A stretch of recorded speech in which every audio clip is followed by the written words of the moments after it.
Welcome back, everyone, to NJCAAE, powered by Esports U once again. And apparently, must have had some sort of skinwalker take control of me at some point, or try to steal my identity because I was not here last week, despite what Binks might have told all of you. But yes, it is me, fellow. I am back here with Foxy, up to do some more R6 shenanigans here on every Tuesday night. So, Foxy, how was my replacement doing last week? I know you told me a little bit, but might as well go bring back up Binks since he cannot be here to speak for himself. Well, we had a lot of fun. I just cut COVID at that point. I didn't realize, so my voice was doing things. I'm doing much better now. Still not 100%, but it is what it is. But yeah, for anyone that wasn't here, we kept up a bit for literally the entire stream about how he was fellow, and so I guess it was just so that the audience didn't miss you too much. But how have you been? You've been away for a week. I have been away. I've been fine though. I'm glad to be back, get to do some more R6 casting, so that's always nice. And I think in terms of operator selection here, or not operator selection, sorry, but map bans, it's still pretty like basic stuff. We've got Oregon, Clubhouse, and Villa. That's like as default as you can get in all honesty. So I'm hoping the gameplay is just as normal as the operator, or pardon the map bans once again. I can't believe I mixed that up twice now. That's a thing that I keep doing. Maybe you've taken after me, because that is a mistake that I keep making every single time I cast. But we should probably address the elephant in the room. The new season did drop today, so we should probably just go over what is allowed, what isn't. And so until the end of the season, as far as I know, the old map rotation, the 7 map pool is staying the same. We aren't adding in skyscraper or theme park or what is the third one? Border. Coastline stays in, right? It is like it used to be. Goyo is banned because he just got reworked, and it's a massive rework. Attacker repick, which has also been introduced, is banned, at least until further notice. We want to see how it actually ends up working out, and then if it ends up well, if it doesn't end up being overpowered or something, well, maybe we'll allow it. It's not really up to us. New operator, technically banned at least for 2 weeks, but last season Thorn was banned. We've seen a lot of teams play them. No one protested it. So maybe we see some Azami today. I don't know. I haven't really seen her reaction yet. What do you think about it? I think she's a really good way to maybe bottleneck certain choke points. So she's not great, but she's also not horrible. Just very situational. But I think we're ready to get the matchup actually underway here. Heading into map number 1, we can actually go take a look at operator bans. And oh my gosh, I said it in the correct form this time around. So that's nice. And what else is nice? The actual new UI and animations for the operator bands. It looks pretty darn sick. True. I know a lot of people productions or streamers were talking about the UI being shifted around again, because it does create a little bit of a nuisance. If you have a custom graphic made for it, you always need to kind of adjust it, because they keep changing the UI. But it is what it is. It looks sick, so I'm all for it. On to the operator bands though. First one up is going to be Thatcher. I believe Oregon, yes, it will be. Second one though, Montagne. Not something we've seen in quite a while. There was a phase about 2-3 years ago now where Montagne was banned a lot because he was considered very annoying and he was brought a lot. But that's long gone. So the prospect of Monty being banned, pretty interesting. Yeah, the Mountain is no longer here, and neither is Thunderbird. A unique ban, but one that kind of makes sense. She's very good in order to, keep the roam game alive much longer. You can utilize those Kona stations very proactively, which can keep people up. They can live to fight another time and potentially find more than what they probably bargained for. So a bit of a comfort / target ban, but not a bad one, I suppose. And the final one being Valkyrie, which is relatively normal. The only thing to note is that Mira is now available, which she is pretty darn strong on a good chunk of these sites for Oregon. And also, we have a Maverick and Kaid, so having that weird power struggle between both Garden City and Hocking could be pretty interesting, especially if one team forgets either that Maverick or Kaid. That could make the opposing team's lives very challenging in terms of hard destruction. Well, we'll definitely see when we get to it. First one up is going to be Kid Storms and Storms main hall. So, that's something you usually see on Oregon. Nothing really special coming out here on round number 1. In terms of operators, we do have Cap Ken on the board, which I'm usually not the biggest fan of, but we have seen teams innovate with him at least a little bit. He's been reworked about 2 seasons ago now, and he can now stack those EEDs on doors. He can even get a kill. off of just one doorway, so you got to be extra careful. And, you know, maybe in a competitive match round one, you don't necessarily expect the Kepkin unless you've thrown them out early on. So maybe it can be a good little cheese tactic to, you know, chunk off HP or maybe even get a kill early on. It's really weird to see like Thermite and Zophia's like characters inverted. Like that's not how they look at you. It's so weird. Actually, oh, that's true. They do mirror them. What? Yeah, wow. This is different. Odd. Either it just looks weird because of how small it is, or it actually is inverted. Yeah, I can't quite tell, but it just doesn't look right. But anyways, it's also very weird to not have a Maverick or not have really any grenades. You can still have the Zofia maybe try to play for vertical to get rid of those Kaid claws, but that's very challenging because it's only those Kaid claws. So I'm really not too sure how easy it is going to be for Garden City to actually get this hard destruction done, especially in both Closet and Attic. They want to go for that like default pincer attack. So far though, we've got Chronic already using one of their explosive lifelines to actually get inside of Garage. No droning done just yet. But, yeah, this is not the worst. He has a cutoff angle established inside of Split, so could be a much more difficult situation for Garden City, I suppose, if they didn't have this angle.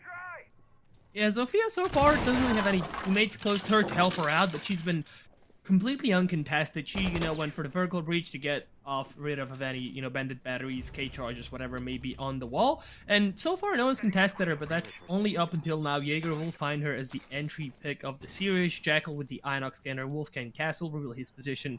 The rest of the teammates, Ace, they're on the roof trying to get a pick through the kid's window, but nothing connects as of yet. Thermite, though, takes a massive chunk of HP, or has it taken off, rather. Now I have to be careful. He swings again, taken off by Capcan. So great entry here for Hocking, and it's only half the round gone. Well, losing out on one of your main heart breachers, that's not very helpful, especially since Jay Supreme is really not in a good spot to do his job. So this is going to be a very linear take by Garden City, most likely. About a minute 20, there's still plenty of time to gather that intel, maybe find some sort of refrag. But besides that, they haven't gathered a lot of map control, cases dropped inside of Deer that will need to get recovered. And they really are... they're kind of in a difficult position because that huge deficit and the fact that once again they have basically no map control. Jay has to rotate once again, and both Buddy and Dark One have now been dealt to less than 50% of their health. This is just overall not a good position to be in for Garden City in the slightest. Absolutely. By the way, sorry to break this flow. I just have a question for you. You know 6-pick stayed in the game because we have seen it in chat. Momo has been asking for a pause and the fact there's no 6-pick, but did Operator Repick completely replace the 6-pick, or is that still a thing? I'm not sure. It completely removed it. Oh, okay. So players just like me just didn't know that. That's whatever complain about it. Anyways, kills are just coming in. Subkid gets one more, and it's all up to Body. Clutch just went out. We'll find one in a trade, but that's pretty much it. A damn near flawless one for Hocking on round one. That looked very convincing. We are asking for a pause, which I think we will do, but someone needs to tell them that 6-pick is not in the game anymore. It's attacker weak pick now, and like we said, you know, early on in the caster face cams, they are not allowed anymore. So. Okay, well, here we are. We're on pause, and there you go. You see our faces again. Hello, take a good look at Fellow. He's a handsome fellow.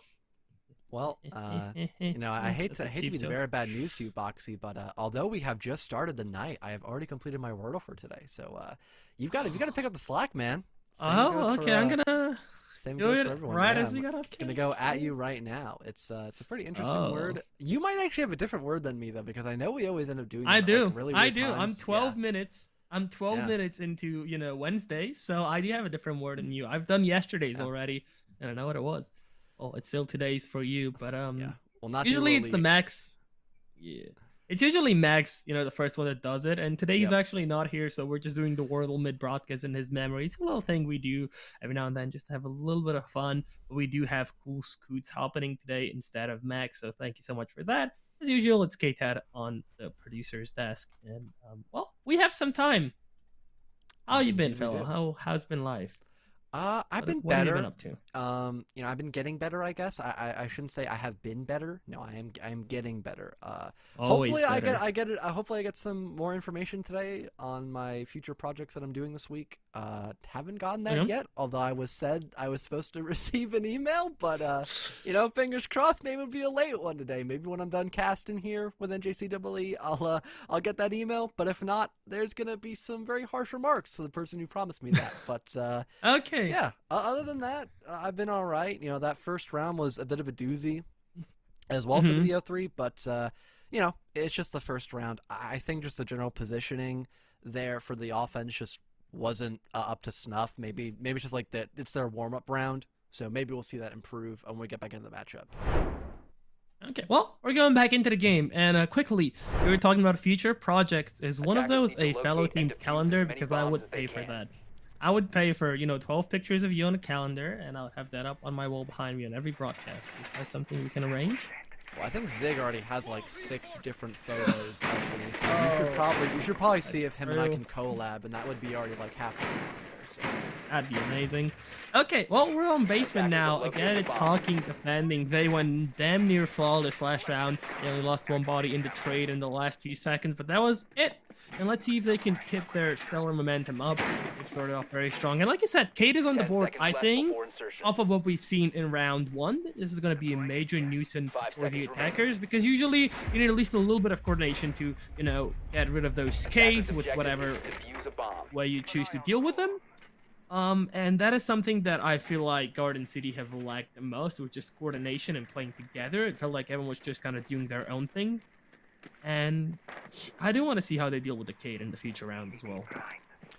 Really questionable to have the buck on the board, because you can't do any vertical when you're attacking the basement floor, and I mean, the stuns are okay to clear through util, but you have nothing to really enforce the fact you need to clear through util. You have no grenades. The only thing you have are those explosive lifelines. If you got those thermic charges, so at least you can get the E-box wall open up, but besides that, nothing much done yet for Garden City. Maybe though someone's going to actually peek out Momo and he'll be able to find some sort of opening frag, but unfortunately that's not going to happen. But they'll reposition and maybe could get lucky for a second attempt. Maybe. I don't know. I don't like the initial play of just sprinting in and getting the Shermite charge down. Yes, you did smoke it off, but smokes, they're not solid. They can still be shot through, and bullets do so much damage in this game. It's a one-shot headshot game as well, meaning that your opponent can get lucky and they can shoot you through that smoke without any contention. There was no really help Momo out. The breach got open though, a few shots came through, and it's just a push from all sides really. We've seen the Zofia and Freezer, we've seen Jekyll on main stairs, Bug Big Tower, and Thermite, he pushed in through Garage. And I said this often, Fel, I'm a fan of these extended, spread out pushes, but as soon as you start dropping bodies, you have large blind spots on the map, and that is exactly what happens. Royal picks up one, Sully with a second one, and now the attacking force has very little control gathered, and they're just spread out. There's no refrag potential for them. They haven't really cleared anything. They haven't used their utility much, and they already are 2 people down. So not a good first 2 minutes. And they don't know that T-Bone is actually the freest pick right now because there's no rotation hole. Thankfully, Royal will fall near pillar, so there could be a simple equalizer here if they end up killing the Capcan. Okay. That finally happened. So Garden City, they have brought things back a tad bit, but Oh, there's nothing for the no. flank watch.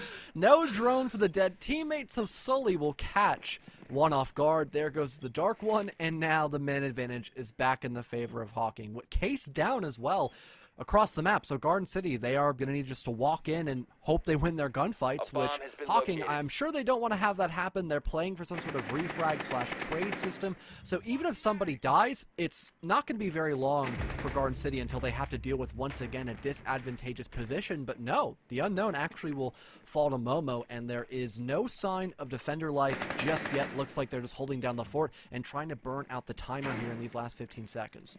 15 seconds Yeah, to keep go. in mind though, both of them are low, and Catkin traps are still on the table, so they could very 10 easily seconds fall. to Now go. Body finds one though, so it is all up to the Jaeger to clutch. He finds a triple and then a quad on the round. And it's the second one for Hocking, although much, much closer than round 1 was. So, well, I guess either the, different bomb site or the short pause that we had really helped Garden City there, because they actually showed some signs of lives. Yes, they did lose a lot of bodies early on, but at the same time, they always managed to equalize it somehow in some way. So, good on them.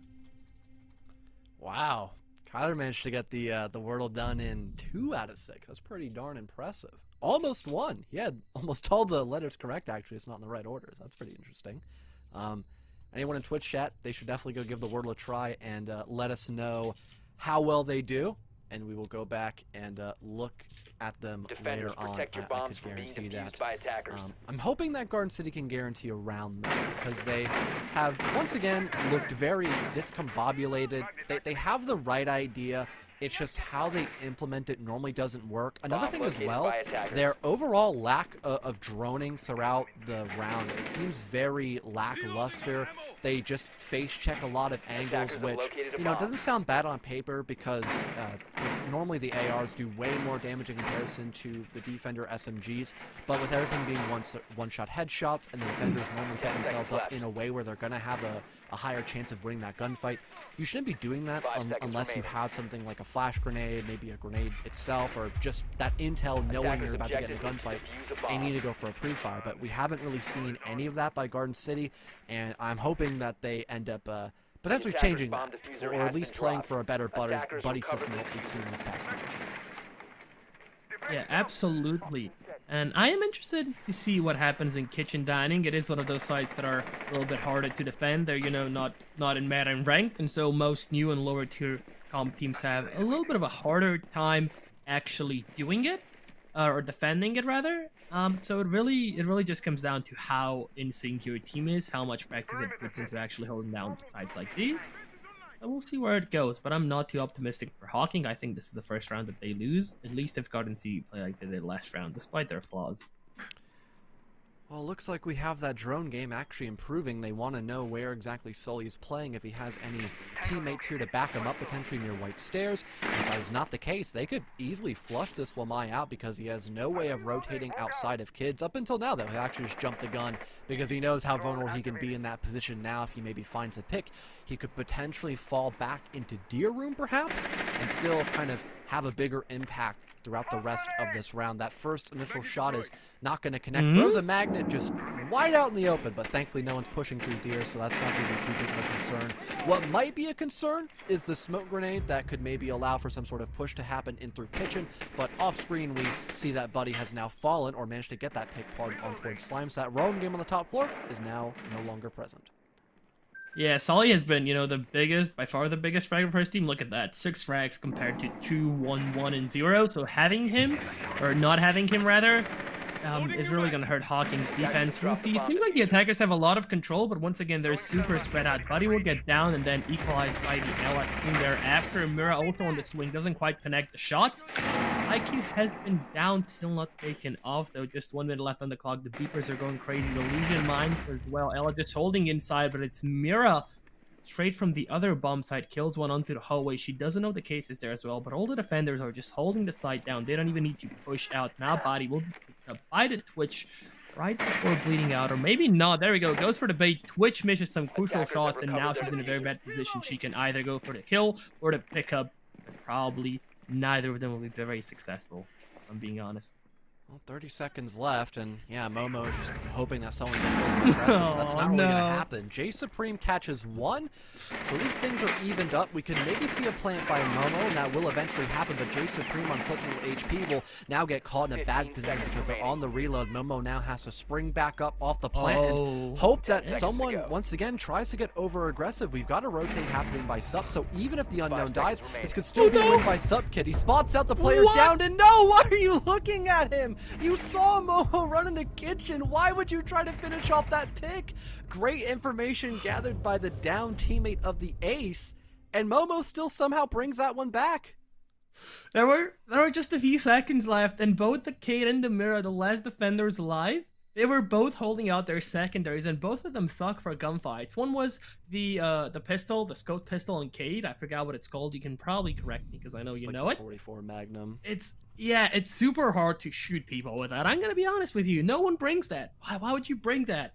And then the second one was, you know, the short shotgun and mirror that also is good for destruction, but doesn't kill anyone. Even if you put it in their face and press the trigger, there's a chance that they'll live. That's how bad it is. And they both had their secondaries out. I understand and I respect the fact that sometimes you just switch your secondary because you ran out of work in your primary, but probably not if you're playing Cade and or especially mirror. feels like merited. So huge throw on the side of Hocking. I don't want to be the bearer of bad news, but I did call it. I did say I think Hocking here lets kind of up and Garden City get their first round. That's exactly what happened. So for once I didn't curse someone. I'm proud of myself. Well, inadvertently cursed Hocking. Maybe if you hadn't said that, then Mira wouldn't have tried to go for the finisher. Maybe. Instead of just waited for Twitch to clear out kitchen and go for a plant. Maybe. My bad, pimp. But we'll never know, I suppose. In terms of rounds, pretty default. You know, winning kids and laundry on your defender side, and then losing meeting room / dining. So pretty typical stuff. Just how we got to this end road is normally not the normal way you would see that path crossed. But, you know, at least still getting around in the books here for Garden City is better than nothing, especially on their attack. Momo actually AFK. Maybe he's taking a phone call. Maybe he's getting ready to start droning somebody and doesn't want to move. He's we'll never Googling know. how to turn on 6. Maybe he's solving the Wordle. Maybe he heard me in Twitch chat. And now that the 3-minute delay has kicked in, maybe he's like, oh yeah, I'll go do the Wordle right now. Momo's Googling how to turn on 6-big. Maybe they think it's like an option that they've got to do now. Fun fact, it is not. It is completely removed. For now. Maybe we'll get added back during mid-season reinforcements, depending on player feedback.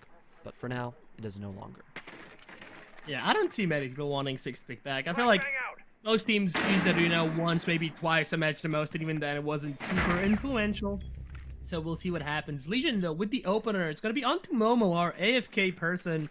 I guess they just now have more time to Google what's happening to 6-big. Because, let's be honest, we haven't seen Garden City on many drones and even less for flying quads, established. So, you know, I'm not watching drones. I guess they can do the world, Google whatever they want. We'll see. Anyways, Garden City down 1 player, but not for long, though. It's going to be the Maverick to equalize this out. And it's going to be Sully dying first on his side, at least, for the 2nd round in a row.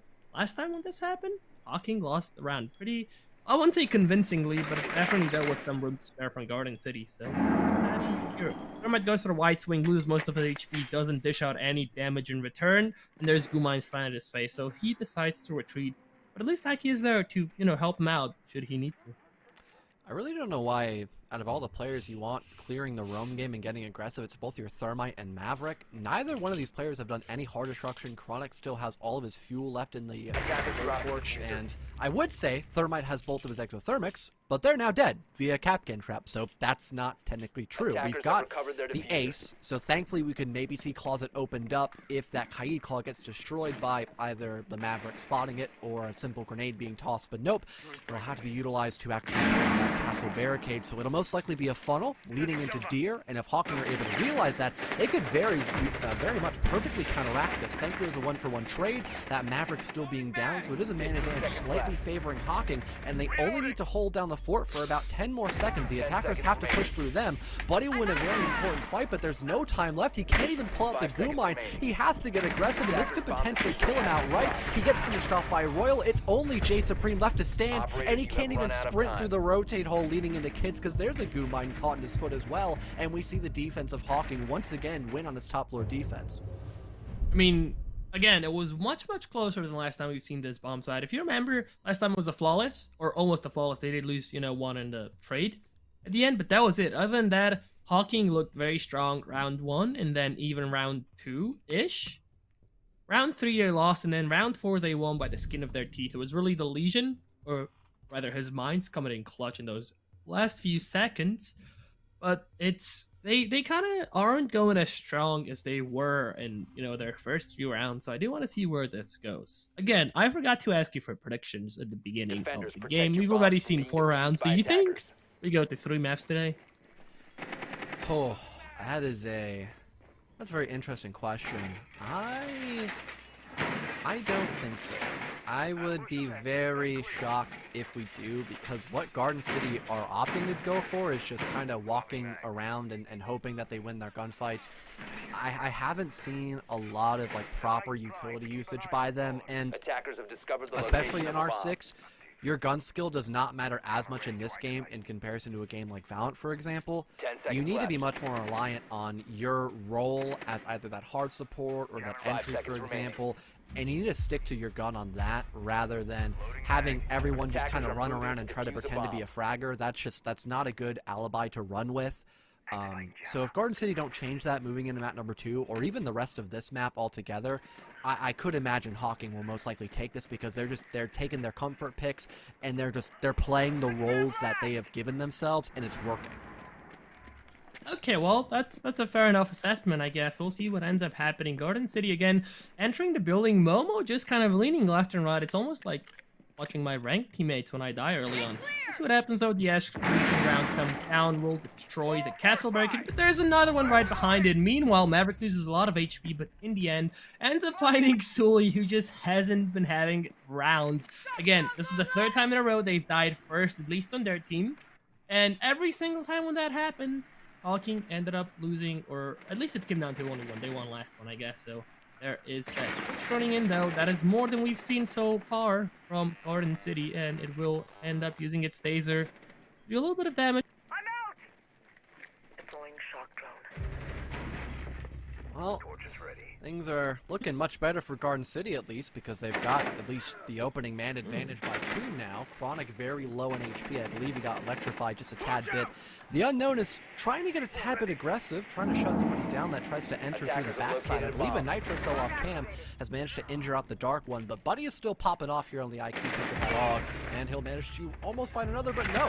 It's actually J Supreme to get aggressive, leaving only Sup Kid left, and he's in the 1 versus 4 with everyone very low on HP. So honestly, both these cannon traps and the UMP-45 could be enough to get the job done. That's now a 2nd here on the round.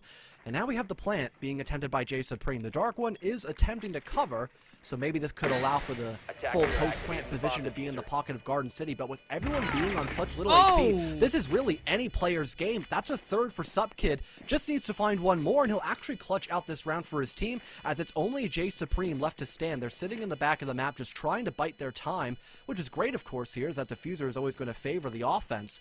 But Sup Kid, at any given moment, could swing around a corner, try to take down that ace, and this could be a 4K clutch for the lone castle, but time is still going down. He's not going to win that fight. J Supreme just watching through the single wall, gets the final pick of the round, but that was a much closer situation than what it probably wanted to be there for the offense.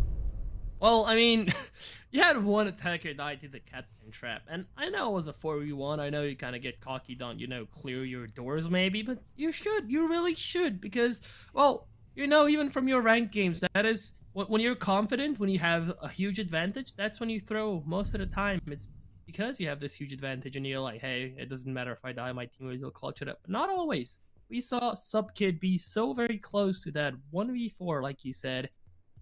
And it was with the worst gun in the game, as people like to frame it. So there's also that.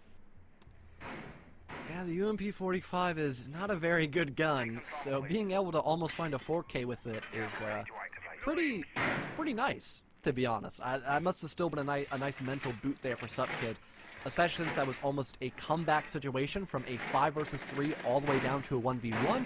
And I think because of how close things were despite that deficit, we're going to have Hocking reattempt to go to this bottom site with a very different lineup. They've got a Rook and a Smoke on the board. I mean, Sup Kid can just hold down these really long angles with a 2.0, which might not be a horrible idea, especially because of how aggressive Garden City have been, and everyone gets slightly more HP with that Rook armor. It is a very unorthodox pick, and I feel like there are better options, but, beggars can't be choosers, I suppose. Absolutely. We'll see. I really want to see something come out of Sully, because like I said, they've been so very impactful in rounds 1 through 3, and then 4 through 6 they just haven't done anything. They've been the entry death most of the time. They have switched from a roamer onto the smoke this time around, so they will be forced, or at least I hope they will be forced by their teammates to play closer to the site. That is what would make the most sense. Momo, though, sprinting down the laundry stairs once again. No castles to spot them this time. A little bit of leaning coming out, but an L-mine coming in clutch. Just a bit of their HP chipped off. Again, nobody's there to cover them up. A second L-mine coming out, and Momo loses even more HP, but at least this time they dish out some to Rook, well, who has now relayed the fact that people are pushing there. Nobody will be the one to pick up. Still on mute first up. Rook pushes up once again to try and cover, but the 1x scope on Rook is very surprising to me. J Supreme with another kill, suddenly 3v5. Garden City may actually equalize the score around. What do you think? Well, potentially. I mean, we still have, this is a pretty decent situation here for Garden City. They're rotating into blue bunker, and apparently T-Bone could not hear Chronic as he was just way too swift for him, apparently. Momo gets picked up in the middle of Laundry Stairs. Now we're back to a 5vx situation with Supkid and Sully. Pretty much just the two anchors of this round, holding down the fort and hoping that someone gets a bit over-aggressive here. Supkid now on very low HP from, I believe, a grenade, and they'll have to really value their life in these next couple of moments. Sully may get one, but it's still a very tricky situation to come back from. Here comes the wide swing out by the Rook, but J Supreme is at the ready, forcing Sully to have to ace in this position with the SMG-11. No! A really tall task to climb up from. May find yet another, but so low on HP, position well known. Yep, it's only a matter of time before he gets traded by J Supreme, and it's gonna actually be another round win in a row for Garden City. First of all, there we go. We tied it up. I did say that I think that Garden City, you know, they just need a little bit of time and they can clutch it up. That is exactly what they've been doing so far. But the thing that I want to talk about is that I knew that now you can put any 1x scope in the game onto any gun. But when I saw the SMG-11, the Russian reflex scope, I still kind of lost it for a second there. I was taken aback. That's so funny. I don't know why. Good too, because how it was so funny. 1.0, it's actually I like hilarious. it. Yeah, it's a I good actually scope. don't hate it. We gotta experiment with those. Yeah, we'll see though. We have flipped the sides. You know, the defenders are attacking and vice versa. So it's gonna be Hocking trying to get a few more rounds on the board. They started off strong. They have kind of light up since. Maybe they can bring it back. They can restore their former advantage and take map 1. But even if not, Garden City have been putting a good fight up, at least in the last 3-4 rounds. So I am curious to see where this takes us. I do think overtime is definitely a possibility here. And, well, only time will tell if we actually do end up seeing it, I guess. Oh god, why is Smoke looking at me like that? I didn't even notice that when Sully was picking him. I think it's the wrong way for him as well. I mean, I'm just not used to seeing Smoke with his whole like shotgun out as well, possibly. Attackers are heading I out think- to use I the think I'm bomb. going. I think they've just insane. mirrored all of the right side operators, right? Like Maestro I- usually looking to the right as well. Question mark? Please tell me I'm not crazy. The only one that looks correct is like maybe Maestro, but I don't even know how I feel about that one. So that's no. I don't know. Yeah, it's just so weird to look at that, man. Anyways, I think for Garden City, their defensive rounds are going to look much more stable because of how they like to play. They just like to run around and shoot people, so if they have a bunch of like main roamers / aggressive players, then that's going to suit well for them. For Hocking as well, they are a tad more methodical, and they like to take things with ample time. So maybe if their Heart Destructor does a good job of opening up those main walls and gathering those sight lines to push in towards site, this could actually be still a very back and forth altercation between the two teams. I'm just not too sure because I feel like we didn't get a lot of proper information out of that first half, in all honesty.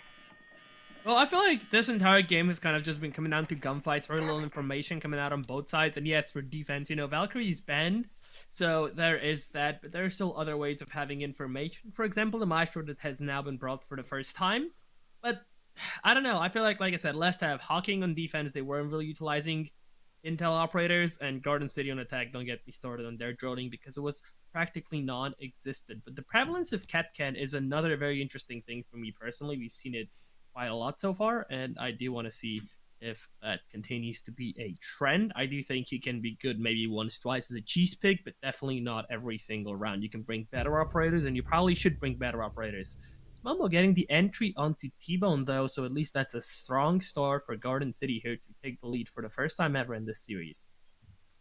Well, T-Bone's going to fall. Thankfully, there are other frag grenades you can have here on the round. Buddy will get downed, and there goes one of those mini nades tossed around. And Sully actually downs J Supreme as well. There goes Royal with the finisher on a Momo. Everyone is just dropping like flies at this point for Garden City, as Hocking have a relatively decent advantage until somebody could get revived. I believe the Dark One, it would be a tad bit risky to try to recover Buddy, and he'll eventually get through that rotate hole. You could maybe reinforce it, then get the revival off, but you don't have a lot of time. You need to act fast, and that will eventually happen, but nobody reinforced either of the two walls leading into kids. It's a wall bang to finish off one, and it is just a flurry of blue for Hocking. They take their first round on the offense, and I mean, perfect positioning in general, and just having a good pincer attack. That was just very simple for Hocking. Well done. Off topic a little bit, but is your audio bugged as well? I've been hearing stuff like pings and like mid. Yeah, but we haven't actually heard any shots. Okay, I'm not going crazy, so I guess there's that. Good news. I should have disagreed and just been like, yeah, no, you're going insane, Boxy. You need to gaslighting me fully. Yeah, makes sense. Well, soon to him. You know, year 7 is all I can say. Yep, makes sense. Attackers need to locate and defuse as many bombs as they can. Okay, well, dang it, Tyler. Sorry. I don't think the production, or rather not the production, I think the production isn't here, so I don't think the stream does either. You also have to do without it. Actually, we just heard the impact go off, so maybe it's fixed. Let's see. Oh no! No! We heard that too. We heard that. Oh man. That's a massive chunk of HP being taken off both Dark One and J Supreme. Also, can I just complain about the fact that Smoke is bringing the FMG 9 on this bomb side? I don't know, but you know, call me old school, call me traditionalist, whatever. 5 seconds I want to see a shotgun coming out on Smoke. At least I guess there's 6 impact being brought out by the defense, so there's that. Still, I'm not sure if I'm a fan of the FMG, especially if you're gonna have your Smoke on site. It is what it is, though. Smoke has to play with low HP, Malusi even less. We'll see how they go. Dark One, 0-7-1 at the moment, so, you know, the lack of HP definitely isn't going to do them any good. And maybe they play more patiently, more ready this round, and maybe that gets them their first kill. What I'm really looking at here is the fact we have 8 grenades by Hocking, and there is no Jaeger, no Aruni, no Amai. This is going to be a very interesting round for Hocking, especially if they're allowed to use their grenades. Oh, the skeleton key. Man, Garden is literally grenading themselves, fellow. They don't need the attack to grenade them. They're literally throwing impacts at each other. And we just saw unknown skeleton key sup as well. Yes, he just shot his own teammate, Kyler. Oh my god. That thing kicks like a mule as well. That's why it did so much damage, yet he was so far away. Hey, speaking of grenades, though, there's one. Boom shakalaka. There goes the shield, and no one's going to reinforce the rotate. No! Jay, you got to make that decision the second you back off. You cannot re-peek the rotate hole and then try to reinforce it. And everyone's just dropping dead once again. Hocking is just... They're taking these rounds by force, Boxy. I mean, you know, the kills onto Malusi and Smoke were at least to some extent gifted. Sully, though, finds a triple in the round. Everyone's just swinging the Iana. The plan is go down out. Legion playing bottom laundry stairs, but his position is given away now as he fires a few pop shots and misses. Goes for the flank. Will he find the first one? Yes, he will. No, he won't. No, he won't. There we go. Pushed out from below as well. It's the Finka with the spear. Not the LMG, the spear. Spears around. And it's another one for Hocking. And they look damn near unstoppable once again. I mean, I think they realized that there was no ADS or anything. It's like, all right, we've got 8 nades. Let's just start using them. They started just throwing them like crazy. They got instant control of elbow, which is something that takes a long time for certain teams. I would have preferred to have the Smoke pop out a toxic nade to at least allow him to safely reinforce that rotate, because we just saw him out in the open and he just got shot, and that was a big problem throughout the entire round for Garden City, was having to worry about both the back take from pillar/E-box and also the gigantic opening leading from elbow into sight. And that probably explains why Garden City do not want to go back to that bottom floor. They want to reattempt the top floor of kids and dorms with a slightly different lineup that is a tad bit more normal. I'm shocked we have both the Bandit and Mute, yet no Kaid, because of how easy it is to break those Bandit batteries with a Maverick on the board. So I guess maybe Comfort is king here for Garden City, or maybe they don't have a Kaid unlocked, maybe? We have seen crazier things. Like, if you remember our first recasting NJCAAE, we had a team that had the same name, only the numbers at the end of their names differ. The second of all, they only had operators like Capcan and Brook. Like, they did have most of the defenders, so I guess technically it is possible. But I also feel like, you know, maybe it's just like you said, Comfort is king. Also, we were just informed that the team that has all same names and no operators unlocked, they're playing on the secondary stream. So maybe turn both of those up. Maybe watch us and them, because that's definitely going to be an interesting match, so to say. Oh man, Well, I hope they're doing well in that game. PTSD too. I hope flashing. they're doing well in that game. It has been a hot minute since I have seen oh my god, was it like Soldier 800 billion thousand, or was that a different thing? I can't quite recall. Oh hey, look at this. Or Ranger, right? Ranger. Oh something? my! I don't even think I want to remember. That's gonna start bringing back flashbacks. I don't think we need that today. What we don't need as well is Sully to die on the entry, and then the unknown to follow soon after. I mean, I talked about this earlier, Boxy. If we get to see Garden City just kind of run around and just shoot people, they're most likely going to win those gunfights. It comes down to the site presence. That's when they begin to kind of crumble apart. Yeah, exactly like this. It's a 2v4 off the rip, as you like to jokingly say that I mention all the time, as Hocking really haven't gotten their footing at all. Mostly even in the building to begin with on round number 9. Oh, it feels like both sides have struggled on entering on attack. They all just kind of enter in different places, and then they end up being punished for it because they're not close enough to each other. Gonna be the Vigil though, on their own, finding another one. It's all up to Subkid to clutch it out once again. Not on the UMP this time, on the Zofia LMG. So, you know, if there's one gun with which you want to find yourself in a 1vx situation, I guarantee you it's this one. Still 2 charges left in her launcher. I assume it is the concussive one, so those could help her isolate the fights a little bit further. And, well, you know, she has her job cut out for her, but I think it's definitely doable. If it's doable for anyone, it's probably for your Subkid.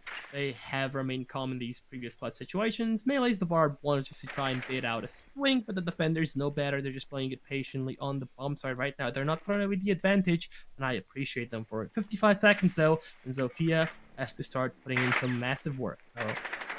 And unlike the last one before, where everyone's on full HP, you've got that LMG though. Maybe connect all headshots as could be doable. Finds one, but there is Buddy with the reswing. And yeah, no, it's not going to be a clutch in the 1v4. Sadly, our wishes do not come true. You have given the ultimatum of the caster curse, but Hocking still have the round advantage on the attack. That is not bad at all. Like you mentioned, there's a good chance of overtime. We could definitely see that. I feel like Hocking will at least secure one more round. It's just going to be up to Garden City to remove that advantage from their opponents and just try to do more what they did last round, which is kind of just catch Hocking off guard, play with that element of surprise, and just let your fraggers of Momo just kind of do their thing. Just let them run around, kill people. That's just your best option. And I think they realize that because Momo's back on the Vigil.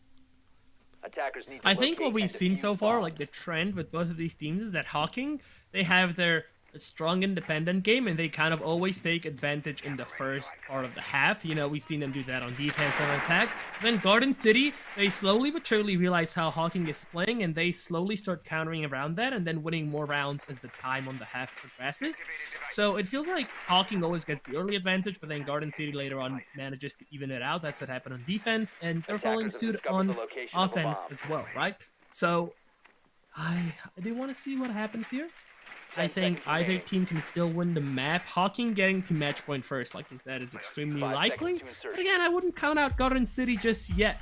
Though they do have to defend kitchen and dining once again, and that's a hard one to defend. We've already spoken about this, or I have rather before, and Hocking was defending it. It's a bomb site that you don't usually see in rank, and so newer, lower tier comp teams, they have a hard time holding kitchen and dining because it's a little bit different. It's more of a comp hold instead of a ranked hold. So what do you think? I don't think I have had... Oh, I can't even remember the last time I played Oregon in ranked anyway, so yeah, I wouldn't even remember what site we normally go to. We kind of banned this map because we just played so much. It's normally just clubhouse, and then preceded by more clubhouse in my rank games. So, yeah, I don't even remember what site is normally picked in rank. I mean, in NA, meeting room is the favored site, and then EU, it's actually dining room, funny enough.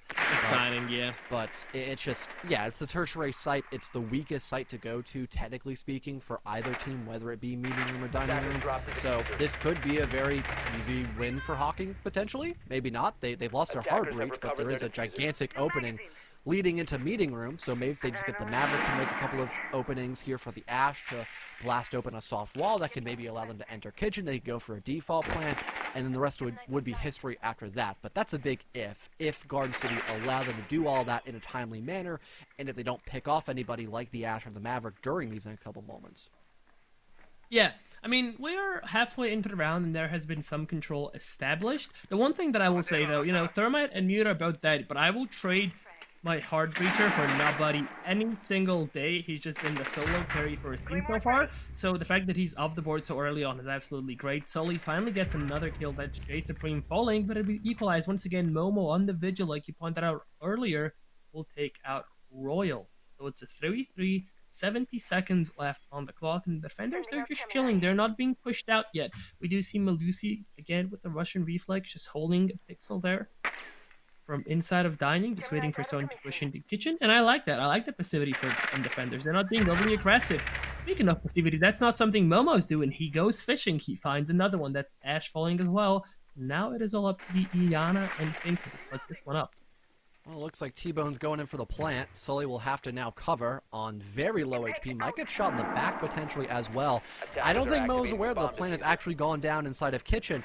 Now the post plant here favoring Hocking, but the man advantage surely is not, as it is only Sully left. They don't have any grenades. They have to fight their problems head on. They'll down Chronic, but they'll most likely have to worry about some sort of reswing here.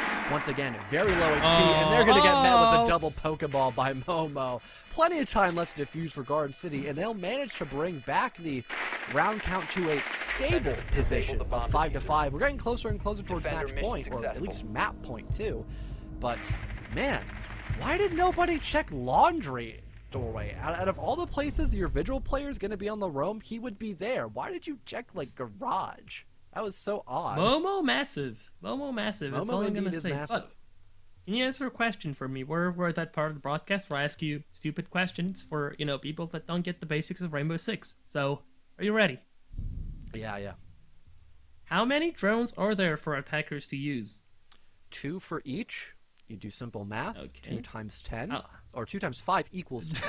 I can't Good do job. simple math. It's okay. Okay, well, okay. you didn't go to college, so it's understandable. Yeah, well, 10 in happens. total. What can you do with those drones? Because they have multiple uses.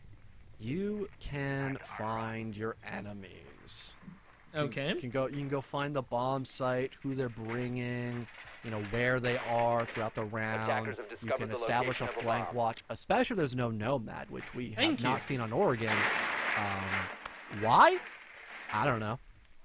Beats me. Yeah, I was looking for the flank watch especially because that seems to be the biggest problem for whoever is on attack. There's no flank watch established, and so the roamers, if they're not killed out in the first 30-40 seconds of the round, they're running rampant. They're just racking up kills. So please start setting up those drones, or like you said, bring a Nomad, even bring a Gridlock, or send Fisher for all I care. Bring something actually have on that flank so that you don't keep getting surprised by it, because, well, Binks put it so nicely last week. What is the definition of insanity, fellow? Just doing or seeing the same thing over and over and over again, expecting something to change, a new outcome. Thank you. And that is what attackers, again, on both sides, have been doing. They keep sprinting in, they keep taking a little bit of control, maybe droning out their opponents a little bit, but no one is ever ready for those flanks. I don't think we've ever seen an attacker or kill a defender that's been flanking. They're all just kind of there taking the ones. If it works, it works. If it doesn't, it doesn't. And it's getting infuriating at this point. But like I said, we're in round 11. It's currently 5-5, and whoever wins this round is going to be on map point. What do you think that will be? Oh no, not Jay. Why is there no ADS? I thought they learned. It's not gonna be Jay? Okay. Oh, no, insanity. Here we go. Oh my goodness gracious. They've got the man advantage still, so that's nice at least for Hocking. They did end up losing Royal, and they have no idea Momo's playing for vertical. Oh, you were saying? Goodness. Just one drone! And you figure that out, man. How'd somebody rotate around? You know this guy's been roaming on the Vigil, and oh god, it is just still complete and utter chaos. But attackers have yeah, Vigil fellow, how will we drone him if they're gonna see the giant hole in the roof. No, they're gonna see that. Vigil go invisible, fellow. Oh my god. Well, apparently his new buff up lets him be invisible to people too. Like just straight up. Apparently. Okay. Or Hocking just aren't reacting. Yep. And keep in mind, we're only halfway into the round. We're 10 seconds over that. The round is over. Nobody finds the last one, and it's Garden City getting to match point first. This, I believe, is the first time in the entire map where they've taken the lead, and it's get to match point. One round, and they take this when Hocking have been looking extremely strong for most of the time on Oregon.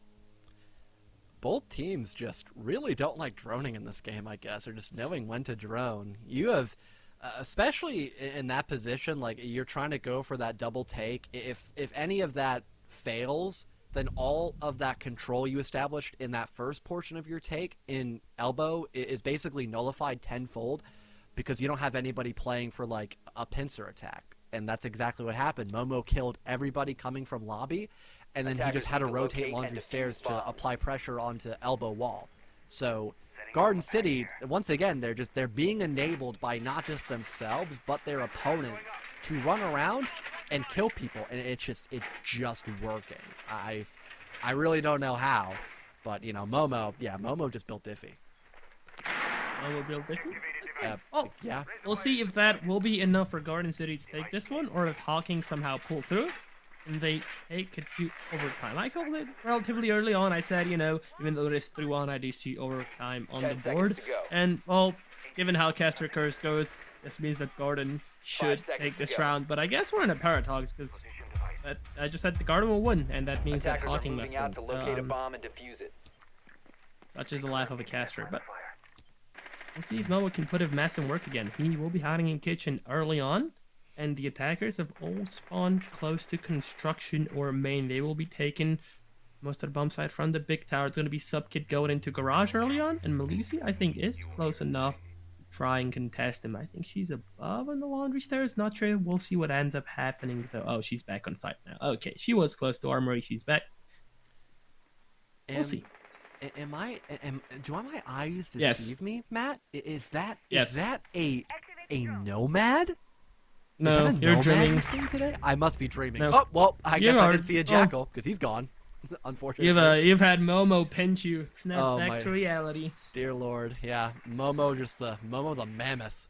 Guy's going crazy, and he is just menace. Being able to, yeah, that's honestly a better way to sound it. Mammoth just seems a bit gross. Menace though, that strikes fear into the hearts of many that played this game competitively. But hey, at least we've got the exothermic charge working out here, so there is some glimmer of hope for Hocking. But I mean, if they never deal with this menace of Momo, as we have now coined him as, this could be a very challenging position. And the air jab is just out in the open. Momo, you stared at it twice. Please shoot it. If Momo does not shoot that air jab, he doesn't want to give his position away. I think. Yeah, that might have been it, that honestly. Yeah, he finally shot it. So that's good. I thought he just straight up didn't see it, because that's such a weird spot to put the air jab. But nope, he didn't. He was just standing there, menacingly. But that will not be enough, though. Unknown will fry him off, so no more Momo for this round. It's still a 3-4. Garden City still have the upper hand. With Momo off the board, it's looking a little bit better for Hocking. And they are in drones, fellow. They brought the Nomad. They're on drones. They're doing everything perfectly. I think they're maybe listening to odds. The rotate there in attic has been reinforced, if I'm not mistaken. So there's that turnout. The air tip's coming in clutch. Someone has been caught by one of those. And another one has been deployed by the Nomad. He's looking carefully towards army, but I don't think anyone's there. 50 seconds left on the clock. Nomad will die, though. That's 2 for Chronix on the round. Second exothermic charge will be coming out, and it's going to be a trophy breach. But everyone on Garden City has just been racking up those skills. Chronix with the last one. We are not going to overtime. It's actually Garden City coming back, equalizing it, and then slowly but surely building up enough lead to win this one 7-5. John. Well, it was very close, and Garden City did technically come back from a pretty good deficit. Originally, we had Hocking come out of the gate swing on their attacks, and then finally we had Momo run around and do a good job on the entry roll of that main roamer. And, you know, it took until the last round, the 12th round, to have a Nomad and more mid-game droning. But even then, it was still a very awkward attack, because we didn't see, you know, that proper deer push along with Addict. And then we saw the Thermite try to open up into deer to that double wall, which just allows another crossfire to be established. That really wouldn't have changed much. It was already a 1v4, but just something to note. Like, you normally don't want to do that as a Thermite. Maybe reopen up kids if you're in that position to do that. But yeah, I figured I'd just mention that just as a little quirk. But yeah, the droning was very insufficient by both teams. A majority of that matchup, it did improve over time. So I'm hoping when we go into Clubhouse, that can be said as well, that it just ends up improving when we go into map number 2. Do we know whose map pick this was? I didn't catch it before. It is shown on like on the thing on the upper right. It would technically be like over like here somewhere. My finger. There we go. I know how to point. Surely. We'll get to see it again, so that'll be the first thing we talk about when we come back from a break. But yes, we do have to go into a quick little break. We'll be back before we go into map number 2 to see if it'll be a quick 2-0 here for the defense side of Garden City, or if Hocking can bring us to a third map. Stick around and find out, as we'll be back in just a little while.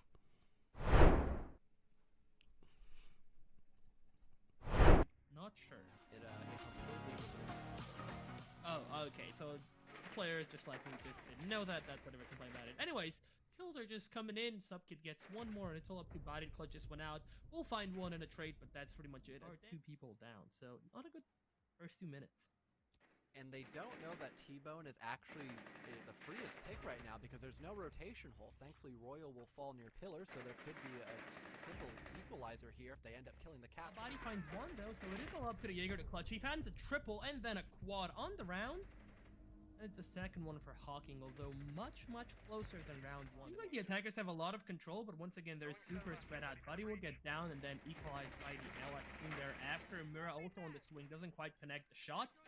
IQ has been down, still not taken off, though. Just 1 minute left on the clock. The beepers are going crazy. The Legion mine as well. Ella just holding inside, but it's Mira straight from the other. Someone, once again, tries to get over-aggressive. We've got a rotate happening by Sup, so even if the unknown dies, this could still be a win by Supkid. He spots out the player down, and no! Why are you looking at him? You saw Moho run in the kitchen. Why would you try to finish off that pin? Once, maybe twice a match the most, and even then it wasn't super influential. So we'll see. Castle barricade, so it'll most likely be a funnel leading into Deer, and if Hocking are able to realize that, they could very much perfectly counteract this. Thankfully, it was a one-for-one trade. That Maverick still being down, so it is a man advantage slightly favoring Hocking, and they only need to hold down the fort for about 10 more seconds. The attackers have to push through them. Buddy will win a very important fight, but there's no time left. He can't even pull out the goo mine. He has to get aggressive, and this could potentially kill him outright. He gets finished off by Royal. It's only J Supreme left to stand, and he can't even sprint. And now we have the plant being attempted by J Supreme. The Dark One is attempting to cover, so maybe this could allow for the full post-plant position to be in the pocket of Garden City, but with everyone being on such little HP, this is really any player's game. That's a third for Supkid. Just lone castle, but time is still going down. He's not going to win that fight. J Supreme just watching through the single wall, gets the final pick of the round, but that was a much closer. Leave a grenade. And they'll have to really value their life in these next couple of moments. Sully may get one, but it's still a very tricky situation to come back from. Here comes the wide swing out by the Rook, but Jace may find yet another. But so low on HP, position well known. Yep, it's only a matter of time before he gets traded by J Supreme. And it's going to actually be another round win in a row for Garden City. You don't have a lot of time. You need to act fast, and that will eventually happen, but nobody reinforced either of the 2 walls leading into kids. It's a wall bang to finish off one, and it is just a flurry of blue for Hocking. They take their first round on the offense, and I mean... So maybe it's fixed. We'll see. Oh, no. No. Oh, boom shakalaka. There goes the shield, and no one's going to reinforce the rotate. No, Starts putting in some massive work. And unlike the last one before, where everyone's on full HP, you've got that LMG, though. Maybe connect all headshots. This could be doable. Finds one. I'll say, though, you know, Thermite and Mute are both dead, but I will trade my hard breacher for nobody any single day. He's just been the solo carry for his team so far. So the fact he's overly aggressive, speaking of passivity, that's not something Momo's doing. He goes fishing. He finds the man advantage surely is not, as it is only Sully left. They don't have any grenades. They have to fight their problems head on. They'll down Chronic, but they'll most likely have to worry about some sort of reswing here. Once again, very low HP, and they're going to get met with a double Pokeball by Momo. No ADS, I thought they learned. It's not going to be Jay? Okay. Oh, no, insanity. Here we go. Oh my goodness gracious. They've got the man advantage. Keep in mind, we're only halfway into the round. We're 10 seconds over that. The round is over. Nobody finds the last one, and it's Garden City getting to match point first. This, I believe, is the first. He was just standing there menacingly. But that will not be enough. 30 seconds left on the clock. Nomad will die, though. That's 2 for Chronics on the round. Second exothermic charge will be coming out, and it's going to be a trophy breach. But everyone on Garden City has just been racking up those skills. Chronics with the last.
Welcome back, everybody. Me and Fellow back at it once again. We are not done with our series yet. We have Hocking versus Garden City still going at it. Garden City, they did win map 1, and it was Hocking's pick, if I'm not mistaken. So next up is going to be Clubhouse, and then decider, should we need to play it, will be Willa. What do you think of Clubhouse coming up, Fellow? And what do you think of GCC winning Hocking's pick as well? Well, it was a very close game, and I feel like a lot of teams know how to properly play on Oregon, so that shouldn't be a problem. Although we did not see the default of how to play on Oregon there in that game, not at all. And we're probably not going to see that on Clubhouse, to be honest. We're probably going to see Momo go run around on the Vigil again, just kind of do his thing, and just find a bunch of kills for his team. I'm wondering what side both teams are actually starting on, because for both of them, I feel like maybe their opposing side was a bit better. For all right, Hocking City are Hocking City are attacking. You said that, Kyler?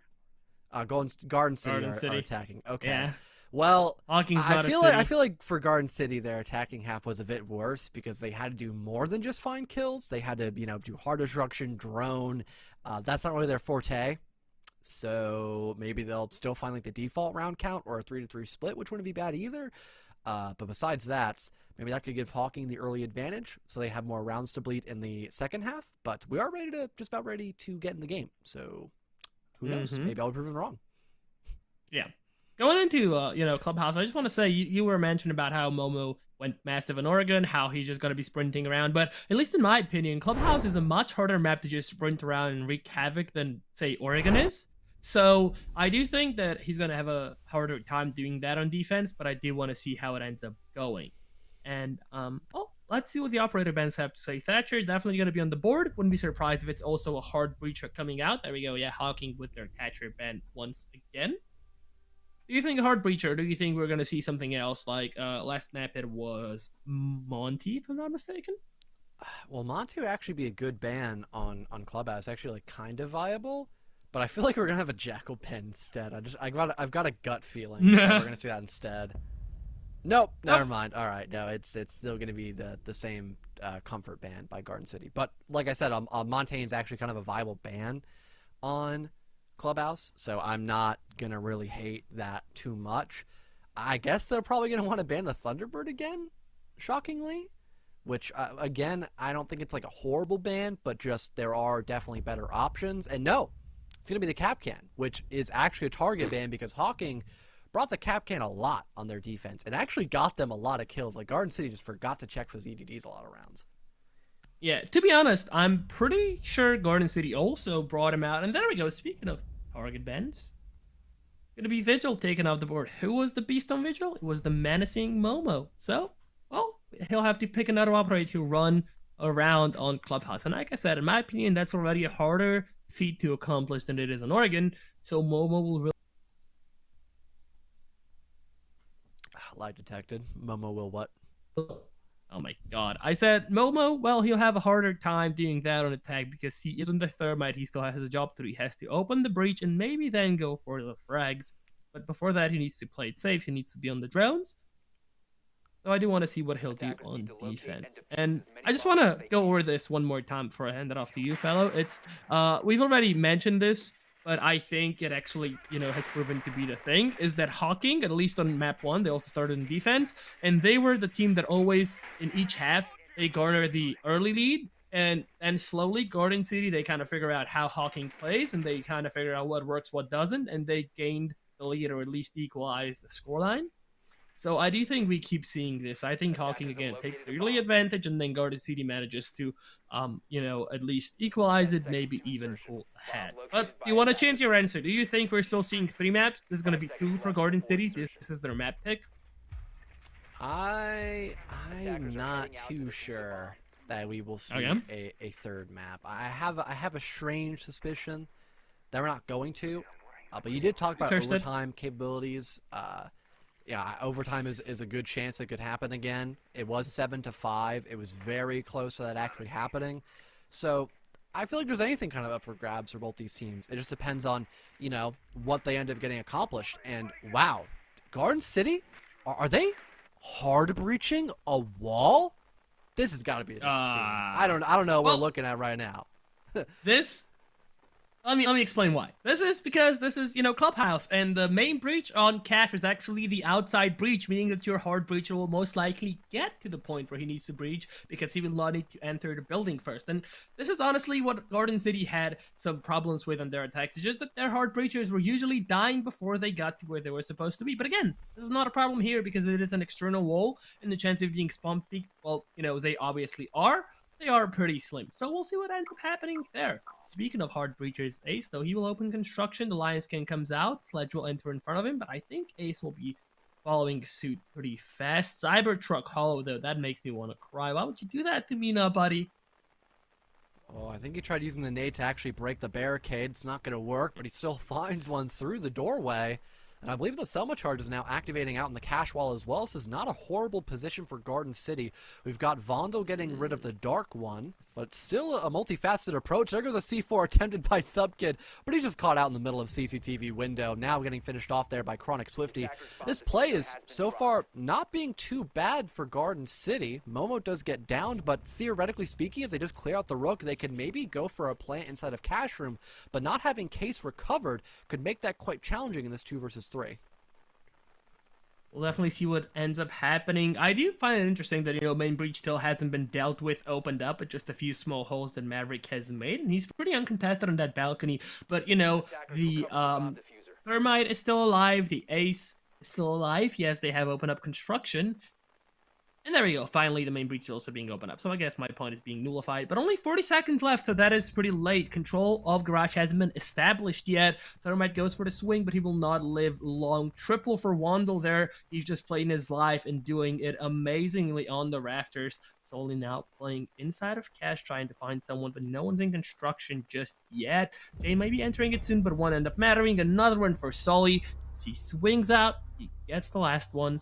And, well, that's a pretty clear-cut round for the defenders. Legion going massive on the rafters with a triple, and there's not much to say there.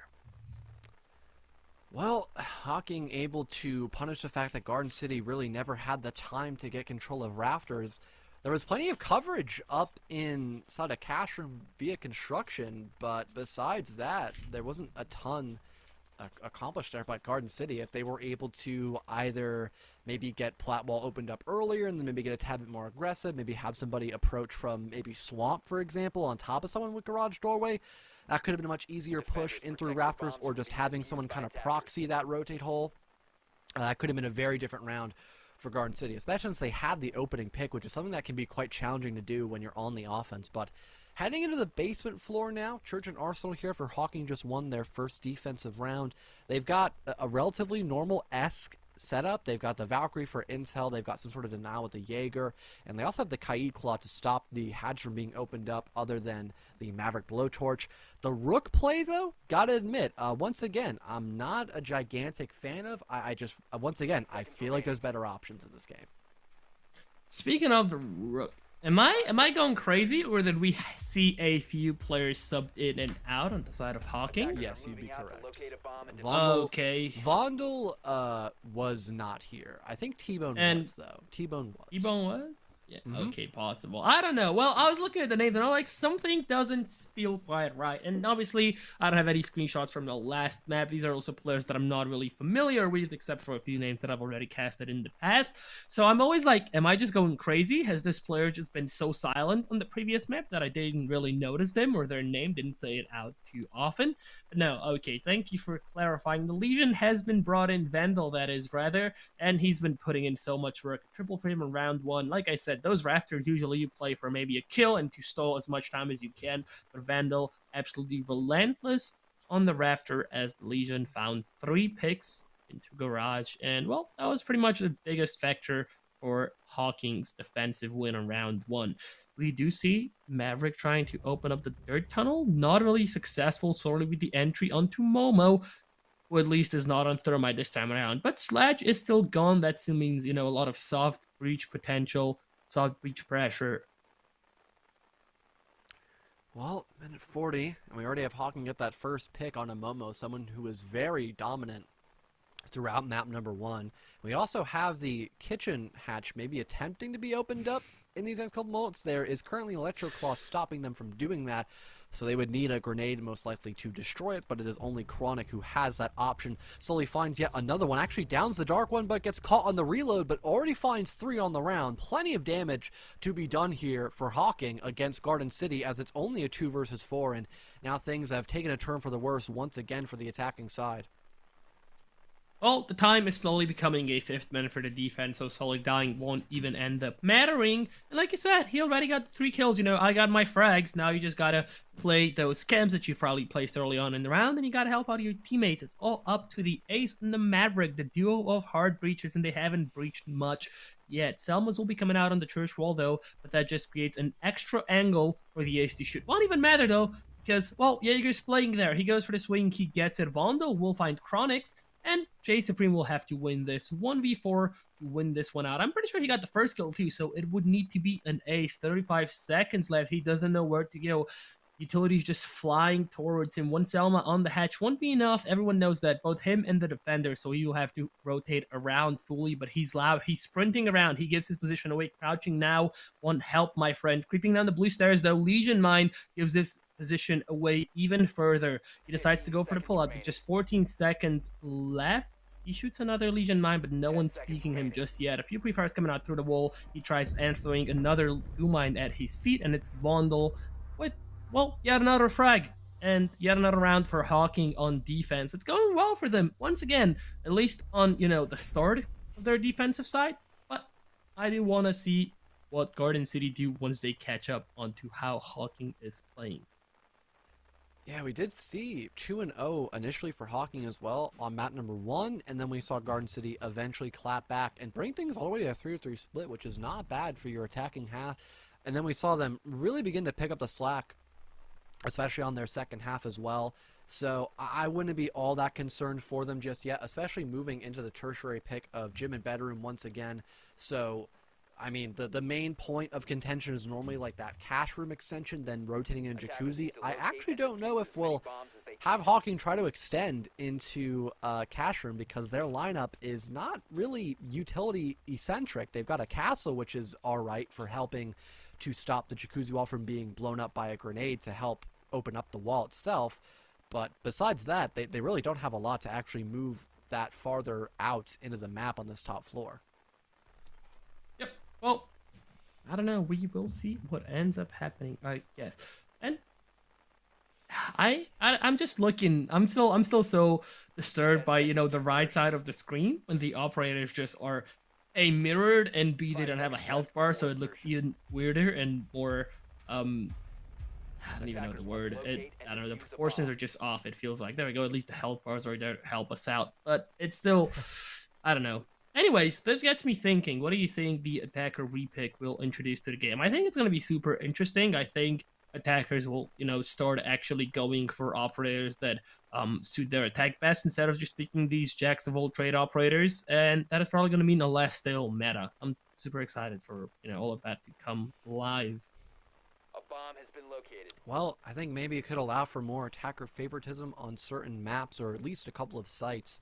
But, you know, only time will tell. We still don't get to see that repick implemented just yet, because it's not allowed inside of this league. So maybe further down the road we could see that finally brought out into fruition here inside of this division. But no first initial pick happening just yet here between Garden City and Hocking. The jacuzzi wall's getting opened up, and there is actually some sort of extension leading into cash room, but it's just a couple of castle barricades that could still waste a fair amount of time, especially since Garden City really have nothing to properly get rid of those barricades besides the breaching charges in the hands of Buddy. But he's nowhere to be seen right now, so this actually could be a very long time waste depending on how exactly Garden City want to try to flush out this castle.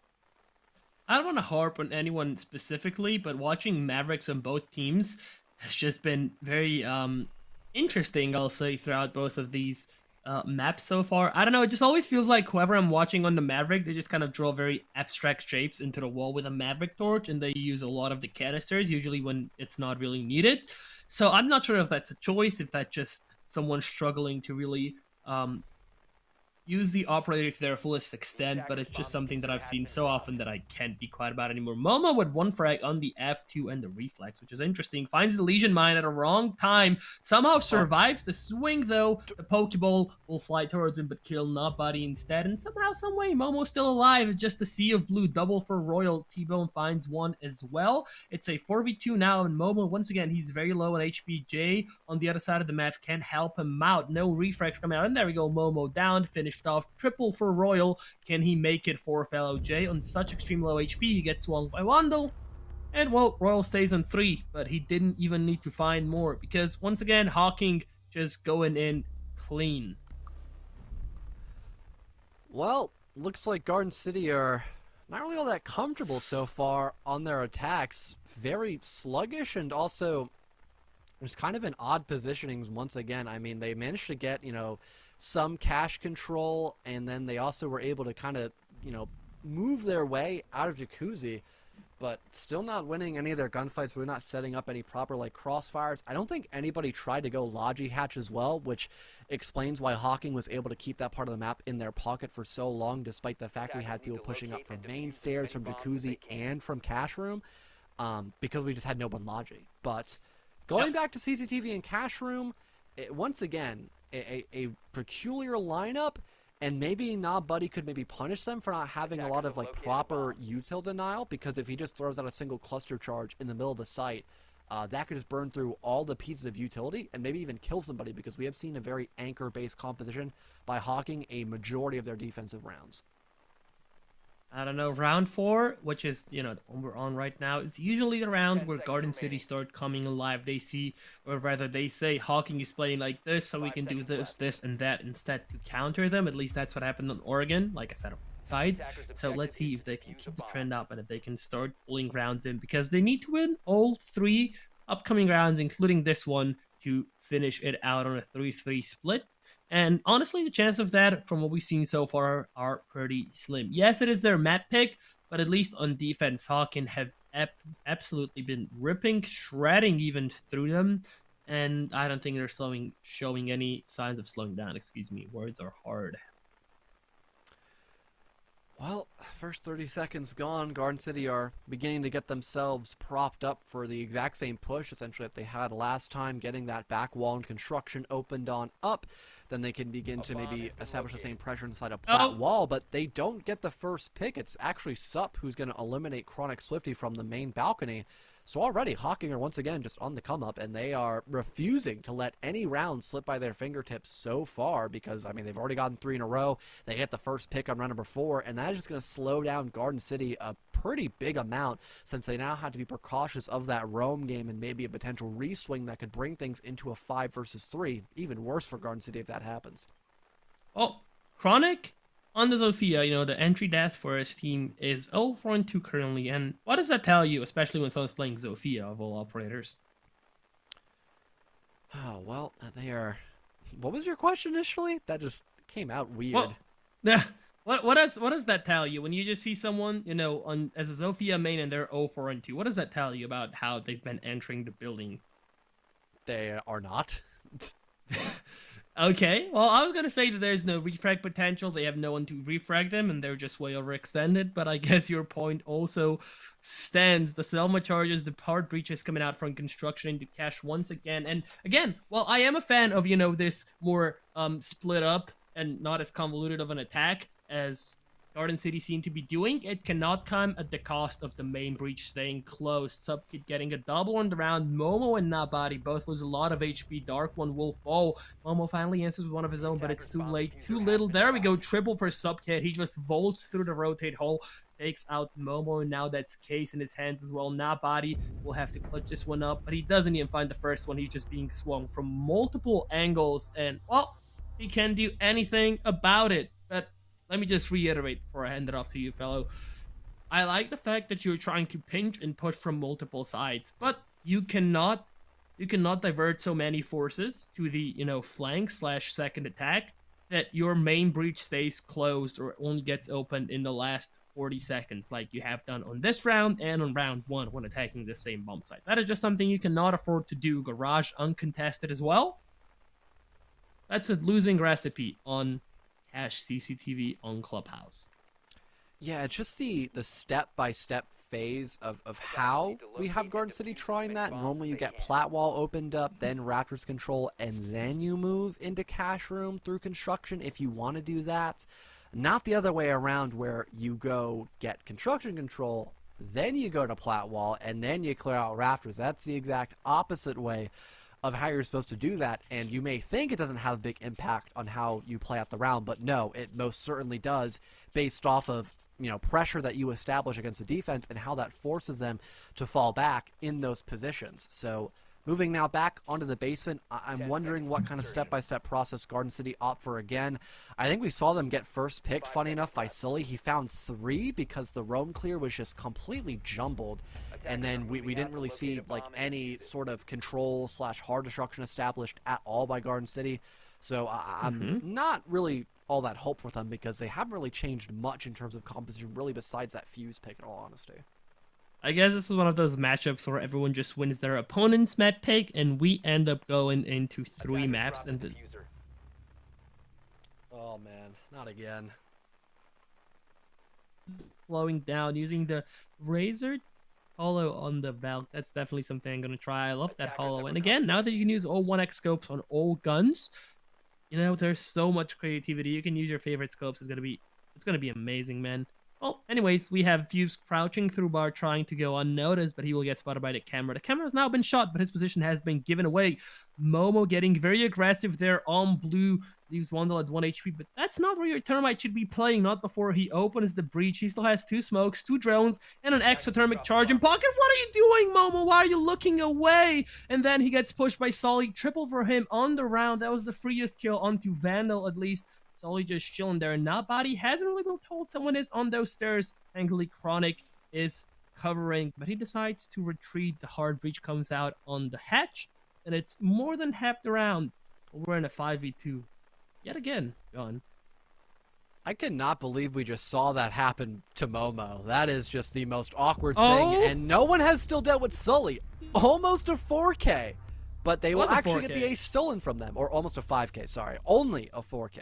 My mistake. But, oh my god, Hocking, they are just doing God's work on this first half. I really did not think they would be able to bounce back so well. They've already gotten like the same amount of rounds that they had in the entire series last map already in the first 5 rounds. I mean, that is just incredibly impressive by Hocking.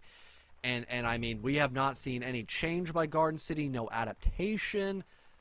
Their best option at this point is to hope they get a Hail Mary round here and then bring the exact same aggression out on their defense, because their attacking rounds have just not looked good at all.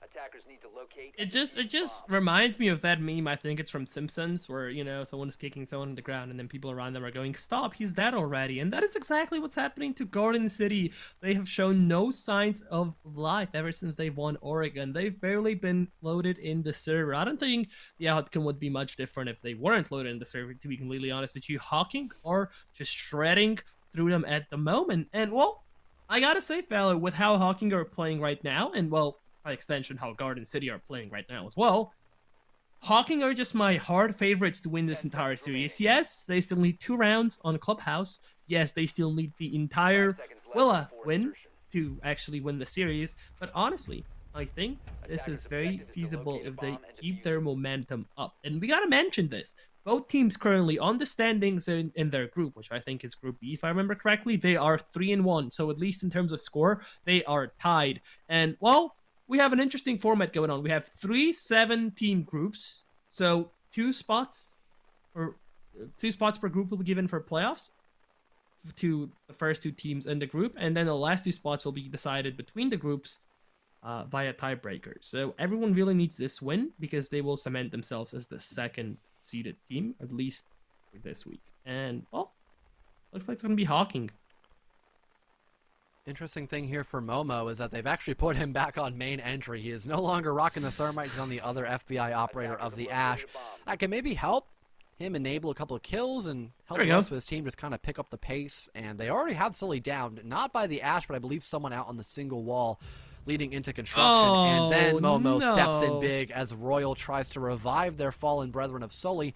And now it's a quick finisher for Momo to get his teammate that confirmed kill. So 5 versus 3 off the bat for Garden City as they're looking to get control of logistics as well. A really good structure so far by the offense. Let's just hope they can try to confirm this next couple of frags coming out. Momo gets their double on the round, and I mean, things are just not looking good all of a sudden here for Hocking. I guess finally getting Momo off the thermite was one of the big issues that they finally resolved, because the man is just doing so much for his team on this round. And, I mean, it's just the Rook proned in the open, T-bone on a literal fraction of health. It's only a matter of time before he gets traded on out, and then that would bring things into a 1 versus 5, or pardon, 1v4. But that already happens before T-bone even falls. He finds the player with Case, but still proned in the middle of bedroom.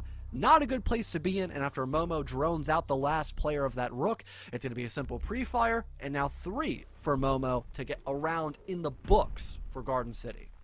Well, the man, the myth, the legend himself, he decided to swoop in, get off the thermite, and, well, start fragging it out, and that is exactly what his team needs him to do at the moment. But keep in mind, you cannot further to just carry your team every round. Yes, this was, you know, the round that Garden could use to stop their bleeding, to maybe cauterize the wound a little bit, but they still need to keep winning, and everyone needs to contribute at least somewhat equally. You cannot rely on Momo to win you the next 4, 5, 6 rounds to win this entire series. So, it's really a question whether Garden City can manage to, you know, with power of friendship and all, work together as a unit and win those rounds, because otherwise it's still going to be a pretty quick map for Hocking, and, well, then by extent even series, I think.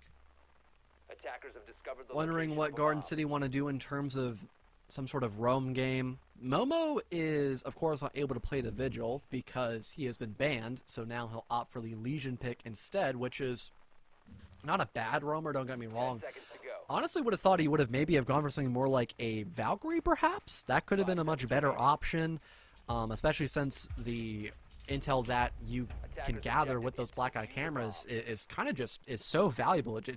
It's such a good piece of util to have. It's much harder to gather information with just those goo mines in comparison to an entire piece of camera utility.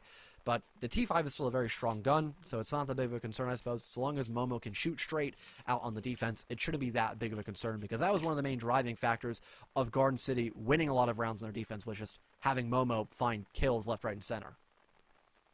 Well, it feels like Garden City's only strategy so far, whoever's the RGL, is just, you know, Momo go shoot, Momo go kill, Momo go win the round. And, well, I've said that before.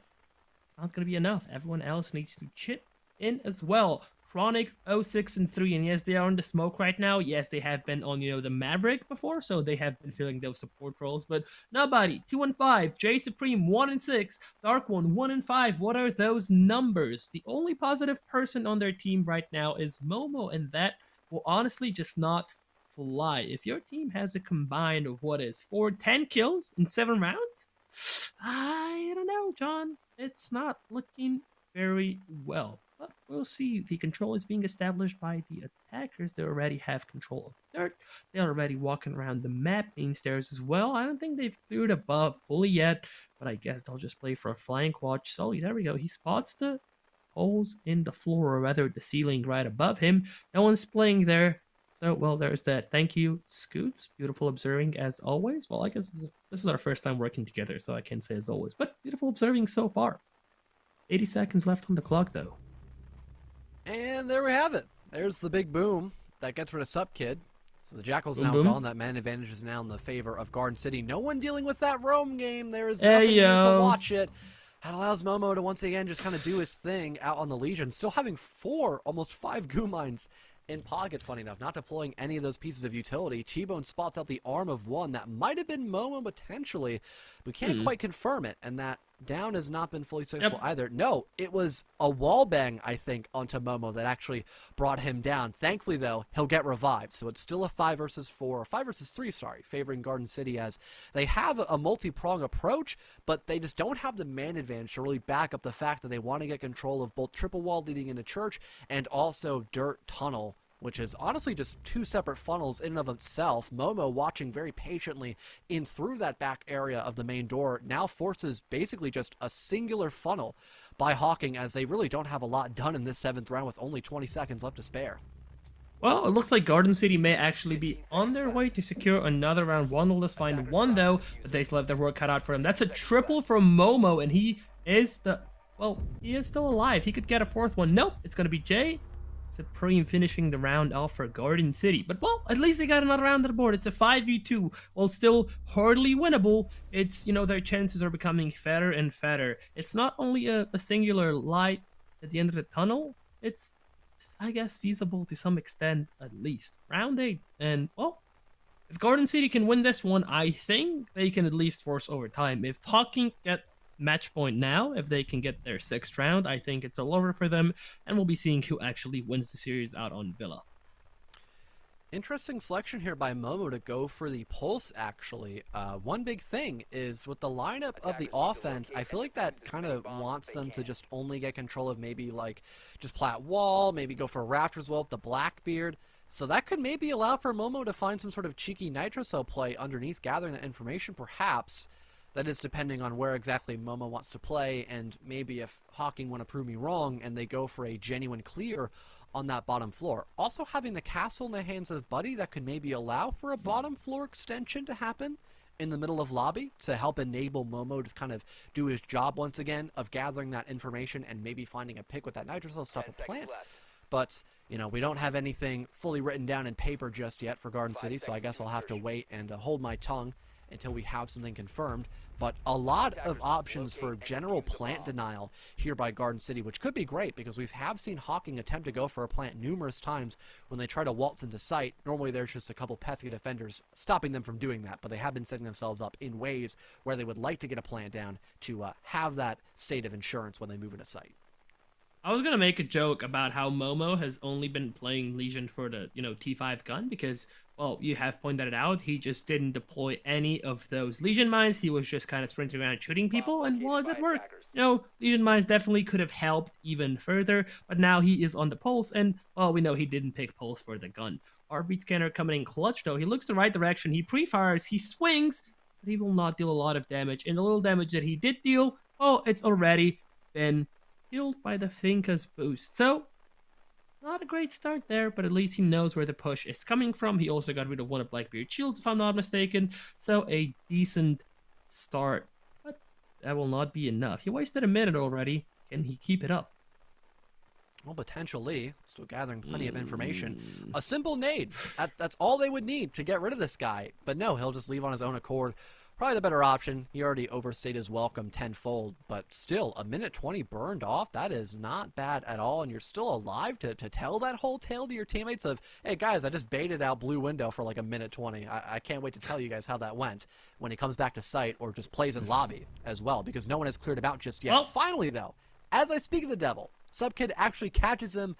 Maybe going on a run out? Yeah, he tried running out. I do not know why. That's such a risky play when you have so much value left to gather that information. Sully catches one off guard as well. Buddy's going to fall, but thankfully, the Dark One in the middle of CCTV will manage to light up a singular player. Subkid finds their second on the Blackbeard, and the Dark One has to get aggressive. They need to work a pick, and they'll end up finding it. 2 versus 3 now, with Garden City still in the back burner. Oh no, the pre-fire's coming out from the Malusi. Finds just a little bit of damage there, but doesn't connect. The plant goes down. Jane Supreme has to push out. No more C4 in pocket. Already been used. That would have been huge, but sadly, it's not there. So many angles to check. He does find the Finka. He does know there's another one. Thrum, are you looking the wrong way? What are you doing? Maverick there finally clutches it up for the attackers, but that was so way too close for comfort, fellow. I don't know, man. We are on match point. Hocking rather, excuse me, finally got there, but well, maybe they are hacking, who knows, I don't know, they kind of went nuclear this game, maybe they're hacking. Check Moss, perhaps? I don't even know for a running Moss, honestly, but I was gonna say, you know, Momo died, it was a 5v4, and well, the rest of his team had 6 kills combined when he died, so I was like, Hocking's probably winning this, and it was way closer than it should have been, yes, but it's still match point for them. They only need one more, and then they're forcing the decider of Villa. And like I said, I think whoever won last round wins the entire map. I stand by that. I think Hocking win this one, and if not this, then definitely next round. I don't think they let Garden City get more than 3 rounds off of them on Clubhouse. Well, very odd to not have any communication there. The Thermite had no idea Kaid was so close. He just tried running out back into Plat balcony. Just got shot in the back. That was a very, very hard round to swallow. But, you know, we'll see a reattempt here by Garden City to go back to CCTV. Maybe Momo will learn when he needs to fall back and when he needs to get aggressive, perhaps, because trying to run out against the Blackbeard, the first peek didn't work out. The second one probably is not going to either. An interesting gun selection here by Buddy as well. The M870. Oh, no. You do not see this one every day. But when you do see it, it either goes big or it has no impact. There is no in between, ever. The fact that that ADS will get blown up by the breach if it's open there is not very comforting to me on the cash wall. I think it got placed on the wall. Am I tripping? I don't know. We were trying to demonstrate. No, it didn't. Okay, it looked like it did. It didn't. But I still think it gets destroyed. It's looking over the edge. The smoke's being deployed very early. I think it's like, hey, smoke's clipping this game. Maybe we can get a lot of damage done on the Maverick. He's been such a huge problem for us. But I honestly don't think that's going to end up working out. Aiming with the pistol? I know you're bringing the shotgun, but what does the pistol help you there in the breach? You're going to shoot the grenade meter? I'm not sure. There we go. Shotgun in hand. Watching towards the window that's just been opened. Probably the better plan there. Blackbeard being brought out once again, I think, is a very interesting pick. But, well, it's been working out for the attackers, so who am I to tell them no? 1 minute used, and no one was playing the exact same position. No one pushed it just yet. But, well, if Hocking have more than 5-second memory, if they're better than a goldfish, they should remember where he was last round, and they should stop him out pretty early on. Well, no one falling just yet. We've got a ton of information being gathered here by Hocking. I feel like they want to try to seal the deal here on round number 9. Just a matter of if they're able to gather that control in order to actually find these picks, because they still don't have plat wall opened up. They are just kind of proxying around the outside parts of the building, hoping that someone may or may not overextend into them. The Dark One actually almost does that. They lose a lot of their health, but thankfully will actually survive that first initial set of shots. And they almost kill Subkid, matter of fact, as well. But thankfully he'll actually live that previous engagement too. So still, 60 seconds left on the clock, and everyone is still alive and relatively well, as Garden City, they are still able to hold down the fort in a decent manner and are kind of forcing a relative funnel here for Hocking in these last couple moments of the round.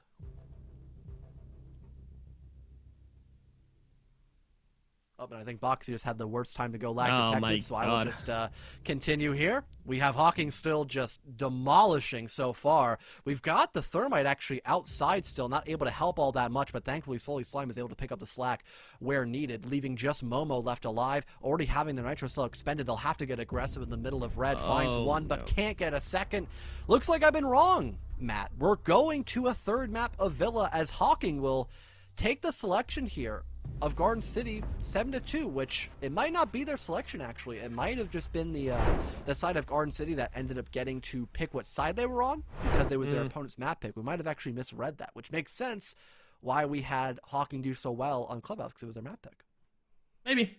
I don't know. Maybe it's just the plot armor. I still haven't decided who the main characters are and who, their opponents are in this matchup. But the one thing that I kind of wanted to point out, especially in all these cash defenses, and I just never got around to it, is it's so frustrating. There was no garage play whatsoever. We've had the Legion on, I think, from Hocking when they were on defense, kind of round 1, they got 3 kills there, but that was it. Every single time after that, we have seen rafters and we've seen cash play, no one was playing that. There was barely any utility there, and if anyone was there, especially from GCCC, that's a triple C, wow, that's hard to pronounce, they've only had people play on that window on the rafters. No one's actually deep in rafters denying, the walk-in from inside or even the outside doors. Everyone was just kind of playing there to fall off, and I don't know if that's how you're supposed to play the game. Garage is so extremely important, and defenders weren't defending it, but then again, on the flip side, attackers weren't capitalizing on that either. We will see if the teams need a break. Let's see. And, well, if we do, we'll go on a break. Not confirmed yet. I'm misreading Discord. Well, I think we'll definitely prefer to maybe have the break, or maybe not. We'll wait on confirmation, but we'll go into a quick little break and be back for Villa as quickly as possible, because they're a little behind schedule, but that's common in the R6 scene. So we'll be back in just a little while. Don't go anywhere.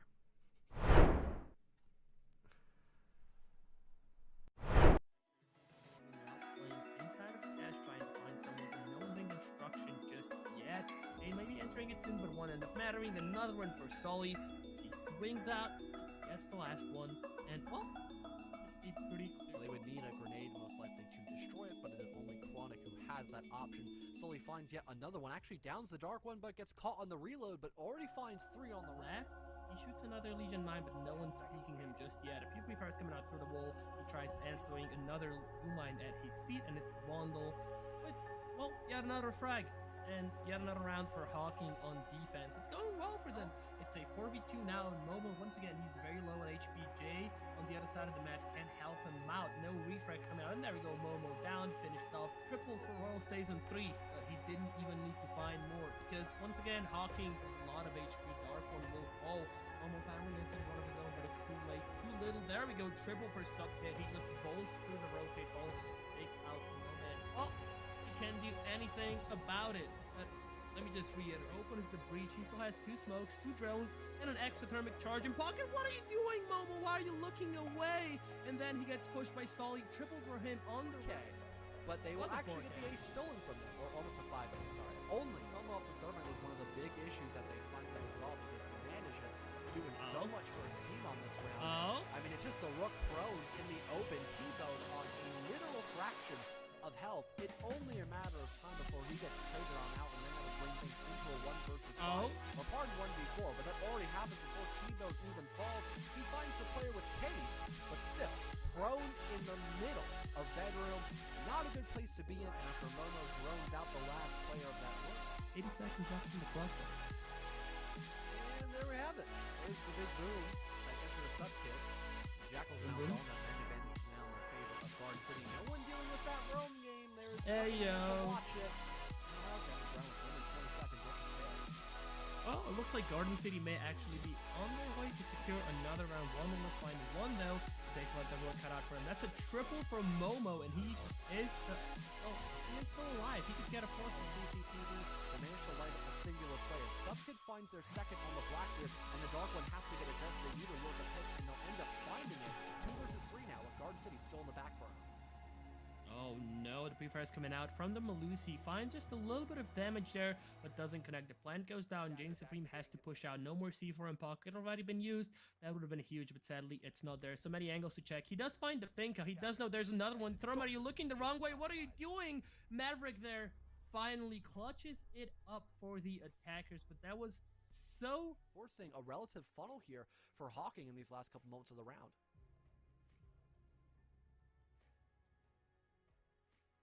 Oh, but I think Boxy just had the worst time to go lag Oh detected, my so I will God. just continue here. We have Hocking still just...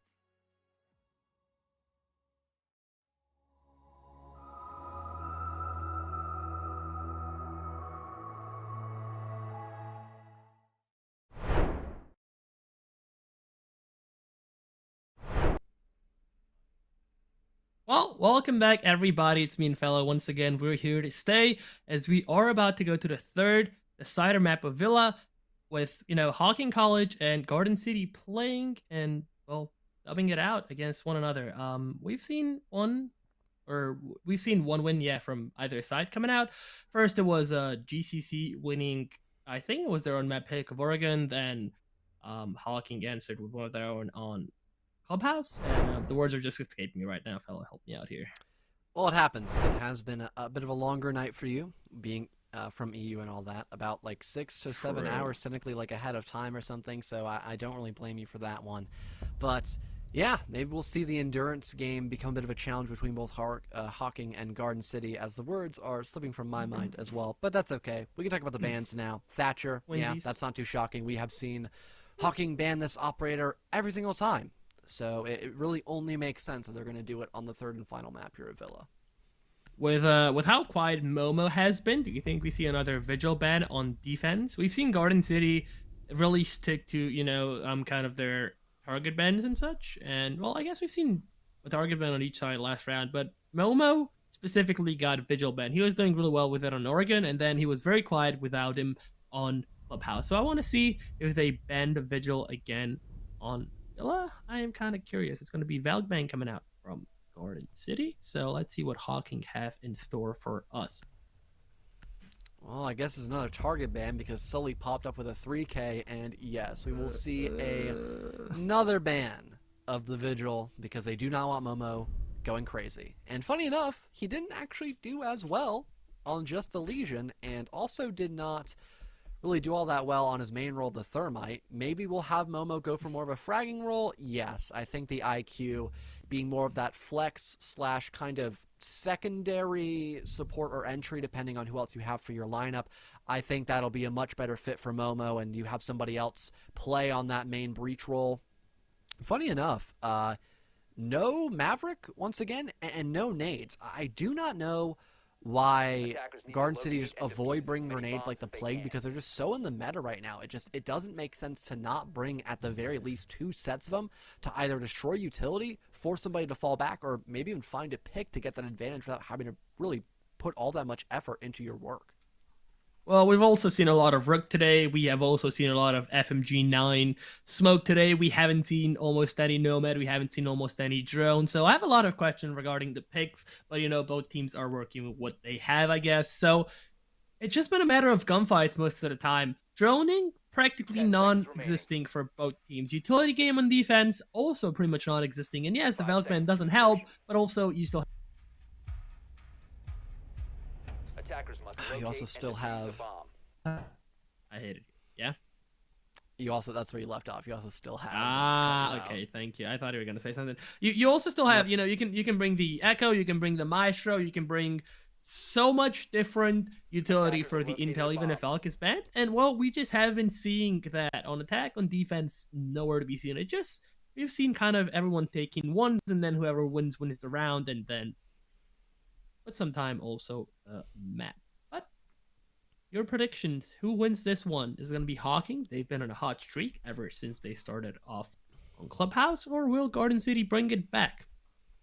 You know, both my predictions have been completely wrong, so I honestly have no idea, and I'd rather not predict. I would rather just see the game unfold and just not make a silly prediction of, oh, I think so and so is going to win because this and this, because this game has been anything but able to be guessed upon in an educated manner. Like, just coming with a prediction for this matchup is just impossible. It is like trying to, it's just threading the needle, but just 10 times more challenging than that as is. John, so I don't know. I do not know. You didn't go to college. What do you know about educated guesses, man? I mean, I guess all the time, and some people think they're good guesses, so maybe that's why they're so educated. Well, fair enough. Back to the game, though. Chronic's going to get the entry onto Royal. I'm going to say it, though. I'm going to say it. Sully, by the way, refrags onto Chronic. But I'm going to say it. I do think Gordon could potentially come back swinging and win. It's very unlikely, and Hocking probably takes it. But just for the sake of it, I will bet on the underdogs. I will say Garden City somehow managed to take it out. They did get the entry, but it's solely on the double, though. Just unrelentlessly swinging any and everything, and it's working out for them so far. So, well, 1 minute left. And Garden City still at the, not in the driver's seat, at the deficit, as they try to maybe have some leeway into either of the two sites. They managed to spot out one in the back of Hunting, so maybe Mobo could at least hold down some sort of cutoff angle so someone can go for a plant.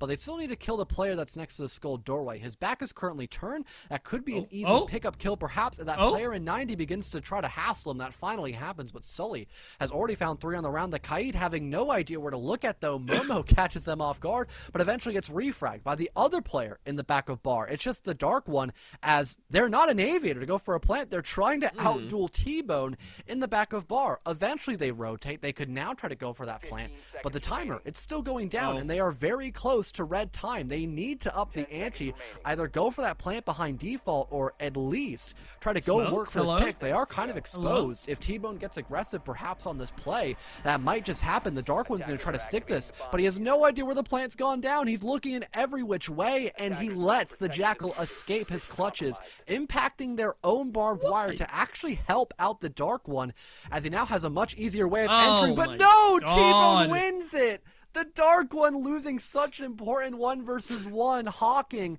they'll manage to bring back the round, as that was just such a chaotic opening on that Aviator attack. Man, first of all, Jackal, why are you not throwing the smokes as you're planting? It would have made the Cade, or the Rook, excuse me, so much more reluctant to just push through. Well, you're lucky they didn't know where you planted, but still, why do you then throw away the smokes and give your position away like that? I have so many questions. Also, just a small tip. When you walked over to Classical, when you were on the bar doors and you melee them, and there was also Barb and that made you turn around, well, collision in this game is a little bit finicky, so when you melee, you can actually melee both the barricade and the barbed wire with one melee. So, well, you should try doing that. It would have saved you a little bit of time. That's just a little tip, Attackers though. need to locate and Going into defuse number bombs. 2, or round number 2, excuse me, we'll be seeing statue and trophy being played. Well, it came down to the wire on round 1, but maybe Garden City can equalize this one out right now. They could. Or they could lose another 1v1. Guess we'll never know until we get there, maybe. It's a long road ahead of us, as we are still just in the infancy stages of map number 3. A painful one. Heading into, indeed, a very grueling road with lots of sharp glass. And unfortunately, our car is broken down, and we did not bring shoes or 5 socks. seconds remaining. We are walking in broken glass. It hurts very much. I need to see a doctor after this. Anyways, Attackers Glass trophy is and on fire. statuary. Defuse a We bomb. have a mirror for this site. You don't get to see that all that often because she's normally banned. And if not dealt with properly, if we see no one play for vertical, if we don't have these mirror windows shot, or anyone trying to nade, which there are no grenades again by Garden City, shocking, I know.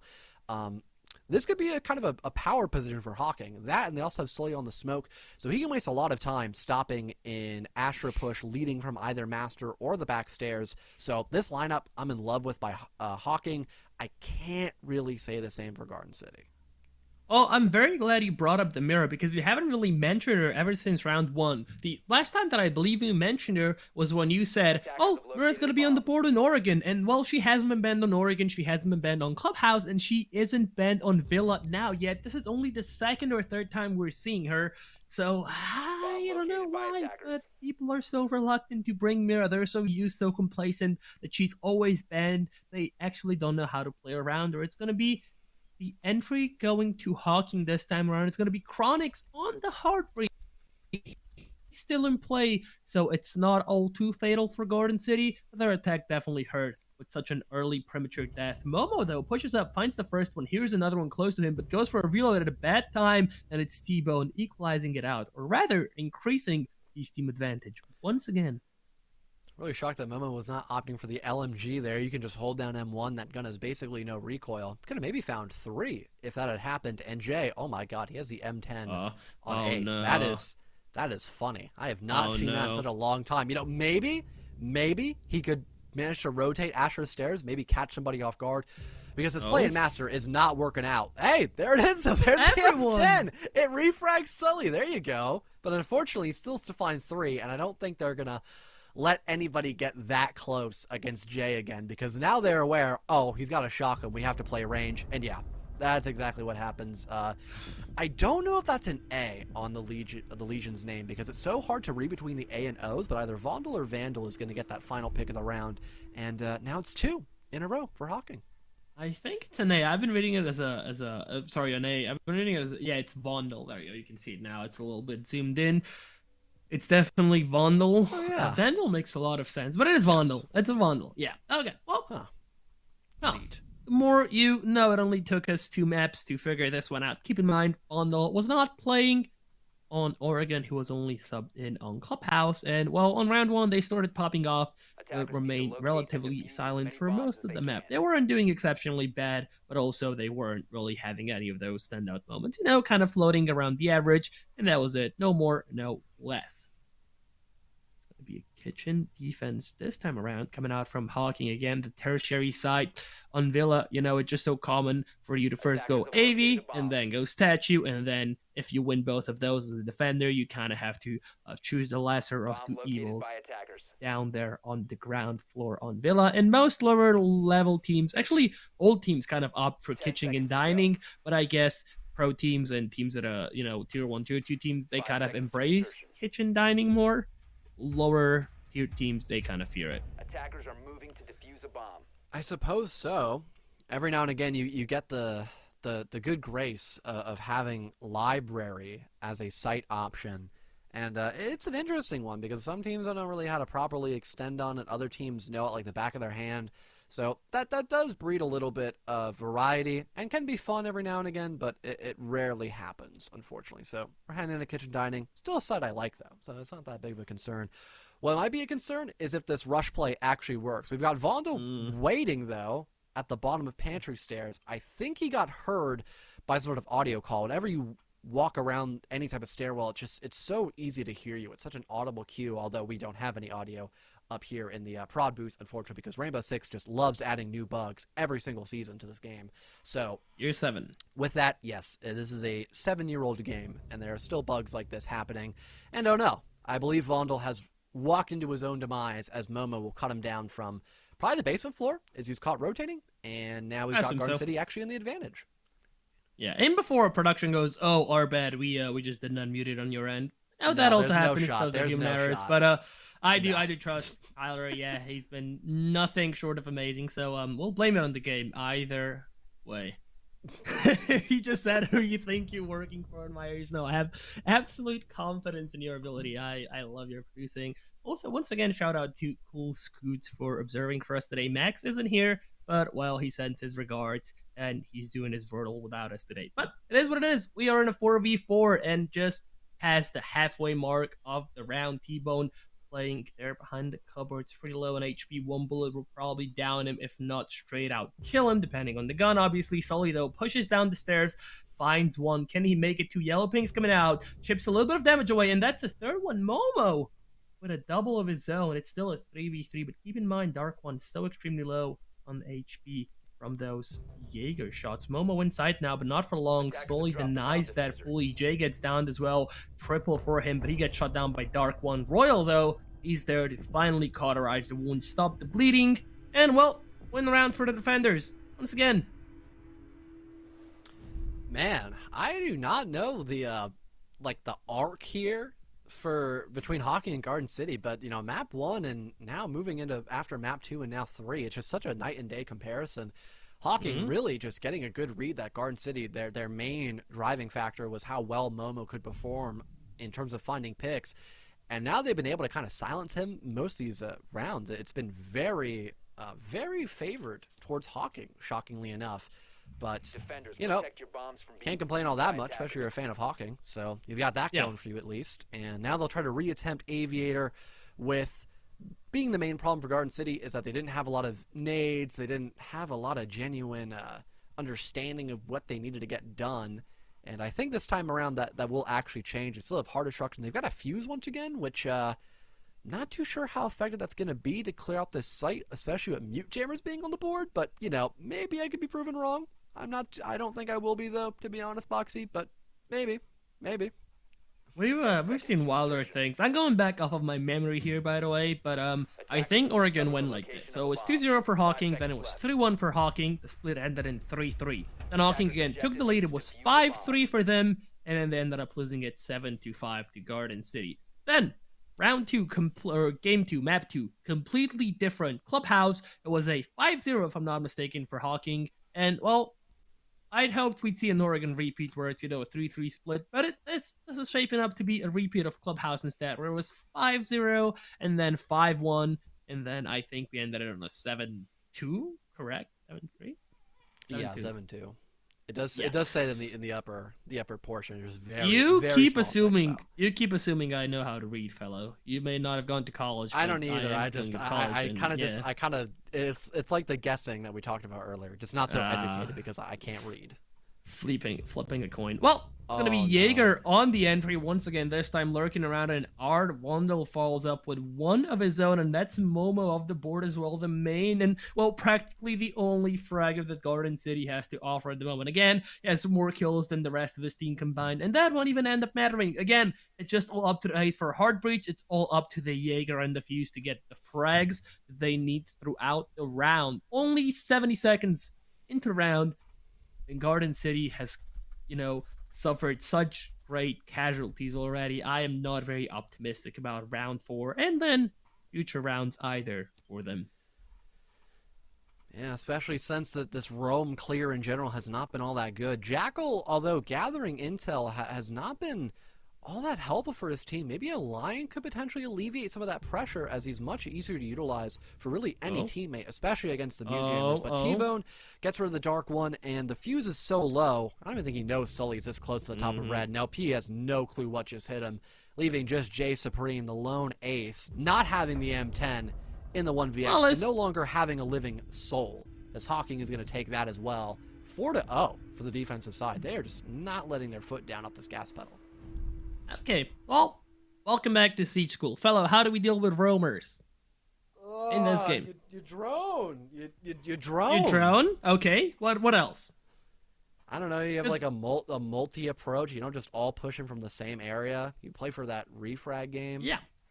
So, I mean, when you know there's a roamer, if you know at least their approximate position, you have two choices. You can either hunt them down with your team, you can, at worst get a 1-for-1 trade. That is what you should be striving for. If you can kill them without actually losing anyone, all the better, but at least trade 1-for-1. That is what you need to do at the least. That's your baseline. Or, instead of hunting down the roamer, what you can also do is, you can instead start pressuring the side, and that is what you do, especially if you know there's multiple people roaming offside. But if you pressure the side, which is what Garden City seem to be doing either way on their attacks, is you need to make sure your flanks are secured with rounds, with nomads, with gridlocks, with sandfishers, with cameras, with actual people watching them. You have so many different ways to secure a flank, but you need to do it. And if you're going to push a side, if you're going to put pressure onto a side, there's roamers running around, then, you don't even need to know. You can just assume. Because when have you last seen Villa with 5 people on the bomb site? Probably never, right? Attackers are heading out to defuse a bomb. I have seen it once, actually, and I'd rather not talk about it, but only once. So, was it collegiate? It was collegiate R6. Right, it was collegiate play. Not CR6 in general, but collegiate. It was not CR6, I will say that, but I would rather not disclose where I saw it. Anyways, PTSD Hocking looking to maybe take another one here for their troubles, as once again, I mean, they're doing a good job on their defensive side. They're not letting this roam clear be successful in any way, shape, or form, despite the fact we still have something attempted to be brought out to help clear out that roam game, and there is still a semblance of a drone established, but just not enough. I feel like just the right tools are here, but they're not in the right places to be utilized. It's like you're a mechanic and you're being given like a woodworker's tools. Like, yeah, these are nice and all, but I'm trying to work on a car, not cut down a tree. So it's just not been the best position here for Garden City at all. It's been a minute burned off the timer, and we still have Sully just walking around scot-free. I cannot believe that. I now have an image of you in my head of like you trying to hammer a nail down with a wrench. I don't know why, but it's stuck in my head. Anyway, Sully's going to be the one to fall on entry this time around. And well, that is actually a massive opening there for Garden City. And they should hold on to it with their dual life. They have the early on advantage, and well, they make it a double. Or Bundle is down at least. He will get 1, but still, that's quote-unquote the advantage for them. There we go. Jay Supreme gets 1, but then another refrag coming out immediately, and Mira coming in clutch. Roll's just gonna swing. Ash not aware. Oh, she falls again. What are you doing, Garden City? How are you just getting traded out immediately and then still solo pushing and dying like you have no intel where anyone is? Nobody though. He finds one and another refrag. Fella, what is happening? Oh, they have not known about T-Bone's position this entire round. Help! It's only Chronic Swifty. He could maybe, just maybe, isolate here because both defenders are off-site. But they're holding a very long kind of crossfire. I believe we've got Chronic maybe opting to try to go through the rotate hole potentially, still having plenty of time to think about their actions. They could drone, but no, they'll walk in blindly, unfortunately, right into the unloving arms of T-Bone. Some damage being done, and yeah, I'm really shocked this mirror window has not been destroyed out here by the thermite. It won't matter as T-Bone will now fall. 1 versus 1 situation. Chronic Swifty has somewhat of an idea as to where Supkid could be playing at, but isn't pre-fire the correct corner. And now we'll have Supkid just playing on the prone. If Chronic tries to go for a plant, a nitro cell could most definitely be tossed across bomb sites, and this could potentially happen. The Mira might be able to go for that C4 toss. Please, love of God, utilize that utility. They finally toss it, and it does detonate right on the feet of Chronic. And there we have it. Hocking take yet another in a row as, well, we had the hook, line, and sinker done perfectly by Supkid. You know what this whole match reminds me of? And this is going to sound a little mean, but I'm going to say it anyways. This reminds me of watching 10 players who used to play the game in year 1, year 2, year 3 come back to the game unaware of all the changes that had happened in, the past year or two. They're just not mailing the mirrors. We've had at least 2, if not 3 attackers come up Astro or Bathroom or somewhere on that side, and they all just breakdanced in front of that mirror. No one decided to punch it once. That's all you need. You need to just melee that mirror, and your intel, the intel that you're giving your opponents on you, will be limited to only sound. We all know how finicky sound is Rainbow Six Siege, so if you take away the visual, you have done so much for yourself. But some way, somehow, Garden City are not reacting, and we are seeing an exact repeat of Clubhouse, where again, 5-0 up Hocking. This is where, at least last time around, Garden City, well, they switched Momo from hard breach onto a fragger, and he started fragging it out, won at least a few rounds. Wasn't enough, but still it was something. This time around, Momo hasn't been on hard breach since round 1, and yet he's still, yes, the only positive person, going 1 in KD currently, but still hasn't been enough. Chronic, 2-5, Jay Supreme, 3-5, Dark One, 2-5, Nobody, 1-5. I don't know what we're seeing, fellow. So many questions. I don't think many of them will be answered today, so I guess we'll have to save them for next week's episode. But before we get to there, of course, we still have to finish out this last map, which Hocking are trying to get that done as quickly as possible. They are trying to speed run through map number 3 of Villa, not trying to lose a singular round or anything that would cost them extra frames being lost. We have the intel trying to be gathered once again for Garden City, and unfortunately, they lose Chronic. They've always been bringing double hard breach though, so they still have the ace, so it's not that big of a problem. It's just one less gun to play with, which for Garden City is kind of a bad thing, because they've been harping really playing into the fact that they need to outduel their opponents and just go for those head-to-heads, and they just keep losing them time after time. So it's not a good sign. This is still being a continual problem. If Hocking win this 7-0, do we classify that as a speedrun any percent, or as a speedrun 100%? That's a good question. We did go to all 3 maps, so maybe a 100% playthrough. Maybe a 100%, because, well, looking at Garden City on Villa, they're speedrunning at any percent, and, well, the percentage, I can tell you, fellow, it's just not very high. Sledge refires a little bit, gets taken down by Sully, double frame on the round. Make that a triple instead, just running around. Momo was the menace of Oregon, but it's all Sully and company on this one. He's just running around uncontested. No one can stop him. He's lost just a little bit of HP. Won't even end up mattering. His job is done. He got his frags, and again, it's a 2v5. We're just 1 round off of match point. Only a singular attacker left alive. I think that's 0 though. Well, I don't know, John. I'm losing my sanity here. You know, at least we can say the speedrun is definitely glitchless, so that's at least nice. But besides that, Garden City needs to win a whopping 6 rounds in a row, and that just guarantees overtime. That doesn't even give them a win or a draw. We don't have ties in here. They have to go play after that 12-round regulation if we get there, of course. So Garden City, they are going to need to do a full 180-degree turn in order to actually at least get overtime, and then maybe consider winning out this matchup. But we haven't seen overtime at all throughout this entire best of 3. I don't think in a 6-0 lead favoring Hocking, I don't think we're going to have that happen now. Unless, of course, I just cursed Hocking. But, I'd really like to think I didn't just do that. Well, I don't know. Like you said, your predictions haven't been the best today, and I'm not faulting you. It happens to everyone, especially when watching collegiate players play. They are extremely unpredictable, and, well, that's not always a bad thing, but at the same time, we often make ourselves look like fools because we call something, and then instantly, with a snap of a finger, the other thing happens. We'll see, though. I think this is a clear and cut win for Hocking. Like I said, Garden City, they had the potential, but, well, potential is all that they had, at least on Villa. 5 seconds left. That was a pretty similar story. Just a matter of question is, will this be a flawless 7-0 coming out from Hocking, or will Garden City be able to at least secure a round and, well, at least a little bit of their pride along with it?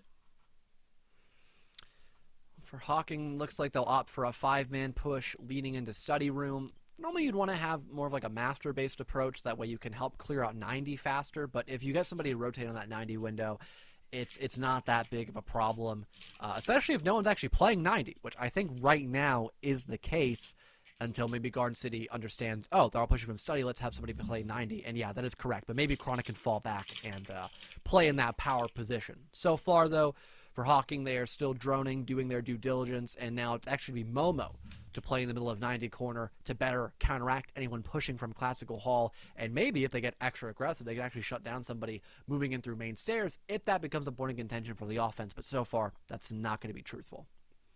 Well, we'll definitely see what ends up happening. 1 minute already burned off the clock.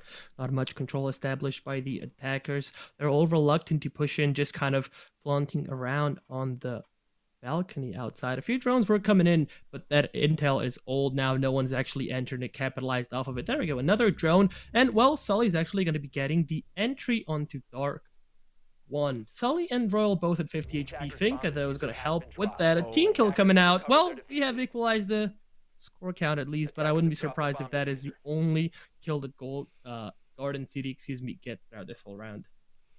Well, Momo going to break the Trome with the impact grenade, shuts down T-Bone. Better than nothing, I suppose. T-Bone gets rid of Chronic Swifty, though, from, I believe, Skull Doorway. They could honestly just kind of ignore Momo if they have someone just kind of proxying around there, just kind of waiting patiently for him to re-swing, and it wouldn't be that big of a concern. Sup Kid near Skull will try to have ends meet. Momo just swings once again, gets rid of Royal, and now it is only the Twitch left to stand.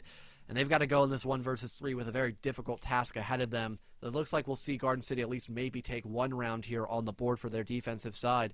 But there is a chance here for Sup Kid. They have a drone that they probably will not use. And then they might be able to isolate in the 1v1 situation every single time, perhaps. They do enter the site almost for free. They might need to deal with the Tachanka Shamika launchers here, perhaps. Nope, he's just looking the wrong way. Cannot hear Sup Kid just entering the site. Tries to go for a flick, but is aiming at the drinks behind the Kaid, and not the Kaid himself. Giving the first round here for Garden City after 6 rounds in a row as nothing but L's. Well, speaking of, firing at the drinks, I may need to shoot a shot after this as well, because this is, well, traumatic to say the least. But Garden City at least won 1, so they will not be going home on a 7-0 loss on the decider of Villa, so I guess they have that going on for them. But, well, people are uneasy. They want Valorant to start, and I honestly think this is going to be a 7-1. I don't think Garden City have more than 1 round in them, and they've achieved that 1 round. I don't know. It's been an interesting game, to say the least. Attackers need to locate and defuse as many bombs. Would have to agree.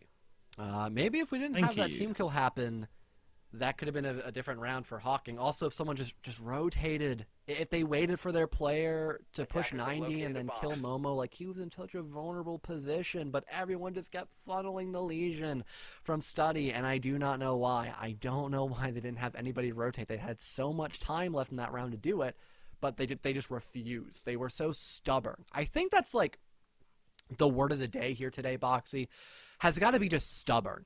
Teams just refusing to change or change enough to have an impact. That has been like the motive for a lot of teams. It just sucks because in a game like R6, adaptation is kind of a necessity, and then you see teams refuse to do it, and it only makes sense why they lose so heavily on a couple of matches. Yeah, well, like you said, adaptation is king, and we've seen very little of it so far. But maybe, Garden City, well, there's no winning them, or there's no winning for them, rather. But I don't know, maybe they can still rack up a round or 2. I said I don't believe so, and they probably won't. But Caster's Curse is a thing. We've proven that multiple times today. So at the end of the day, what do we know? Just let them play the game, and maybe they will surprise us. You've seen a C4 fly out, not connect, not even do a little bit of damage there. Nate's coming out in return, but I don't think they will. Well, the lag detected strikes again. The dark night of this situation. Yeah, we know. And looks like Hocking once again are not going to really go for a multi-prong approach, but Sully just enters the site. Has the LMG at hand. It's plenty of damage to be done here. Looks for their second on the round, but they are just dancing against Buddy. He'll finally win that altercation. 5 versus 3. with Garden City once again on that back burner, and now Hocking, they're just taking their sweet time. They're allowing this wall to be opened up, allowing a finger boost to heal up some of their weakened players, and now they once again have this spearhead of that LMGE create so much space, and apparently this information has not been relayed. Chronic, turn around. There's an LMG staring you down. It only makes sense why you fell so easily, and as Royal steps up in the middle of the site, it's going to be the game over with only a singular round being taken away from the pocket of Hocking on this map as they win almost perfectly. What a fine speedrun that best of 3. Well, one is better than none, I guess, or maybe not even.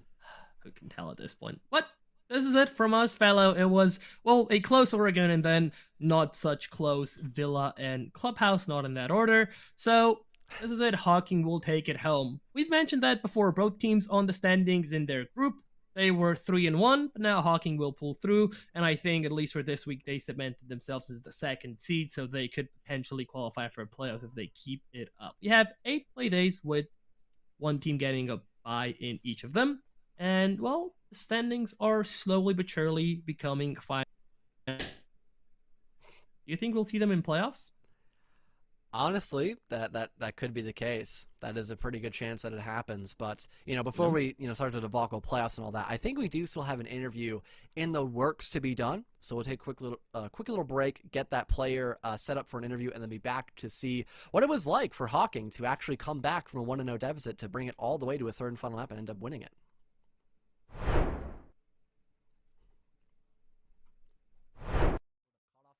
So someone can go for a plant, but they still need to kill the player that's next to the skull doorway. His back is currently turned. That could be an easy pickup kill, perhaps, as that player in 90 begins to try to hassle him. That finally happens, but Sully has already found 3 on the round. The Kaid having no idea where to look at, though. Momo catches them off guard, but eventually gets refragged by the other player. Barbed wire to actually help out the Dark One, as he now has a much easier way of entering, but no! T-Bone wins it! The Dark One losing such an important one. Hey, there it is though. There's the F10. It refrags Sully. There you go. But unfortunately, he still has to find 3, and I don't think they're going to let anybody get that close against Jay again, because now they're aware, oh, he's got a shotgun. We have to play range, and yeah. Down him, if not straight out kill him, depending on the gun, obviously. Sully, though, pushes down the stairs, finds one. Can he make it? 2 yellow pings coming out, chips a little bit of damage away, and that's a 3rd one. Momo with a double of his own. It's still a 3v3, but keep in mind, Dark One's so extremely low on HP from those Jaeger shots. Momo inside now, but not for long. Sully denies that fully. Jay gets downed as well. Triple for him, but he gets shot down against the Mute Jammers. But T-Bone gets rid of the Dark One, and the fuse is so low, I don't even think he knows Sully's this close to the top of red. Now P has no clue what just hit him, leaving just Jay Supreme, the lone ace, not having the M10 in the 1vx, and no longer having... Bundle is down at least. He will get 1, but still, that's quote-unquote the advantage for them. There we go. Jay Supreme gets 1, but then another refrag coming out immediately, and Mira coming in clutch. Royal's just gonna swing. Ash not aware. Oh, she falls again. What are you doing? Garden City, how are you just getting traded out immediately and then still solo pushing and dying like you have no intel where anyone is? Nobody, though. He finds 1 and another refrag. Fella, what is happening? Oh, they have not known about T-Bones. Go for that C4 toss, please. Love of God, utilize that utility. They finally toss it, and it does detonate right on the feet of Chronic. And there we have it. Hocking take yet another in a row as... running at any percent. And, well, the percentage, I can tell you, fellow, it's just not very high. Sledge refries a little bit, gets taken down by Sully. Double frame on the round. Make that 1 round off of match point. Only a singular attacker left alive. Make that 0, though. Well, I don't know, John. Sup Kid near Scoble, try to have ends meet. Momo just swings once again, gets rid of Royal, and out is only the Twitch left to stand. And they've got to go in this 1 versus 3 almost for free. They might need to deal with the Dachanka. Shamika launchers here, perhaps. Nope, he's just looking the wrong way. Cannot hear Sup Kid just entering the site. Tries to go for a flick, but is aiming at the drinks behind the Kaid, and not the Kaid himself. Giving the first, allowing a finger boost to heal up some of their weakened players, and now they once again have this spearhead of that LMGE create so much space, and apparently this turn around. There's an LMG staring you down. It only makes sense why you fell so easily, and as Royal steps up in the middle of the site, it's going to be the game over with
And well, fella, we're back for the post-match interview, and what a match it was, right?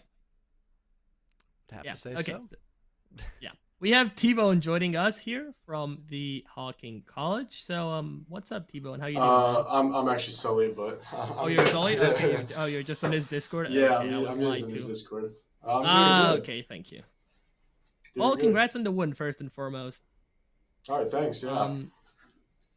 Yeah, we're just quickly gonna go through questions. We're gonna keep it short and sweet because the Valorant fanboys are waiting and they're ushering us off camera. They've been nudging at us for quite a while. So I want to talk about Oregon. You know, you guys, you were so dominant throughout Oregon. You always had the advantage. It was a 2-0, 3-1, okay, then 3-3 at the half, but then 5-3 again. What happened in the end? How did you let it slip? So basically, at the end on our offense, we couldn't really shut down their roam game, and we never picked the operators to shut down their own game. At the end, we went with the Nomad and the Jacko, but we just did it too late, and by that point, their vigil already tore us apart. Okay, John?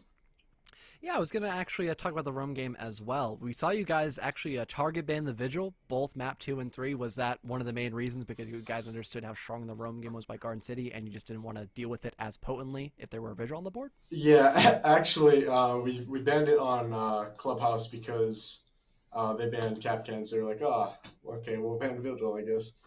Just to, get back at them a little bit. But actually on Villa, we did specifically want to ban the Vigil because that's more of a roam heavy map and Vigil's really strong on that map, more so than Clubhouse.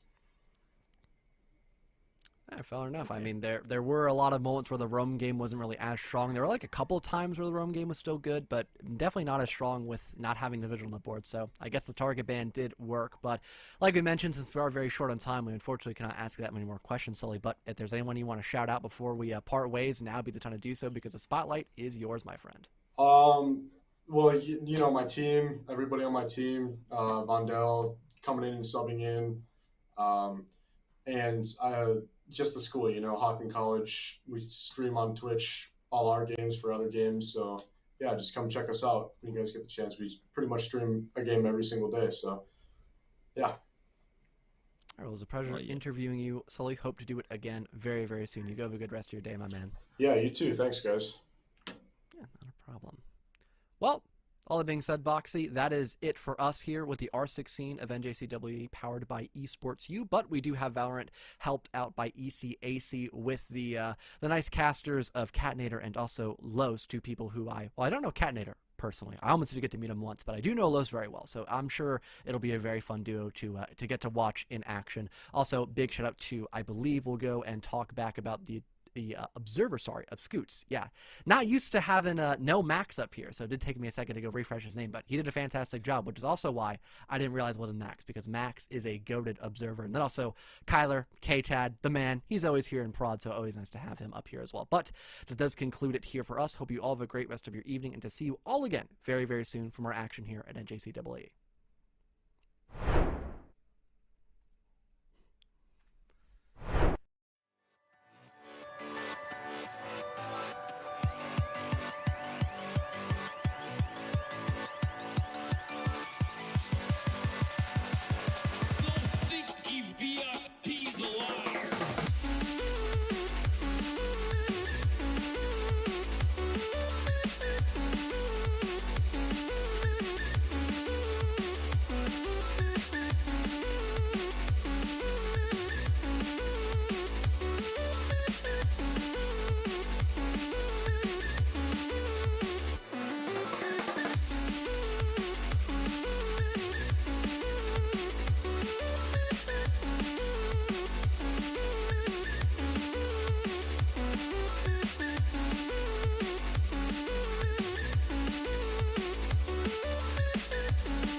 And what's going on, everybody? Welcome back to some ECAC Valorant action. We got a fantastic, bombastic best of 3 here tonight. And to break down all the action for you tonight is myself, handsome host Los, joined by the amazing commentator, Catinator 3000. Cat, how you feeling? Oh, I'm feeling so good. And, you just bring a swagger.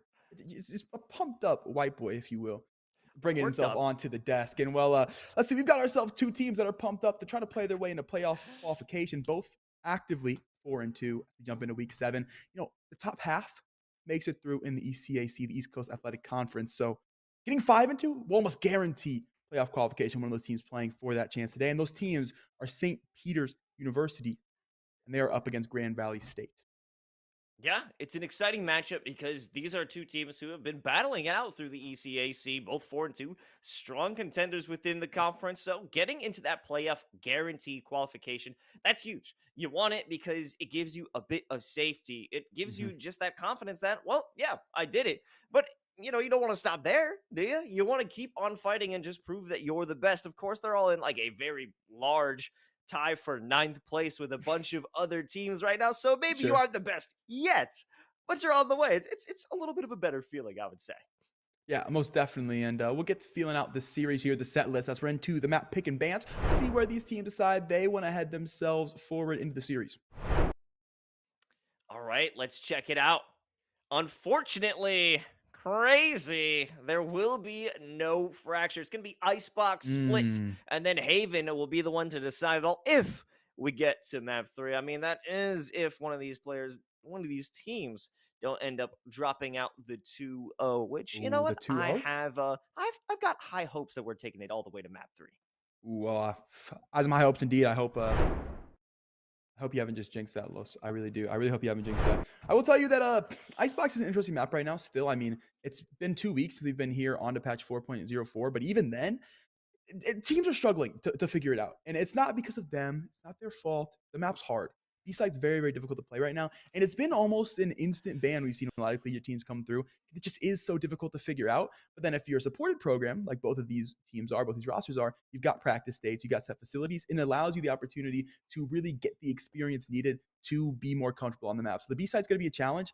And that comes down to what we have in terms of controller power. We've seen some top-level tier 1 organizations change up to play double control on the map. They play the Viper and the Brimstone or the Omen, so they have extra control when it comes down to B-side defense. That's not what we're going to get here. We're going to get single controllers, which means B-side's going to be difficult for both these teams going forward. I'm really interested to see how they deal with said difficulty.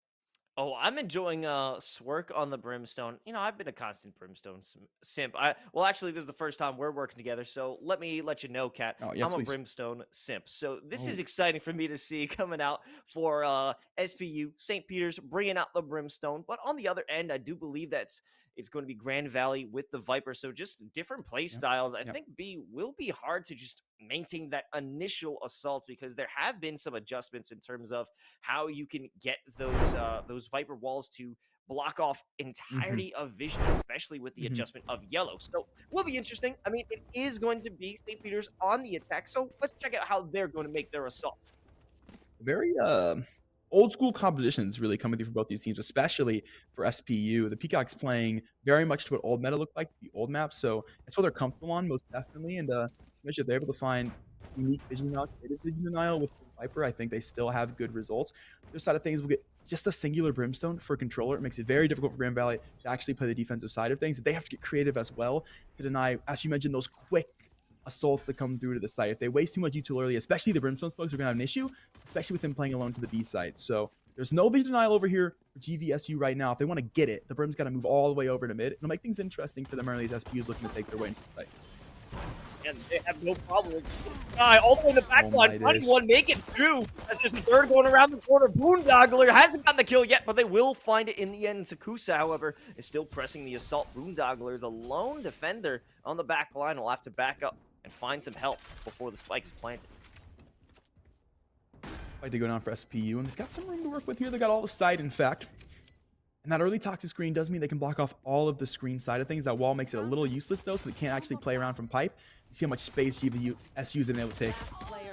Oh, Swerk has found one, yet it's now turned into a 1v2. If they get that tap down, it was good. However, Sakusa came in the perfect timing for the reload, so SPU taking round 1. Round 1 for SPU, and a pretty clean one at that. That wall made things a little bit interesting for Grand Valley to get to the back of the site. We see how quickly the adjustment come through. For SPU, they recognize, okay, they can't play their way through to pipe. We can't watch them from pipe. It means they got to play back a site. They played back a site. The angles are there. They're watching quite nicely on the post plant. They're able to clean up the round. Now it seems they're heading over to A again. It fits. Work so far, it was such a long rotation for Swerk to have that effect on the round. And while they did manage to pull off 2 kills, in the end they were just too late. And now we have that toxic screen setup, followed up with the Silver Nova drone to get a better aerial view of the action. I think we're about to find out why Sky is going into the back line again. No, just on the pipes. Doesn't find anyone with the Spectre yet. However, they do have backup as it's time to swing through the back, and Term will be the first one to fall. Swing all the way to Ninja already. They'll pick up another. This is a deep wall. Awkward angle, though. There's still room to play very far off of it. They're still going to play off the toxic screen. Now off the wall. Looking for one. Will grab it. Skies is another. So clean 2-piece for both players. Looking for a 3-piece, but Swerk, well, he's found one. Find anything else? Not quite. Like I said, we'll come through, finish up the job from the top of the screen. 2-0 for SPU. Looking very, very clean the first 2 rounds, especially over onto that A site. Certainly a wild wall dropped out there by Hayfill, and I think if it wasn't on that force round where they knew they were going into an advantageous position, that would have been punished without a doubt. However, they can't play that way. They still have to focus on keeping those SMGs, keeping the Spectres in play, and trying to eke out another win because, of course, it's the first rifle round here for Grand Valley. An early default coming from SPU. They've been putting pretty aggressive tempo early, just running it down to that A site after feeling out initial utility. It's nice to see them spread on the default here, even if they are into those bonus weapons, to make space early, to keep GVSU on their toes. I don't think they've realized just yet that it's a solo Brimstone to hold B. I think once that info comes out, you really start to see this team play the B side. And oh my goodness, it's one piece of utility. It's one peek from the jet, and it's baited the entire rotation. We get to walk all the way up the B main. The Brimstone's way too far away to have any impact. They're going to get sight for free. Just can they hold off the post plant? And the wall says to set it up. Sakusa doesn't get the perfect shot, but Swerk through the double smoke finds the shot, and Term will follow up as well. Things are looking quite nicely. However, Jeremy will get the plant down. Still have to break this wall and might be able to expose some vision running across the ice wall. Jeremy just makes it away. Should be a difficult position to attempt to defend, as they're essentially caught off all by yellow and by green. Now with Polar. For them to make some space. Polar take one. Swerk has another as well. Trades to come through for Hayfill, but only one as Term's going to finish out the round. GVSU will take the defuse. Been able to keep 3 guns alive going forward as well, so the gun round going to still be quite stacked up. Anti-bonus is absolutely good to go. It's interesting how Swerk made that rotation, or just the call behind it that we saw from ECAC just peeking out, getting that visibility and forcing such a massive movement, and somehow it still wasn't a major detriment to their defense of B site. Swerk even from the back line, but let's be honest, shooting through, I think, at least 2 layers of smoke to get the kill onto Sakusa, that's just unlucky to get things started. But, you know, they followed up, and it was good. It was good work by the rest of the squad to be able to follow it up and just close in on the rest of SPU, so they didn't have any real defensible positions. Absolutely. SPU move their way up quite early into the A site. GVSU have been consistently playing 3 players here. They've got as well that Sage buried up to Boilers, who's already here in the quick rotation. Skies to find 1 quick trades all across the board. Sakusa to pick up 2 on their way into site. Plant to go down onto default. Unless the orbital strike has something to say about it, and well, it's speaking quite clearly. Stall for a little bit of time. Now wall to come back through. Should still have a plan, and that they do. Close gen. There's that neural theft. Revealing only 2 players left on the side of Grand Valley. They're out of position. They are in no spot. No ability to get some angles, and especially with this barrier that was placed by Hayfill. They don't have any shot. Sakusa is in a dangerous position no longer. The danger has been lifted. Polar can parkour this. Oh, the parkour did not find the value it was looking for. Swerk, however, turns this into 1v2, and it's doable. They have to walk through the molly. They see that Jeremy is peeking around the corner from pipes, but do they know that both these players are here? I think they're going for a commitment, maybe, just to run into the smoke and go for the defusal, not expecting a player to be on the left, but there they are. Swerk gets the shot. but do they have enough time? Oh, so close down to the wire here on this defuse. Does Swerk have it? That he does. 0.5 for the Brimstone to find the 1v2 clutch. And yeah, Lost, as you mentioned, he tries to go through, play the Ninja defuse with smoke, recognizes the wall still to the top of generator, instead has to go to pipe. And those footsteps come through. It baits the players to peek early. They get into 2 massive 1v1s, and Swerk is able to find both of them to send home that clutch. Insane clutch factor out of Swerk. And it was such a wild and very unknown position held by the last 2 defenders, or at least attackers, for that spike. And I think it was just a bit of a misplay for them to play so closely together. You had a longer angle. It might have been more defensible, might have been easier for them to make it work in the end. However, GVSU back on their 2nd round win, and SBU kind of thrown for a loop at what their next strat should be. They are. For once, they're going to hit early B main. The first time we've seen them actually on it this early into the round, this map. I mean, it's only been 4 rounds, but still. Swerk close. Yellow, he's taken out early. He gets 1 smoke out, but he's out of the round as well. Res to come through for Hayfield. They picked up 1 Phantom. Seco team as they look to take their way the rest of the way up towards B. Left their Soba to A, though. He's heard all this rotation. He's taken all this space, and suddenly, what do you know? They are into the A site. They'll walk away. It's an easy rotation to come through. Term might not be expecting Silver Nova to be hanging out on A site, but going toward the rafter should be the correct move. I don't know if Silver Nova would be expecting someone to be here so quickly, but that Viper's Pit will be a signal enough. It's definitely certain that the players are here. Hayfield gets the plant in, and they're just sending shots in. You have no idea, no information of where these players could be. Polar just wants to send it. The first one down, and a wall to block their entry. Maybe another shot. Hayfield and Sakuza getting some fire down range. It's turned into a 2v3. You have to fight to the Viper's Pit. Everybody in this pit now has a rifle. Those 2 players come through the back of the site. The only one without it is Sakusa, but he just doesn't want to risk throwing down the Viper's Pit in doing so. Guys picked up 1 from Generator, and that just leaves Term in a 1v3. He's got absolutely no sight lines. Well, now he's got no sight. He's out the round. So he'll go blind. Sakusa will shoot out the lights. 3-2. It's a thrifty for SPU, and that rotation is absolutely massive from them. They recognize just all that space to be made. Silver Nova makes a massive play, common out. They're able to rotate forward, and that Viper's Pit is exactly what you need if you're the eco team there. So you're playing with just pistols. You've got 1 rifle to work with that you get off that Brimstone. But after GVSU, you know they've got utility and they've got that upgraded firepower to go with it. But it's negated because they have no sight lines. They have no ability to get in. The only way they can make plays, they try to push through to the back of sight. When they push through, they play directly into the Sheriff's hands. They need to be up close. They need to be able to take quick frags, and that they do. Now it's the opposite story. It's Grand Valley on the eco themselves. They do have a Marshal on the side of Swerk, and maybe they could work that into potentially having the orbital strike. Other than that, it's Term on the blades. They are not working with much here. The other ultimates on hand are only good for information or just recovering from losses. It's Sky, unable to get some shots in, jumped into the slow orb. If we have a good shot coming out, no, Term won't be able to get a 1 in as well. It's Good Sky. flash turn. Does make it through to the end. Even with the Phantom, they're doing just fine. A little bit of damage. Sakusa as well, down to 50.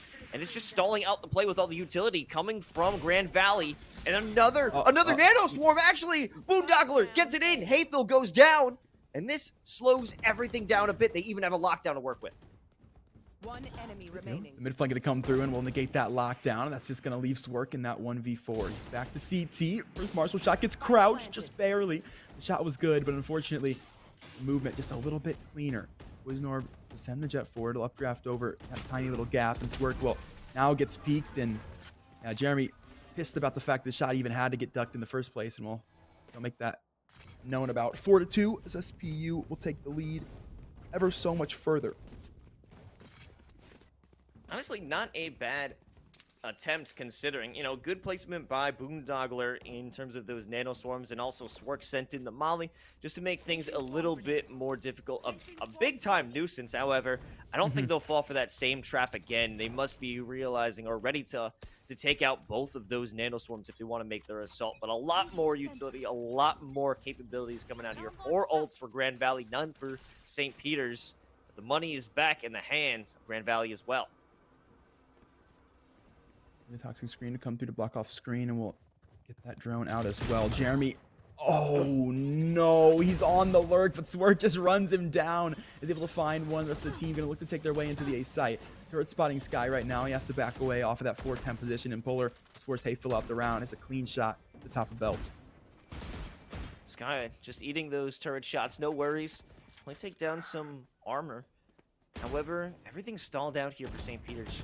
2 players on maze by the orb, and Sakusa shooting through the smoke. Does remove Polar. There's 3 players from screen. Swerk does get traded out, though. Sky, all on their lonesome, but they do have backup. It's Silver Nova. Sending out the shock darts, buying some time, but the cabbages are on their way. They know exactly where the final players are headed. They're going over to B. That they are. They'll rush their way down. Should actually get cut off here. Term doesn't burn the dash to get there, but he's close enough that the only place he can plant here is going to be that front of default. So if they step further, they try to get the cubby to be caught out, and that they are. Term has one prof, the other. The team ace. Everybody on Grand Valley going to step up to find frags. A good round, a good recovery indeed. They certainly needed it because they were low on money. Now they're going to have some funds back in it.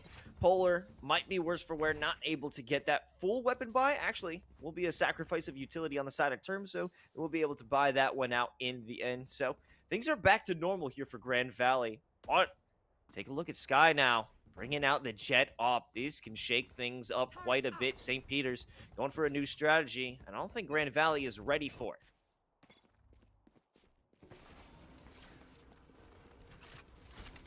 They have to come up from top of belt. Recon to come through onto the jet, so that makes easy space. The drones found its value early yet again, and SPU, I like how patiently they're willing to play this A scale. Still, they'll take so much time to get there.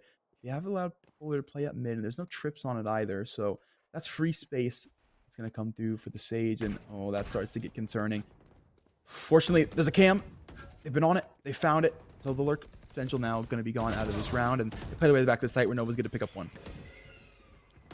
Good shot by Nova. They're looking for more, and they find it. However, Boondogler there again to keep things under control. Yet Jeremy goes in for the plant. They have almost a very great sight line set up, especially with his barrier. No one from underneath the rafters will be able to spot it. Here comes the orbital strike, and it delays the plant again. These players are so good at just delaying and stalling out St. Peter's, but Polar pays for their life in terms of that resurrection. It's a 1-for-1, trading him out. All 3 players on the other side of that barrier, and Sky finding one with the op. Maybe another. Now that this barrier is broken, Boondogler so won't be deep. checking to the left, and that's going to be it. But Prof isn't done yet. 2 down, make it 3. Only one more standing in their way. It's Jeremy on the other side of this box. Are they expecting it? No, they go for the defusal, and the wall bang headshot keeps St. Peter's with their 5th round. That's so tough for Grand Valley. They put so much onto the A site every single round. So much util. Constantly, they've got players on all these angles. They even pull off in enough time to make a retake scenario possible. And it doesn't matter. SPU still gets the job done. Just outclassing them all the way through to the A side. And Carlos, you see what I mean? I feel like right now in Collegiate, everybody just loves the A side on Icebox. And you almost have to. It's just so much easier to work with. We've seen SPU have some good looks to the B side, but I mean, bro, why play B? You win A. It ain't broke, don't fix it. And what's crazy is that they only have 1 player on B site. It's just Swerk, but I mean, Right. Swerk is a tough player to defeat. You know, they've been putting up some crazy He's rounds been good themselves. on the anti-lurk. Oh, I see it as well. That's going to be interesting. They do have the camera. They do have Jeremy in the back line. Might be possible. Goes for the quick scope. Sky doesn't get it out, but Sakusa there for some safety, and Silver Nova pressing the issue. Boondogler does fire back a little bit with the frenzy, and continues to put on the pressure with the nano swarm grenades stuck in Ninja. They have nowhere to go, especially since that barrier is up. The second they move, it is going to be over, especially with the neural theft, especially with Sky with the op. Swerk's been found out. There's not much they can do now. It would have to be an absolute miracle from the top of belt, and well, it's the firing line to rain down on top of him. Hayfield will finish it from the top of belt, and SPU once again, kings of the A site. This time though, gets an eco, so let things slide just a little bit. Ults to work with for Grand Valley. Would not be surprised to see a lockdown get committed early round here into that A site execute, because SPU, it's been so easy for them to play drone early. They force Term away, and the moment they force Term away, they're just able to take that space immediately. The Jet tries to consistently play the top of the screen. Now they've moved Term to a whole new bomb site. They've moved Swerk over, so finally the controller power is going to be here towards A, but how much of a difference does this one player make? I I think the denial of vision will be critical because they've never had that in terms of starting this initial defense over toward A. It's always been a rotation, so the smokes, the sky smokes, never came in time. At this peak right here from Polar will be deadly. Now busting out the blades, they want some more. It's Sky. Jumps into the sky and might be able to find a headshot. Oh my god, if that was landed, that would have been insane, but they will be punished for their greed. Prof, there by the box, holding on still. Jeremy, in the meantime, is walking all the way through B main because Swerk, he's been that anti-lurk. If he's not there, well, suddenly the lurk, it's not anti. It walks straight in. Spooks has found himself 2 for the mid flank. Everybody back inside his spawn. That just leaves Smirk into a 1v4. And, well, usually the last player alive coming from the B side now. He's the last player alive coming from the A side. It looks like it's just a Swerk difference all the way around. An unfortunate scenario, and there's no way you could walk out of this one. There's no sense in even attempting it. Just go for some exit frags, potentially play your life, but Silver Nova hiding in the defender spawn gets that shot to Swerk, no problem. St. Peter's now up 7-3.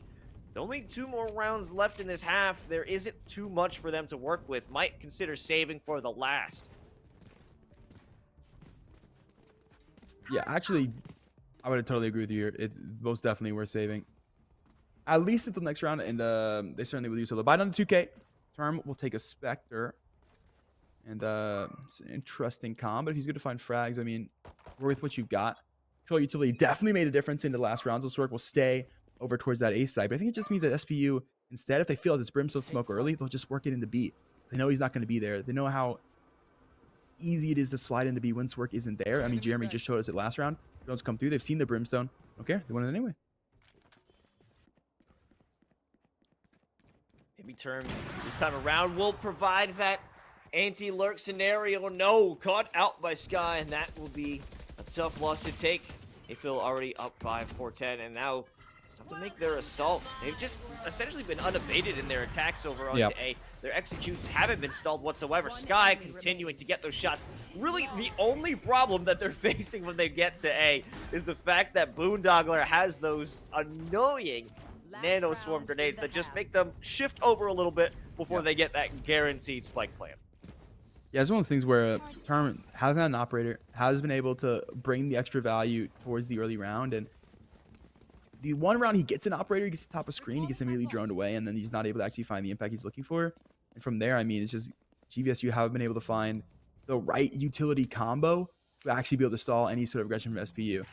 They slowly scale. As soon as they get enough space and feel enough util's gone, okay, time to go. Time to move in.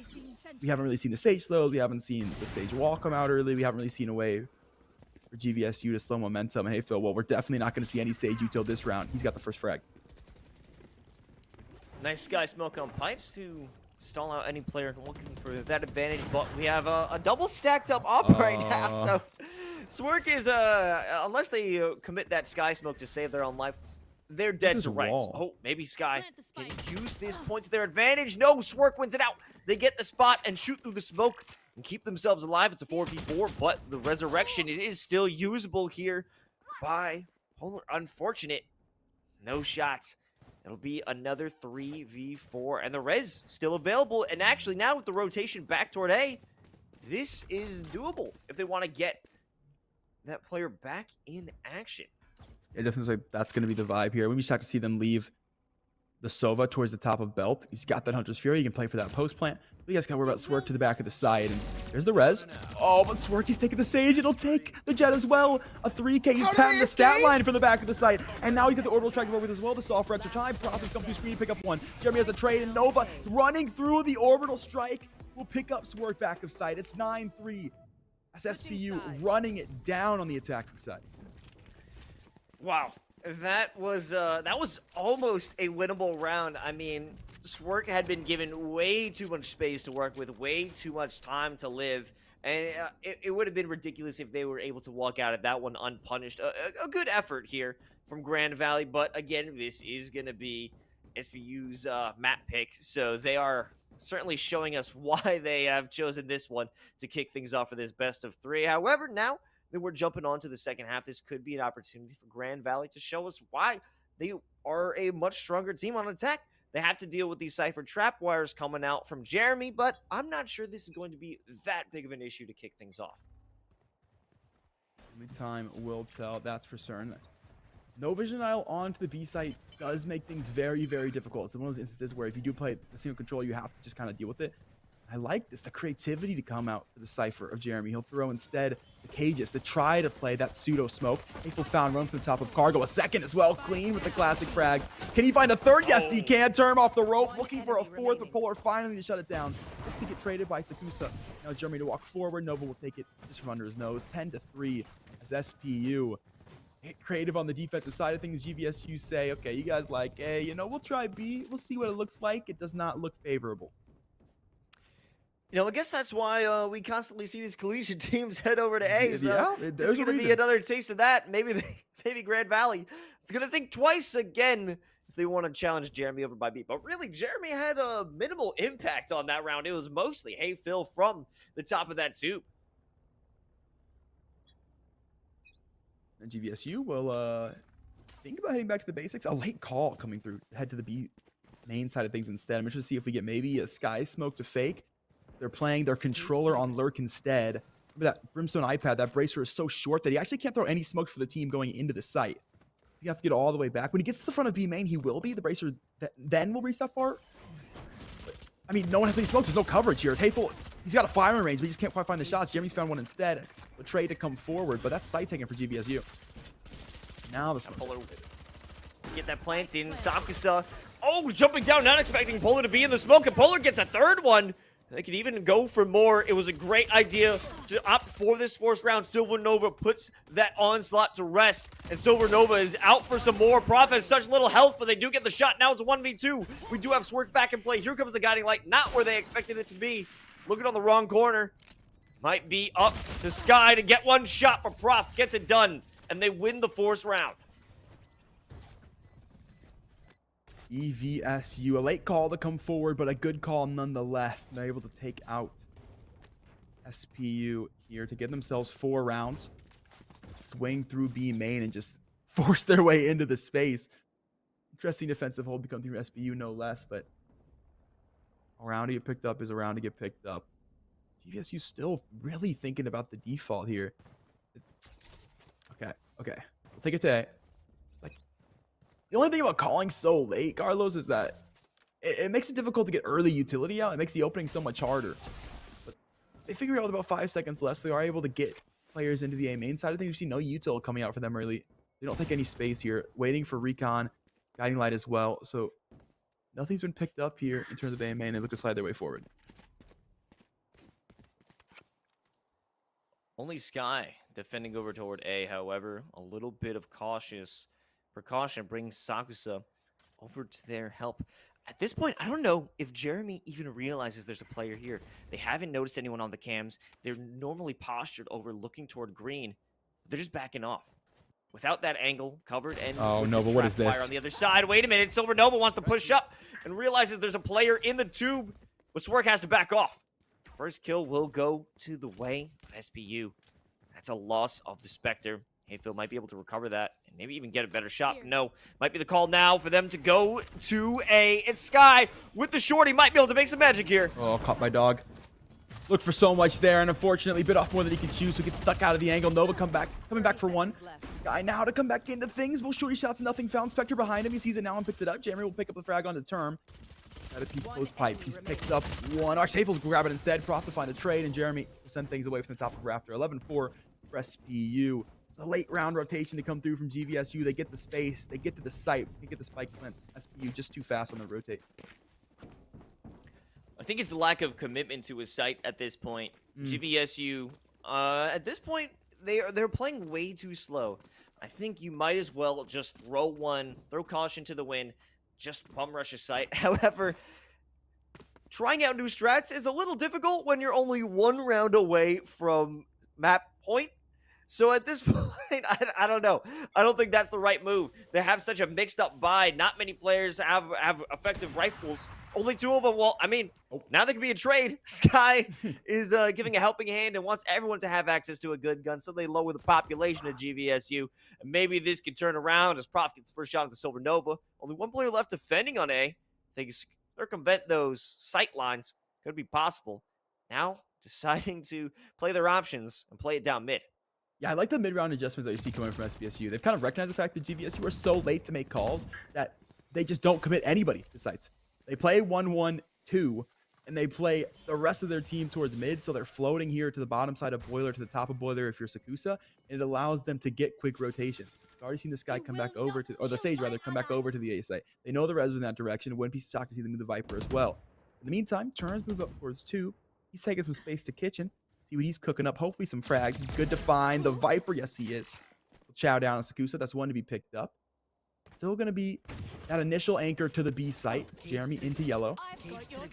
Vision and all yet again for him, but he's caught crossing into the cage, and the Seekers will make sure that confirmation does come through. Polar has the frag, wall to come up, plant to come down, and GVSU should be able to hold up this post plant quite easily.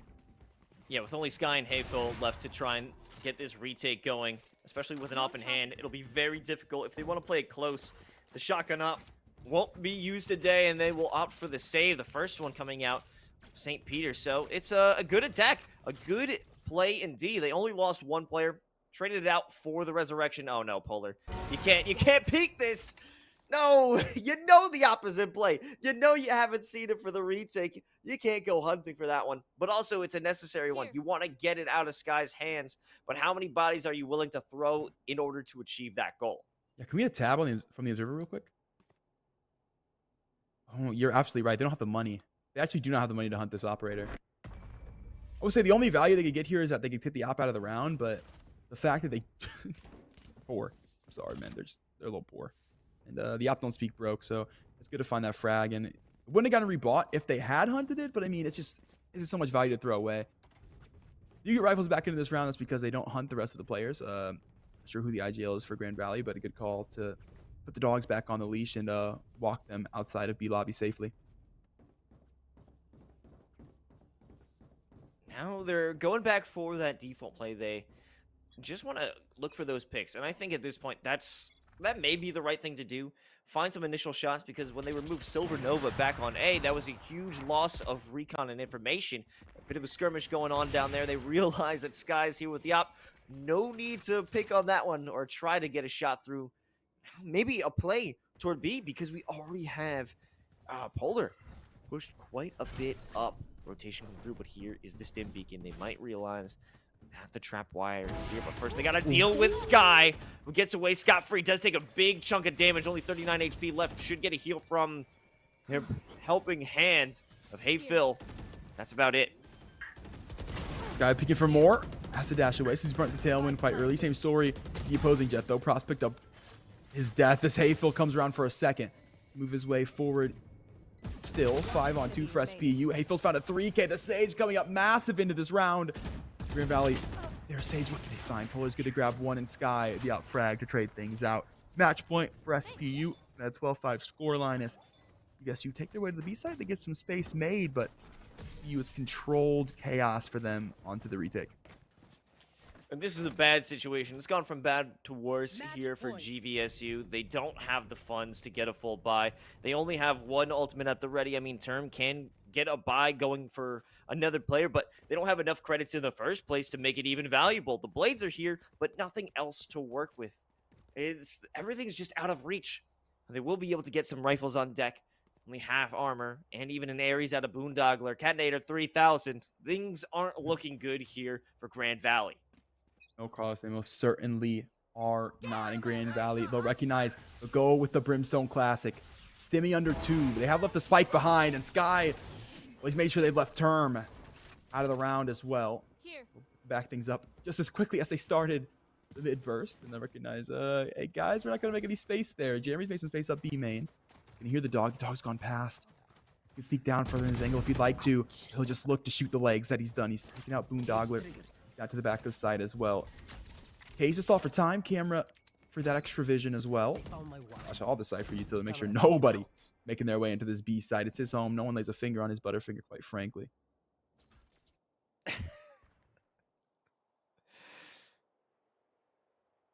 Prof doubling back. Checking for those back angles. There will be 2 players waiting for them with open arms here on mid. Sakusa gets the shots out. Silver Nova waiting for the secondary follow-up. No, Prof makes good on their attacks. Now another double back. Jeremy looking through under 2, and might be expecting a player. However, that won't be the path here for Polar. They go right up into kitchen, and this is going to be a wacky one indeed, unless Sakusa can put a rest to it right now. It's a 1v4, and the res is still available for Hey Phil if they want to use it.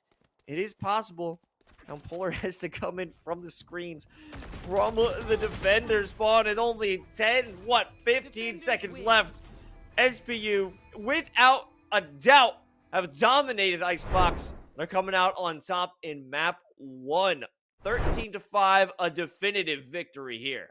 Yeah, absolutely. It just felt like they had a better grasp of the map. I mean, we talked about the fact that it's new. There's a lot of changes going on, especially to the B side. And how do you deal with it? Like controller presence, we see a great answer to come through with the use of the Cypher utility, use of the K as a tripwire to make sure that yellow control isn't easy to grab. On the other side of the coin, it's really not allowed. We see Swerk trying to get work done with the controller. We see him finally move his way over to the A site. They have 2 rounds worth of success when they've got the vision denial there with the controller, but man, outside of that, it was just stomping the A site repeatedly over and over and over, and it led to a 9-3 scoreline. It led to a half that I feel like the confidence there, you just really start to lose it quickly.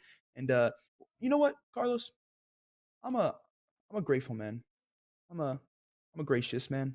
I say we chalk it up to the map. We can chalk it up to the map. Yeah, we can chalk it up to the map. It seemed that Grand Valley just didn't have a plan coming into this one, and especially with that placement of Swerk over on B. By the time they got there, it was just too late. And they had one other player, I believe it was going to be Term, who had that presence on B site. The one round that Swerk wasn't there, and they got lurked on, they got flanked, and there was just no way to come back.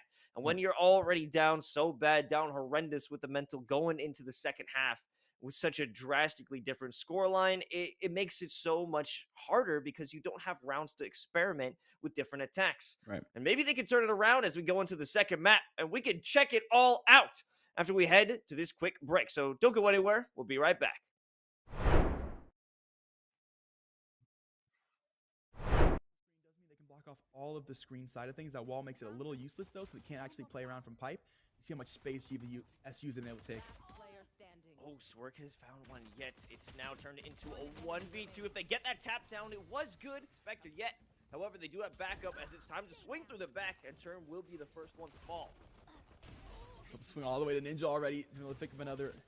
This is a deep wall. Awkward angle, though. There's still room to play very far off of it. If we're going to play off the toxic screen. Now off the wall. Looking for one. Will grab it. Skies is another. So clean 2-piece for both players. Looking for a 3-piece, but Swerk, well, he's found one. Find anything else? Not quite. So will come throughout the round. GVSU will take the defuse.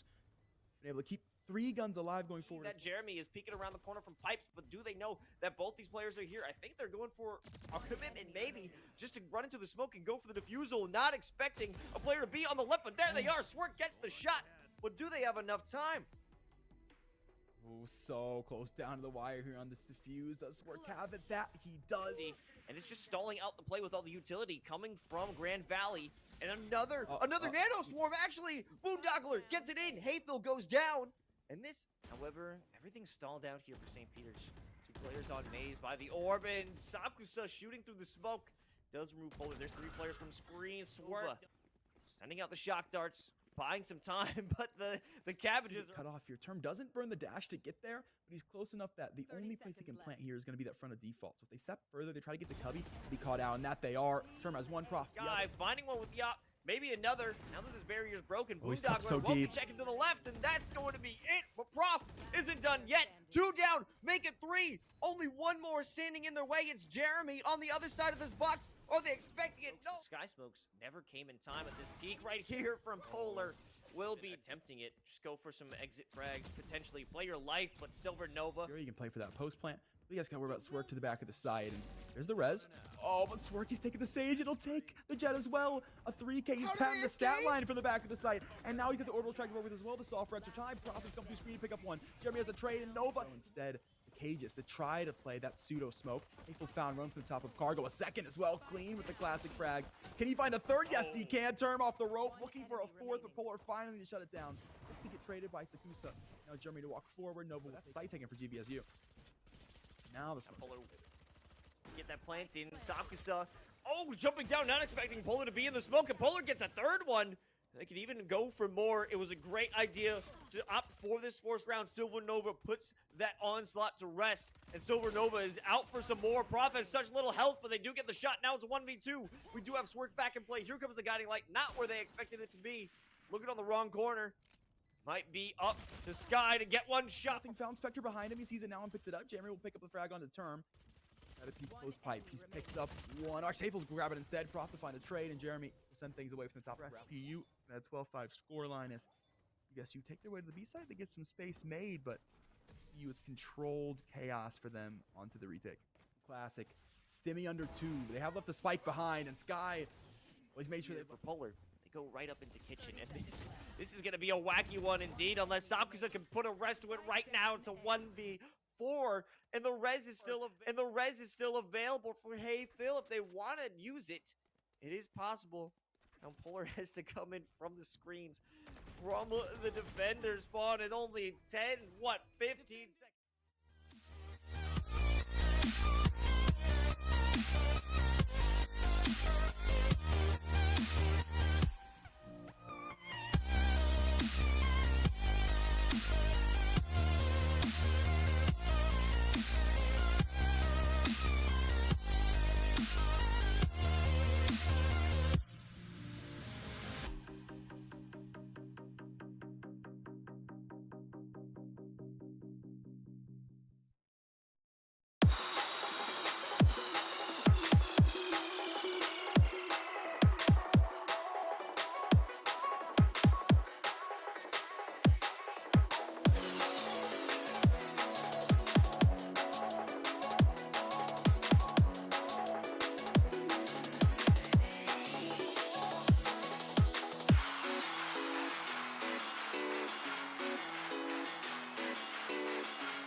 Welcome back, one and all, to the Esports U Network. We're in with the East Coast Atlantic Conference for week number 7 of Valorant action. And Carlos, he's got to see a pretty dominant showing, you could say, from the St. Peter's Esports Peacocks. And we're into split now.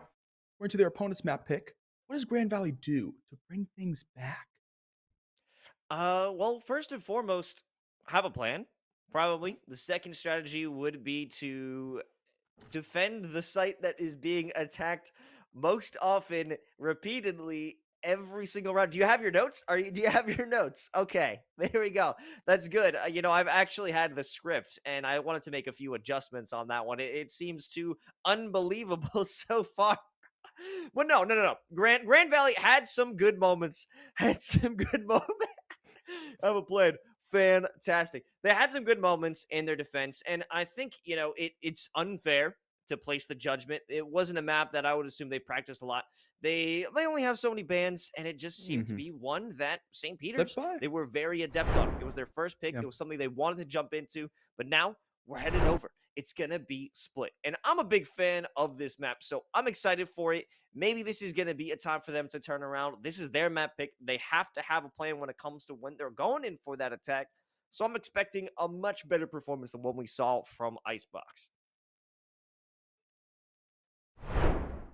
Yeah, I would agree with that. I mean, if you feel like the biggest issue is the fact that it comes down to their ability to play the map and how they looked on the map, if they're coming to their map pick, I mean, you can actually expect better inclination to come forward in the first place.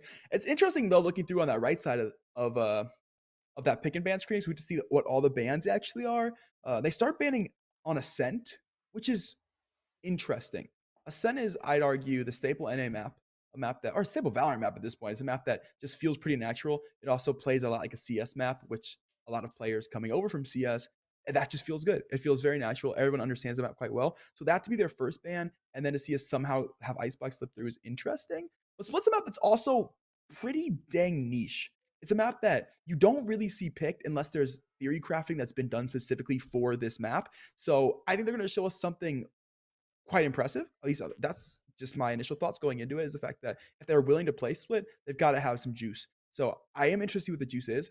Put the Brimstone out early. Brimstone, I do like that. We come back through. We talked about how Zesla was in terms of vision denial, things of that nature. But then you meet that with the Breach, which is something that we've seen kind of fading its way out of split. But when it used to be there, it was pretty dang good. The Rolling Thunder, you get yourself out of B Heaven, able to create room easily. It also gets a lot of space down into mid. So if they can find value off the Breach, I expect them to have a much better showing here, because that allows them to use those Breach flashes to get themselves actually into sight. But that comes down to a lot of team coordination, especially if they have that coordination in the tank or not. Yeah, that will be interesting, but we also have to talk about, I don't think it was briefly mention it, that there have been some adjustments on the side of SPU. We're going to have Ricardo, and I believe owned by Jack, jumping in instead of Silver, Nova, and Hey Phil. So I'm wondering if this is an adjustment solely based on the map that we're heading I think into. so. Maybe this I think so. composition or this program in general just has a lot of players, and I've seen different programs have different compositions, different players jump in when it comes to different maps that they're playing. So maybe this is a squad that they practiced split specifically with, or a few players who know this one very well, that they're very confident on this one. Maybe this could be SPU coming back again and even more deadly, more curated for split. Oh, only time will tell. Unfortunately for us, the timer is up. The spawn walls are up, and already is VSU up into ramp. They've taken some space. Term seconds away from having contact. Same sword to the back of the site, though. Chamber going to be deep into things. Has a rendezvous totem. Has been able to get away after a little bit of pop shots. Nothing to land, though. GVSU will have the site. They'll have a spike plant. Can they hold on? Sakusa starting things off as the KO. They back off from screens through the smoke. Term almost loses their life as well. Only 9 HP. They regress toward ramp. And guess who's waiting for it? It's Ricardo. They do get a shot off before falling, though. Boondoggler, the lone defender, gets boondoggled themselves. Sakusa coming out with the 4K, and those nano swarm grenades will mean nothing if you're dead before you could drop them out. It's an easy win here for SPU. Easy win indeed, and the retake is just quite clean, to be honest. Talk about the offensive power we saw come out of this team, and well, a retake is basically just offense on the defensive side of things. Lawson, what do you think a boondogler is? All right, so I've heard boondoggle from, I believe it was Peach Redact with Hassan Minhaj, where a boondoggle is a term that was used to be a giant waste of time or a waste of money. So boondoggler essentially would be someone who wastes your time and money. Now they may be wasting some of the money here for SPU, but they would have to get some kills to make that money, that investment, a waste. It seems to be the opposite effect right now. SPU getting a great shot from Sky with the Sheriff. Maybe another one. They're going to have to back up because here comes the stim beacon, but no, Sky finally comes back again and gets a second headshot, and they are just dying too quickly. They don't even make it past the pillar. They can't even get to the site. No plants happen. No real plays happen. GVSU do not find the value out of that round. Production, do we have a replay of that wall by chance? It was actually it was just a cursed wall, man. Unlucky, really. I'm not quite sure who was in first. But Polar sent him to the heavens. He got raised up, and while the players from heavens were more than happy to absolutely snipe down onto the top of him. I mean, just it's in your PIP right now, Carlos. Look at this. The poor Brim, man. Oh, GG's. And from there, it's a swing to the back of the site. Just chaos to come through on the initial wall and made things difficult for him. And they'll avoid chaos this round early because they played it much slower. They'll go instead into the lobby kind of late into the round. Thinking about mid control, once again, it feels similar to Icebox in a way on the attacking side. We talked about the fact that I feel like Grand Valley really did set up late, which I think is just a matter of calling strats kind of late. And I feel like we have that same problem because they're thinking about, do we want mid control? Do we play for mid control? Do we go B? Where do we go? We don't really know where to get our feet wet in first. You know, it's like one of those things like you leave home, you leave your phone, you have to go back. You leave your wallet, you have to come back. You know, they can't get all the things out into the car before they start the drive. No, and not to mention, they forced in the previous round, so they're coming into this third one with absolutely nothing. Normally, it would be the rifle round. Normally, it would be a time for them to strike back, but they're back with the classics. Grim is on A site. And it's going to be another free one, unless we can have Swerk here. All the way in the back, they've got their Spectre. They're waiting. Oh, the timing! Oh, Brim is off A site. And they just got owned by 30 Jack. seconds left. Oh, Jeremy that's what we'd call in the business. It's a professional industry term. Unfortunate. Jeremy now spotting some players. Oh, take it, Cat. I can't. Oh, Jeremy. Oh, I can't. No I can't way! either. Why'd you make me take that? Why? I First thought one, it was pick up gonna be one. a sure thing. He's found himself one from Rafter. Looking to hold on to things. He's been all the way up to the front of CT, and well, now he's going out the round. Jack's picked up one, Sky has another. They've made up for the damages thus far on the retake and will continue the trend. Off 29 HP to work with here. The Spectre Spray's got the upgraded weapon, but can he find the frags? He cannot. Sky will take it with the Marshall. The body shot comes through. It's a clean 3-0. The bonus is good, but again, the bonus off the force does just make it an anti-EQ at the end of the day, but it's 3-0 nonetheless. Money's still in their pocket, but with the plan, it does allow them to make this rifle round on round 4 a reality. Eking their way up to some ultimates to be. We do have Boondogler, Term, Swerk, Prof, all so close to their ultimates in the next couple of rounds, maybe even in the next round. We should see a full-on assault if that doesn't come to fruition right here, right now on round 4. A lot of players spread around the map. We have Swerk looking for that A lurk again. However, this will be a bit more opposition, owned by Jack, ready to meet them on the ramp. I like that you say opposition. As Sky gives us that early into B main. Jump peek is there, but shot not quite. So that means his tailwind's gone out the round. He's burned it quite early. Can always earn it back, though. Cheeky little 2 frags, little coupon built into the character. Now it's mid control that can be gained from GVSU. They've gone, I reckon, farther than they have in the past. Throw the slow warp in, but they are going to negate that space almost as soon as it comes through. Just takes one Sky Smoke from the brim of SPU to do it for him. A little bit of B-hops from Polar. Impressive. Clean. Oh my god, They this know is such close contact from Sky. He has got no dash. where this op is playing. He has no They dash. know He's so the second is close. going to be here. Maybe a good flash You is can't there. get out of this. Could be solid. Oh, 0 points. never know. Are going to take that mid space. They'll use the fault line to concuss into mailroom. You try to take that space with Polar. No one's actually there to meet the other side of said fault line, though.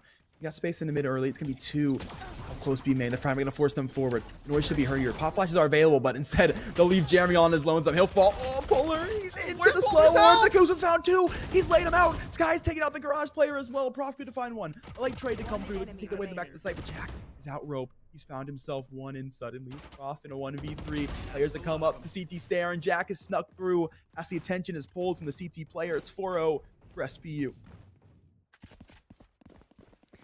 This is an incredibly difficult situation for Grand Valley at the moment. They are not finding any value to start things off. They can't formulate a plan. They're halted at every single angle they want to take.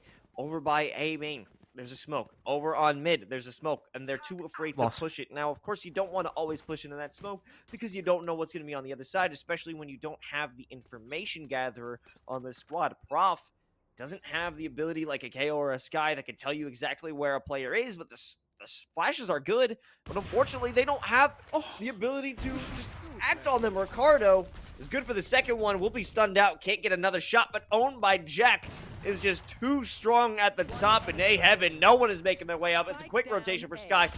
It's going to be a finish up with a quick swap to the it's the Spectre. Esports U flawless. Oh my god. The Esports U flawless out of SPU. They bought another op. They bought a second op for Ricardo. Because initially you see the B main op come through from Sky and they think, all right, man, things are safe. We're good to go. If we just don't go B main, we go A instead. There's no op to worry about. We get in for free. Wrong. Ricardo's got one as well. Screen. He's able to pick himself up 1, and then Sky comes through and says, here's a second op, just in case you guys are missing it. You miss me. Whack-a-mole. Hello, I'm here. And he hammers down on them coming up from the top side of ramp. They move Jeremy. Hands him in close. We just saw the single peaked early just 2 rounds ago. Nearly 0 point for formation. That dagger good to connect on 2. Suppress a couple abilities. At the same time, it's giving some information away, and that allows Jeremy to step all the way back to safety. Rolling Thunder will make things just a little unsafe, but he's the only player to get tagged. Everybody else is here, and the rotations have already come through. The Rolling Thunder, but they've taken so long to make it through. Oh my Jack with 3. The Orbital Strike takes down 2, and they're good for a headshot onto Polar. Now the last players finally make their aggression out of the garage, but nothing is done. Boondogler only removes Sky from play. 4 for 5. Oh my lord. SPU 6-0, and they're right back to square one. So we have to get a timeout in. It's necessary. They need to think. They have to reassess their strategies right now, because 6-0 on your map pick is not the way to start it out. Yeah. And, you know, Carlos, Valorant really is just like an anime. It's all in the opening. What's the episode? It's what it is, right? But you know, the I opening's not normally watch the opening initially and then skip it, but go back to you. No! Regardless. If the opening's not fire, what's the point? For you, the point is that you don't care. But for me, the point is, it's got to be a banger. It's got to be a banger starting the episode, respectfully. And GVSU, well, it has been them getting banged up on the opening. It has not been bangers. And the thing is, if you can ever establish an opening, you can never get into the episode. For what is a paper with no intro? What is MLA format with no header? And there's no header into the round for these teams. They haven't been able to find any space to get straight into the paragraphs.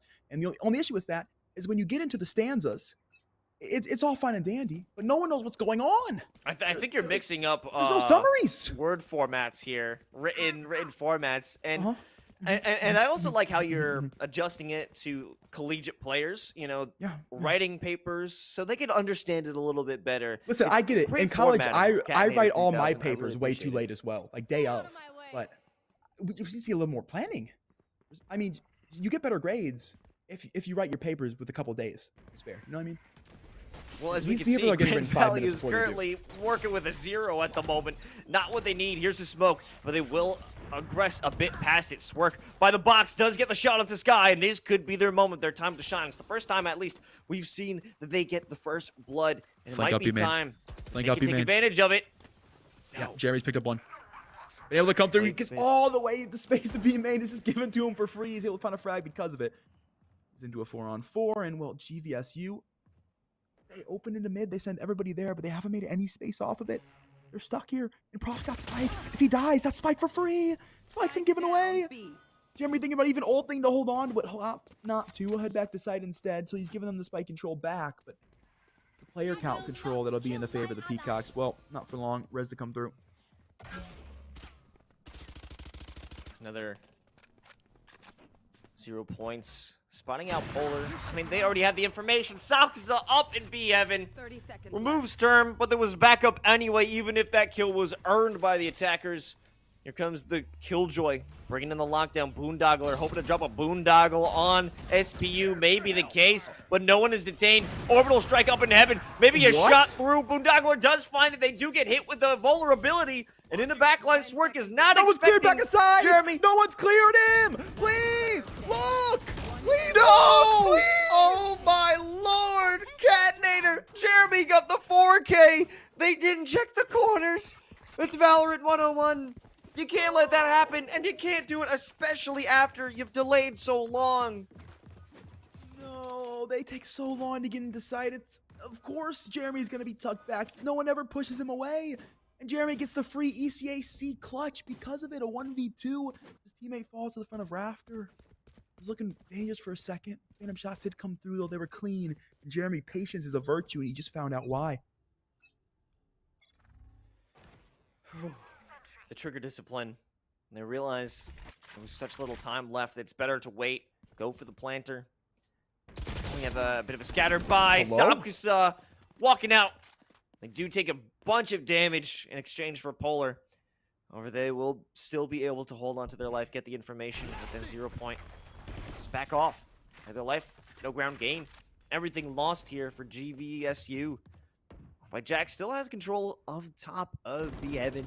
Waiting for someone to make that move. Ricardo just peeking out. Maybe wants a second one, even with 11 HP. They go for the ego shots, and they find success. Here comes Sturm, dashing out from the garage. Doesn't even have a chance in the world, running through both the nano swarms and that alarm bot right into the bullets of Jeremy. It is an esports U flawless in 2 rounds. Oh my goodness. 1 esports U flawless. I go, okay, these guys are pretty good. 2 esports U flawless. I go, oh man, these guys are icy. These guys are different. We'll get a different opening from GVSU. This time around, it will not be that spread out default. They'll play everybody towards A main. So at the very least, they're going to be together here on contact. But again, the contact's on the eco, and they're about to run into their biggest nemesis, the operator. But Jack sends on the Molly. So if they want to jump through, actually Term isolates themselves by dashing through and they lose their life. It's Sky. They find a second one, they pop the blades, and maybe they want some more blood because they're pushing up. They send it out, but the shots don't miss. Owned by Jack, though, has the space to take the shot. There's only 2 more players left. Hiding in the spawn, hiding in a lobby. Prof does manage to land one. But they're trapped, even if they want to go through sewers. We have Ricardo waiting for them. Even if they want to rotate through the spawn, we've got Jeremy on the other side. There's no angle they could take. No lane for them to escape. Yo, Prof has the read. He somehow has perfectly timed himself getting back to his teammate over towards A main. Mentioned avenues are going to be there for SPU, and they start to work their way now up through water.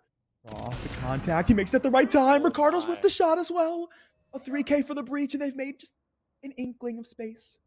Can they get it into the A site, though? Jack's going to walk 30 backwards. seconds left. Peek towards close shoulder. First jumping to come through. Second peek now. Nothing for Jack just yet. His last Sky Smoke's gone down. He stalled for some time. Still not yet out of main. Flash will send them forward. Jack's still ready and wait in the backside of shoulder. One enemy remaining. The one massive frag. Strike down A. The walk around him is going to 10 be the seconds Sage. left. 10 seconds remaining. You have to start moving if you're Polar. He moves straight into the crosshair of Jack, who's good to pull the trigger. A 3K from the Brimstone. An Ino scoreline as SPU are running on home to the bank. This is devastating. This is devastating for Grand Valley. I don't even know what they could do. They had the good idea to begin that attack with just a rush going into A ramp, but unfortunately, Sky was there with the op. Sky converted into the Blade Storm, so they were there for the quick trades. Instead, they didn't even lose their life. They only lost it when they got way too greedy, trying to send a shorty down through A lobby. Now, that just goes from overconfidence to ridiculousness. They did pay with their life, but in the end, it's still St. Peter's who are winning it out. Here comes the Rolling Thunder. They send out the fragment. Here's Sakusa with the flash. They have to back off, and they will give up the space. It's necessary. And this is the first time that we've seen such aggression coming out from Grand Valley. This may be their round, but they back off because the lockdown forces them away from B. Yeah, which is ironic with the breach utility. That aftershock absolutely negates that lockdown. You still quite know where it is, so can't utilize the utility. Polar taking out Jack. Good wall to come through as well. The nice CT flank. There's a flank currently into mid. It's a chamber. Waiting his time, and well, the opportunity does once again leave. So much dramatic irony going into this round. SPU will still get a pretty dang solid opportunity at a retake. Ricardo here for the flank, but they will be spotted. They have to be spotted by Term. They must have heard them running through sewers as well. There was definitely a sound cue. Ricardo brings out the knife. Not going to be good. Now there's only 2 more players. This is looking to be their first round win. Sakusa running through in the elbow. They don't get a shot off. Boondoggler here to save the day or hold it down, but Jeremy able to lock down 2. But they will not find success. It was almost an esports flawless. Not the case, but at least Grand Valley is walking in with their first round. They won't be shut out. And Cat, there's a possibility here for that curse, that 9-3 Lady Luck to bless them into the second half. And I mean, they weren't able to activate that 9-3 curse, or weren't able to make anything happen after the activation onto Icebox. So now, surely, the afflictive curse, I mean, it's just 50-50. it's the end of the game, right? I mean, that's how it works. Like, if I buy a scratch off and I don't win, very nice scratch off, I win, right? Right, Carlos? Right? Yeah. Okay, cool.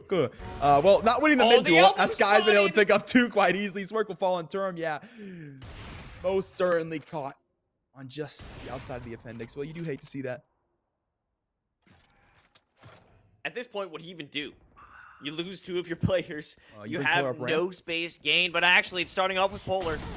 Up in heaven, finding 2, backing off. They will be suppressed. They have to run away and just barely making it out. That's res. I can't use That's that. huge.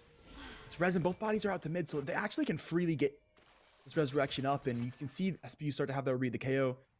Who's going to come through and say, if you want to res him, boys, the body, it's out in the open, and You know, I've been a pretty good shot this series. I'll flash to come forward. His opportunity to take out bodies. He'll kill the res player. Oh my So God. Swark's KD is absolutely getting griefed. It'll be just a little bit worse. Boondogler does have the trade. So a 3v2 at the end of the day. GVSU res still going to be good for something. Lockdown to bring themselves in the B side if they want it. Let me have close and personal on that first contact and move away. Here it is. We have Boondogler might be able to pull off the way, Boondoggle he's not of gonna the leave. century. Jeremy gets away. They escape from the flashes, but they won't be able to escape the wrath of Grand Valley. But no, they get a shot off before they're detained, and that will be it. It's all up to Ricardo from the top rope in B Heaven. They spotted out at least one player. Have to check out all They've the seen angles both. because they don't want to fall to the They've same seen fate both. that led Grand Valley to lose to time. A few rounds ago, the swing isn't good for Ricardo. Prof wins it out with a headshot, and somehow Grand Valley is able to turn around that seemingly ended the second it started into their own second victory. Yeah, that round entirely credited by Polar. He's able to come through late lurking his way up a ramp. He finds Jack. He just takes him out onto what was an off angle for him to the backside of box. Able to come through, find another cheeky little frag on Skies. He tries to make his way up to take that position away from the operator coming up top of rope, and then recognize the fact that, hey, I got 2 ult orbs. There's one still available, A main. Let me go grab that. Let me go get a res. He does so. They're able to trade Swerk's death once he goes down yet again, get themselves into the B site. So definitely a massive round coming out of the stage.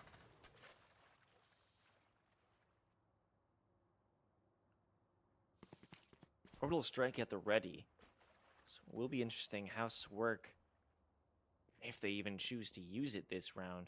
Is it? I mean, they have to, right? It's the final round of the first half. They need to put it through. Sakusa does find some information. That's 3 down mid. Does it commit the fragment yet? Because they don't hear any sound cues. They don't want to make that commitment. But Polar's right around the edge if they want to go for the swing. And here it is. No shots made. Sakusa has to back off. Play their life. And there's that null command now coming out.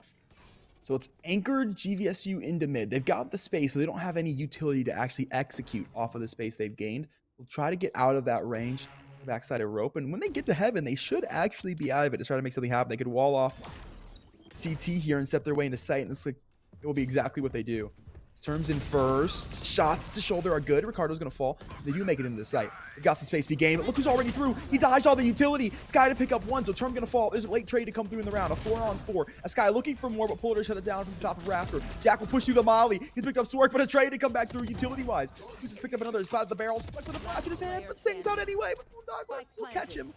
Off to the back of the side. He's got the plant down. Rolling Thunder activated. Do they know where Jeremy is? Looks like he might have some sort of inkling. Got the Rolling Thunder more than set up. Yeah, good guess. Jeremy will be caught out, and he's seen as well from the Hell player. He peeks as he jumps up to the top side of the box naturally. Rolling Thunder sends it forward. Good flash turn. No peek out just yet, though. Second flash turn, good. Doing a 360. Trying to join FaZe Clan. Is able to find one, but Boondogler has the trade. And there it is. The curse, it's back.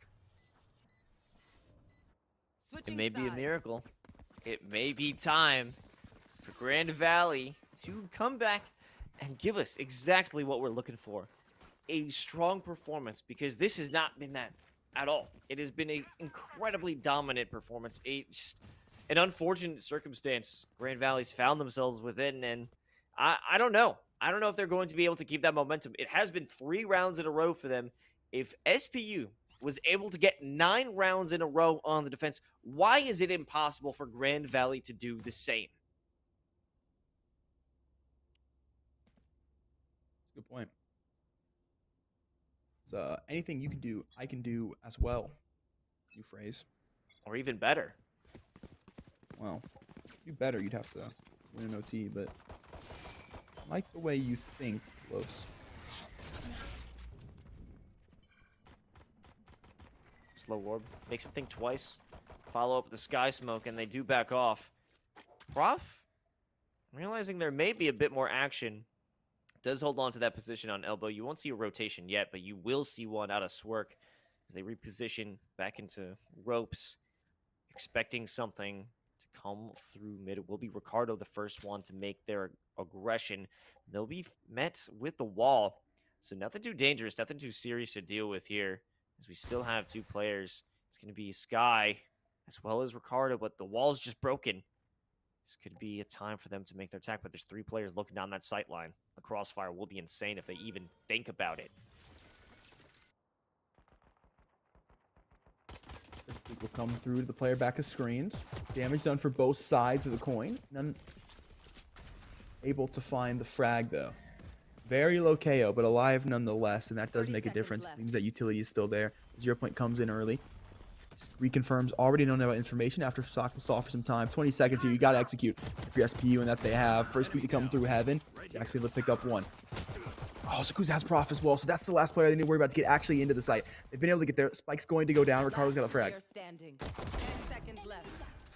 Spike planted. Okay, there's the spike planted. Boondogler now alone in a 1v4. They'll have to come out with the ace. Maybe it will be at least a little doable. Unless Jeremy has something to say about it. Coming in with the right click, jumping onto the box. It's team ace. Nothing too special about it, but SPU starting things off hot here. And they are looking to press that advantage. Certainly with that force buy. Almost a Guardian out of Sky. I mean, they've been known to get some nasty shots here and there, but I don't know if that's too big of a stretch for them to make into the second round of this second half.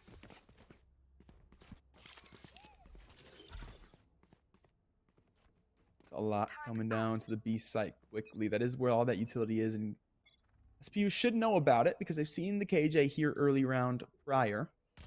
But do they care is the question. Start to shoot through utility now. Can be broken just yet. 0 point has not landed on the target. It has made the tailwind go away, and they have information on the jet now as well. They need to come out. They're thinking about it. A matter of time before they pull the trigger, waiting for this mid push to get through.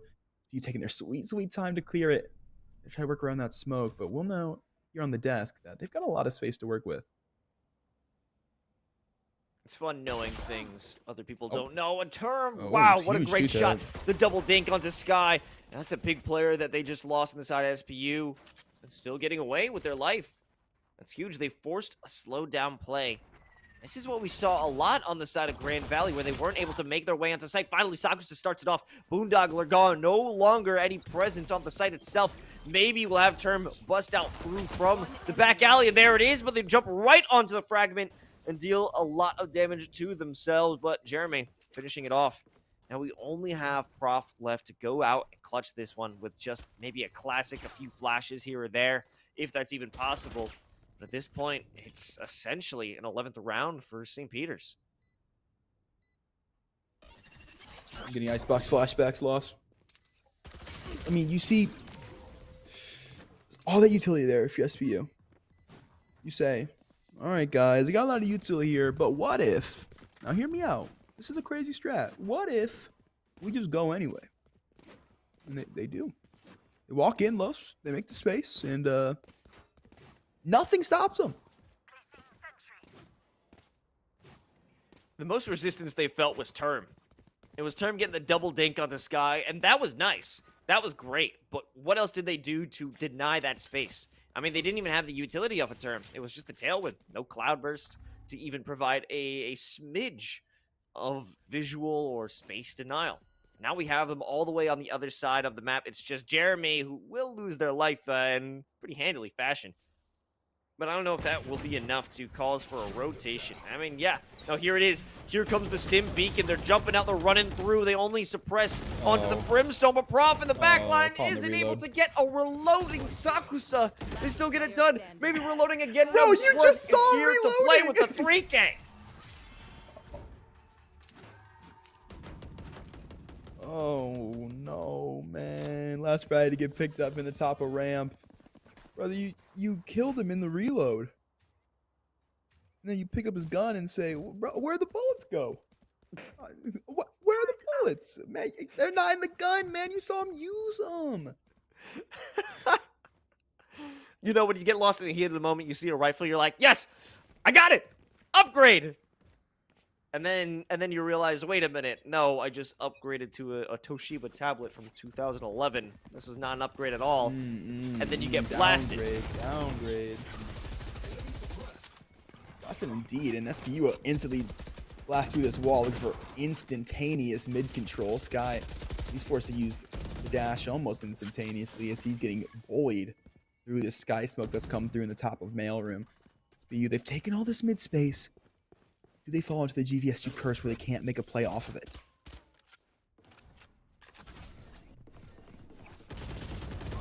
Spin beacon in play. Term, though, does get a shot, but through the smoke, Sopka still finds another. Fragment denies any space from Polar, and it's time to make their play. Jeremy in the back. Actually, might be able to make a play. Be a quick retake. They've Do already got have everybody up CT. Boondoggle. Nailed them. Wait, Oh. what? Yeah, you know. You see sprays too. He says, yeah, I mean, I'm just like that. I'm just different. It's not hard for me. Just massive 180. Screws has picked up one from Rafter. Down to 1v2. He's got an inkling that, you know, most players might be CT. And yeah, he's right. You'll find the first. He's seen the barrel of smoke as well. A 3K so far for the So looking for a fourth. And yeah, KO's got it. 12-4. Match point. Series point. Most certainly playoff qualification point for SPU.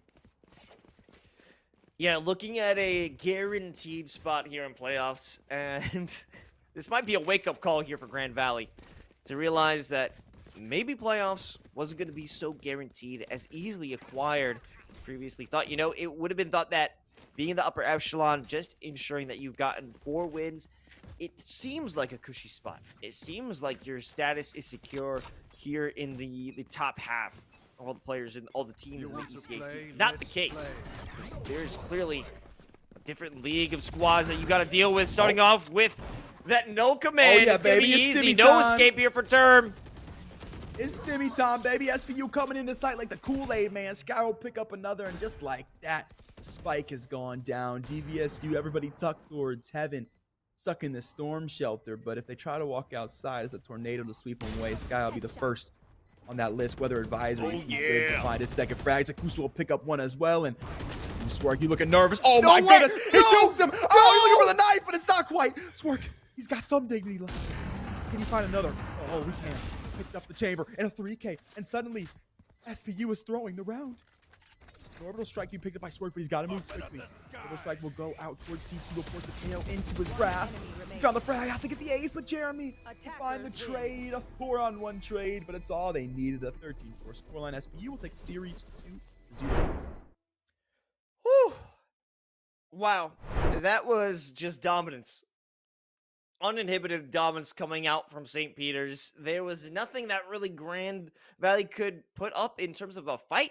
We never saw them make those fast plays, and when we did, well, it ended up kind of like that little wall that we saw toward the beginning of this map, and it's just unfortunate. Grand Valley just couldn't put anything together here. Yeah, absolutely. So you do get to see St. Peter's University pull out the Esports U flawless in the series at 2-0 for them, and that is going to put themselves into playoff contention. You love to see it, the top half coming through here in the ECAC. So they get their way forward. GVSU, they had some good showing. They were able to change things up on the defensive side of the coin. Just unfortunately, those changes didn't find the results they wanted to. And sometimes you just get outplayed. It's just that simple. And the fact that we could talk about that they still were making changes on Icebox. We saw them move Swerk over on Split. We see them consistently trying to move agents. They're trying to give the space towards mid. But you give the space. You try to play for the actual heaven control. If you get into shots, I mean, there's not really much you can do. Just that's the way of the road. Yeah, and I mean, there were some good moments where it came down to individual gunplay and it worked in the favor of Grand Valley, but I think on the scale as a team, they just didn't have it together on the same way that St. Peter's did. Just the lineups, the layouts, all the defenses that were set up by St. Peter's were too strong for Grand Valley. All the setups by Jeremy. It made it almost impossible for them to walk through and even get past Pillar to start up a plant when they were on the offense. So they did have some good shots individually, but when it comes to just utility usage, they were being outclassed. And it's an unfortunate lesson, but it's an important lesson for Grand Valley to learn out of that one. Yeah, absolutely. And talking about lessons to learn, we'll see if we can learn some from the winning team here in just a moment. When we come back from break, we've got an interview on the way. Don't go anywhere. We'll be right back.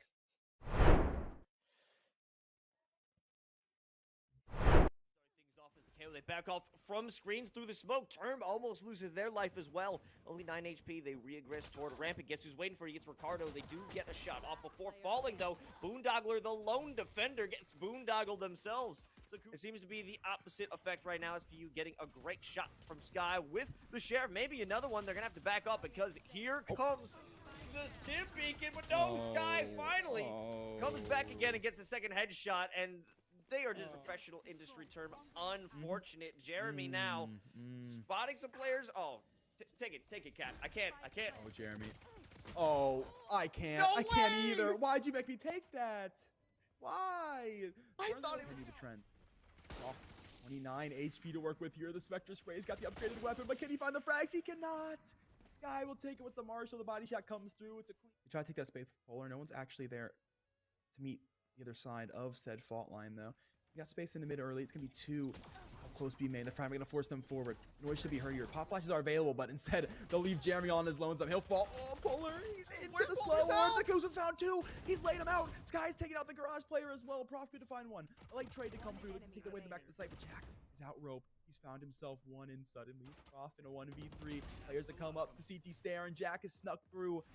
Act on them. Ricardo is good for the second one. Will be stunned out. Can't get another shot, but owned by Jack.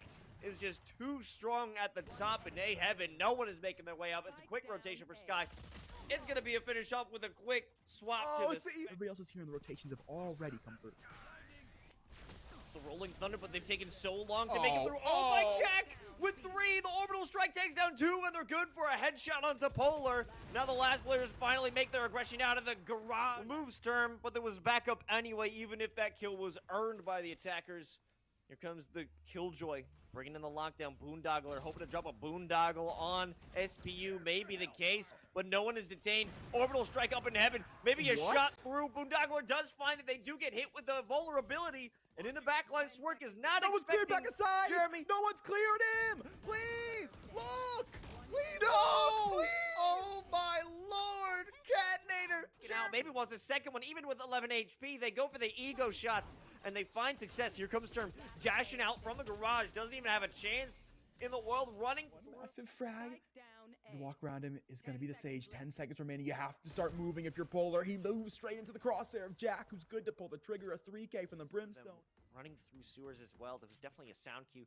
Ricardo brings out the knife. Not going to be good. Now there's only 2 more players. This is looking to be their first round win. Sakusa running through in the elbow. They don't get a shot off. Boondoggler here to save the day or hold it down, but Jeremy able to lock down 2. Been a pretty good shot this series.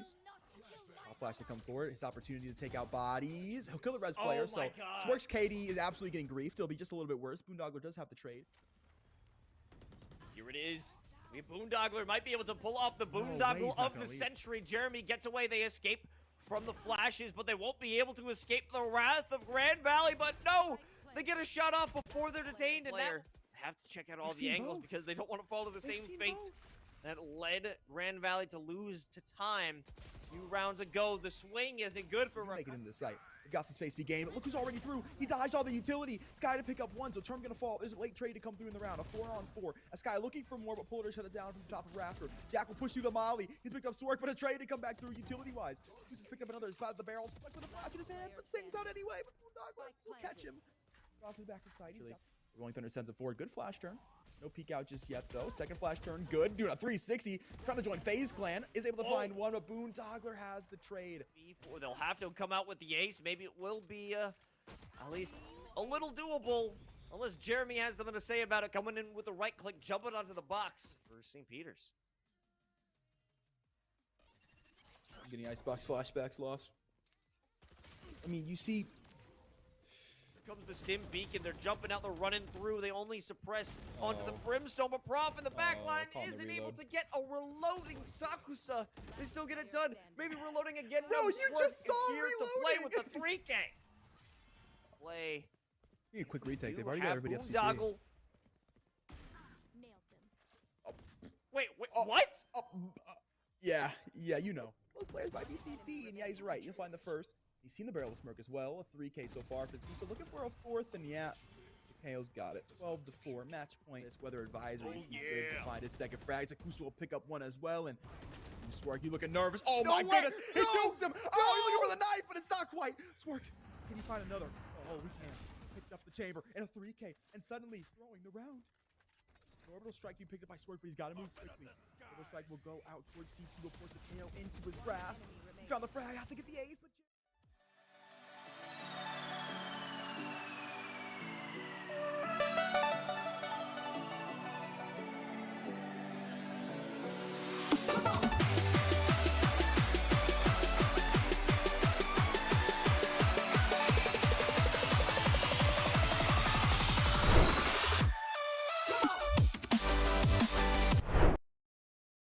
And welcome back to ECAC Valorant. That was a shutout. That was a dominant series. It was SPU 2-0, but the scoreline doesn't do the justice. It was just an overall beatdown. And to get some more insight, we're bringing in Jeremy. Jeremy, how are you feeling after that amazing dub? I'm feeling great, spectacular. Honestly, I just have great teammates, so it makes everything easy. I just love coming in, just playing. I'm feeling good. I'm feeling good. Respectable. Respectable. We do like to hear that, Jeremy. And we'll speak to your amazing teammates. And just mechanical prowess was absolutely phenomenal all across the board. I got to ask you, though. We see you consistently poking out util early rounds. You see it before the execute. You don't cut noise. You say, you know what? Oh, I see the util. We gonna hit the site anyway. What is that about?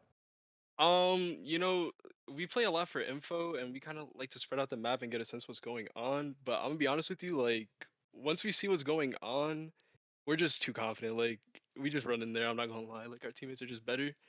Will, Sakusa, and Freddy Sky, they're just. I mean, you see what they do.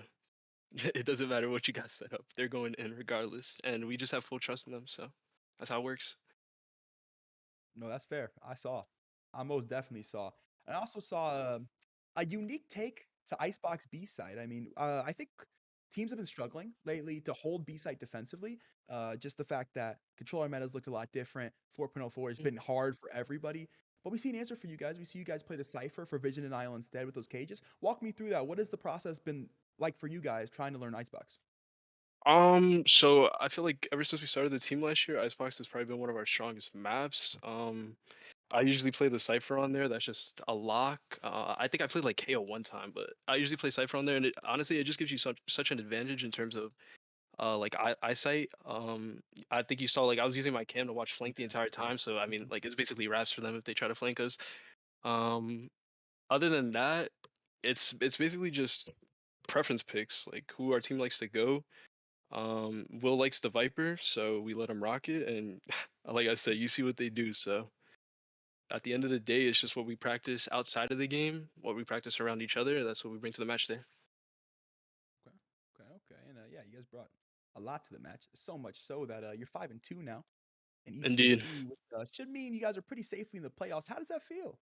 It feels good. We started the season and we told ourselves that we just want to make it back to playoffs. We went out first round last semester, so it's kind of aching in our hearts a little bit. I think that's what's kind of promoting us and moving us forward. You know, Honestly, it feels good. It feels good to chill. You're probably going to see a lot more of our subs in. I know you saw Owned by Jack going crazy. Shout out to Hey Phil too, the absolute goat. Uh, yeah, I mean we're just gonna keep it rolling. It's just easy from here on out. So All right, that sounds all good, Jeremy. You're winning it back. You're in the playoffs, guaranteed. You're back for vengeance. So we're definitely looking forward to you as you continue throughout this season. But before we send you off, is there anyone you want to give a special shout out to? oh yeah, I gotta shout out my guys in the esports room. I know they watching right now. Shout out Ray. Shout out Ray Band. Shout out anybody else in the esports room. The goats. I love them. Shout out Ray Bands and the Goats. Well, Jeremy, shout out to you as well and the rest of the squad over at St. Peter's. You did well, 2-0. Congratulations on your win and good luck to the rest of the season. I guess we'll see you at playoffs. Thank you. Thank you. Take care, guys. Later. All right, folks, so that's going to be it for ECAC Valorant, but stick around because we got some student cast of Rainbow Six coming up. But that's it for us here. I'm Los, joined by Catinator 3000. Cat, it was a pleasure working with you, man. Yeah, absolutely. Thank you guys for tuning in. And man, I'm interested to see what this team does for the rest of the year. They're coming in like Robert Pattinson looking for vengeance. But we'll wrap things up here and we'll see you next time.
tell us a little bit about yourself? My name is Julian Lugod. I am the president for Rebel Gaming.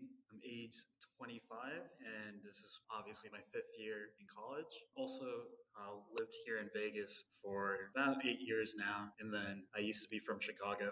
How long have you been a part of Rebel Gaming? We started August of last year for our new club. Before COVID, we couldn't host in-person events with our old club, 8-Bit Esports, which is the original esports club for UNLV. Since officers had graduated from that club and also COVID, they disbanded that club. I took the opportunity to start a new club with new students, new officers, and now we're in our 2nd semester. How do you think this club differs from the club that was there previously? What kind of changes have you guys made? We're trying to hone in on getting more involved with our university more, be a lot more inclusive with other organizations we have on campus. Because before, with 8-Bit, they weren't as trusting of the university with how they want to handle events and the teams. But this time around, we're definitely trying to talk to our student government. We're in touch with the Office of Economic Development with Robert Rippey, who is our club advisor. And he's helping out with our teams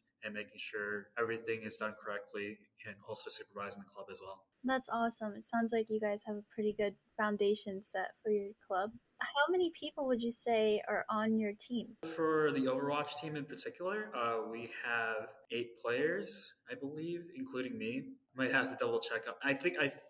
It's 8 to 10 players. It's hard to keep track of so many teams, but it should be 8 to 10 players. They're all super nice to one another.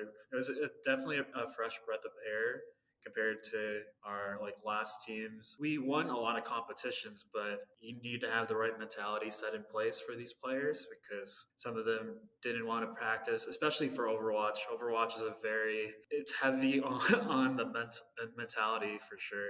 It is an old game. It's hard to grind out the game every now and then because it's definitely not as popular as the games like VALORANT, League of Legends. So I know you mentioned Overwatch. Is that the main game that your team plays, or do you guys play other games, or could you kind of go into that a little bit? Our most successful team right now is Overwatch, yes. We always get a good amount of people set and ready. And then for our other games, we do have Valorant and Smash, and also a League team. And we're also just brought on board our TFT team, which is an extension of League of Legends, but for auto chess. So we do have a lot of teams. We also have a Rocket League team as well. And they also have won the Western Championship for our CRL. Wow, that's awesome. You guys have all the games. Yeah, we're trying to get there. It's more so once the semesters go on, we'll get a lot more organized for sure.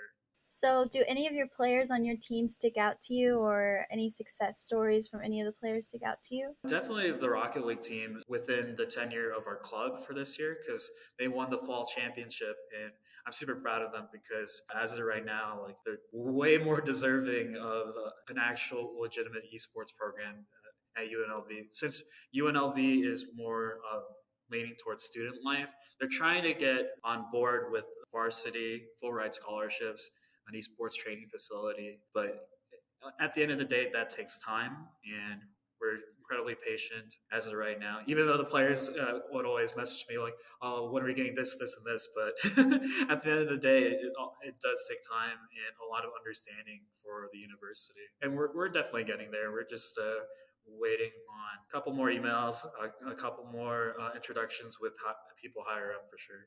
Definitely.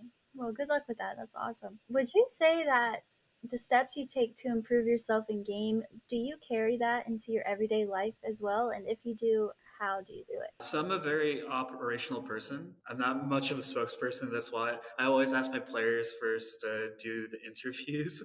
But as of right now, they're super busy and they're always practicing. So I would not take it upon them that take out of their day to do a lot of the scheduling, of a lot of the publicity involved. But at the end of the day, I'm also a player for the Overwatch team as well. So it's definitely just take it one step at a time. Because if you try to do everything all at once, then it just comes crumbling down, in my opinion. Well, I really appreciate you taking the time to do this. I know everyone's busy right now and, spring coming up. So I really appreciate it. Thank you. Do you mind telling me a little bit about your experience or your team's experience with the CECC that you guys just participated in? This is actually like one of the, if not the most surprising like turn of events all year, because one of the admins just reached out to me one day and they were like, we're looking to find more Overwatch teams for this tournament. Are you guys interested? And so a little bit of backstory. There's a bit of a Discord hack going around, and I thought it was I thought it was like a spam email to get people like some money laundering scheme, but it wasn't that. Thankfully it wasn't that, and I was able to get my players on board.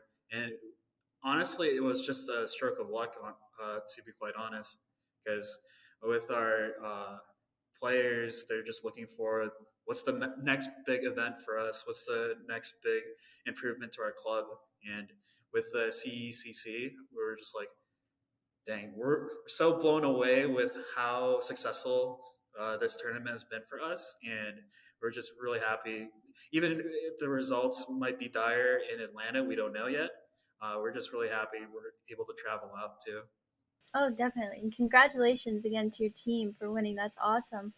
What is your team most excited for to going to Atlanta? And have you guys been to a LAN event before? We actually been to in 2020 before COVID hit. Actually, we were like well on our way to travel to any tournament that we can participate in. Because in Vegas, a lot of the events that we have are super saturated. So, and not just esports events, but like any like shows, any like big events that we have on the strip here in Vegas.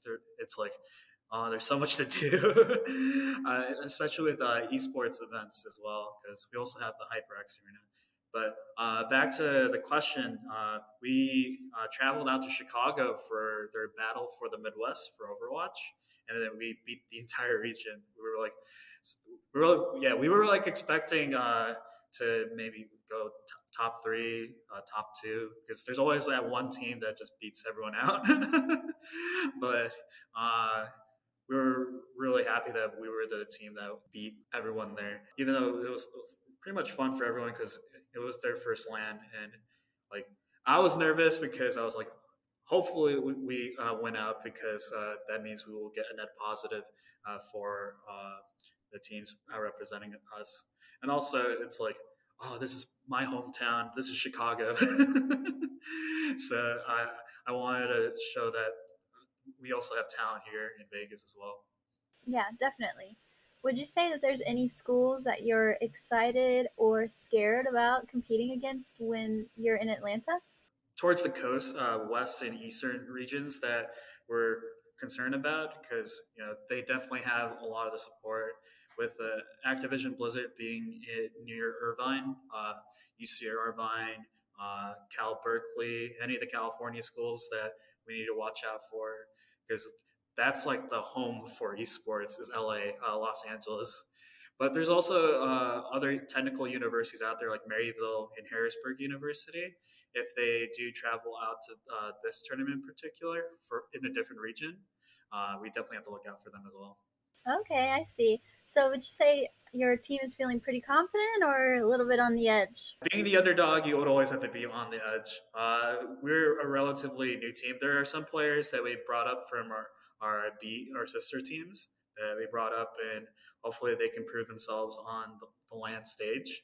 But again, I would not put them past it. They are against the wall. If they still win out, that's like super amazing, because in such a short amount of time, if they're able to win out, that'd be like I would actually be blown away. I guess time will tell, and we'll see what happens. But those were all of the questions I had. Is there any message that you want to send out to everyone, or anything else that you want us to know about you or your team that you just want to put out there? My name is Julian. I'm the president for UNLV Rebel Gaming, and we're just super excited to travel and compete on a national level. And hopefully, not only we're able to compete, maybe get a higher ranking, we're just super excited to show that UNLV does have the talent and does have what it takes to bring to the point that we become a varsity team. thank you so much, Julian, for your time and taking the time to do this. I really appreciate it, and I look forward to meeting you and everyone else in Atlanta. I know it's a little ways away, but I'm excited. So, and good luck with everything. Thank you so much. Thank you. Hope Bye. to see you soon.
Hello, everybody, and welcome to the Esports U Network. I am Major, and I'm joined by Prismic here, and we have a NJCAAE matchup coming at you for R6 between the South Carolina Sumter Fire Ants and the Three River Raiders. Prismic, how you doing today? Doing pretty good. How about you, Major? I'm doing pretty well. I'm really excited. Fire Ants coming in here 3-1, while the Raiders are 2-2. So this is looking like a very close match, actually. Two groups that can really show each other who's the better at the moment. They're going to be even. If the Raiders win, they'll be 3-2 both ways. So it'll really show who deserves to be on top of the other at the end of the matchup. Yeah, I'm really excited for this matchup here. But even teams are a great game to watch instead of just watching one get curb stomped. Yeah, and these are two teams actually that we have not seen on the broadcast yet, or at least that you and me haven't casted yet. We've casted multiple teams beforehand. I think we've casted 2 games. I've casted 2. You've casted 1 with me, and neither of these teams have been in there. We tried looking them up. We did not find much except for one player, technically, Sir Decky on the side of Fire Ants. He is a Plat 1 player. He looks to be their entry fragger, so that's who I'm really expecting to shine in this game. Yeah, I'm hoping to see great plays from everybody, but Serdaki, if he's the only one that we can really see anything from, you know, let's hope he plays his mark. Yes, and the first map that we're actually going to have is Villa. This was picked by the Raiders, so maybe they have some kind of tricks up their sleeves here. This is a pretty good map. This can really go either way, attackers, defenders. Normally, defenders do win this. The top floor holds are very difficult to really breach as an attacker, but overall, this could be a very interesting map. Again, we have no information on either of these teams really. So because the Raiders are using accounts that the school provides, we can't really see how good they are, or their ranks beforehand. So we're coming into this blind, but hopefully it's going to be a sweet surprise. Yeah, so I definitely agree. This map is definitely, I would say, defender heavy, but if you play your attacking squad right, you should be able to take the objective no problem. So I'm really interested to see, especially with no info on the other team, I'm really interested to see what their attack strategy is going to be. Yeah, a lot of times we've been seeing that there's been bans, especially for the Jackal on this map. Mira's been banned almost every game that we've broadcast so far. Those are very strong characters. I'm not sure if they'll be banned here. I think the Jackal will be banned because Bill is a very large map, especially with the roam clears. So it's going to be very important for them to ban that. But along with that, again, maybe Thatcher will also be another ban here. That's a pretty big one that people go for. But we get Dokeby coming out instead. That might be a target ban of some sort.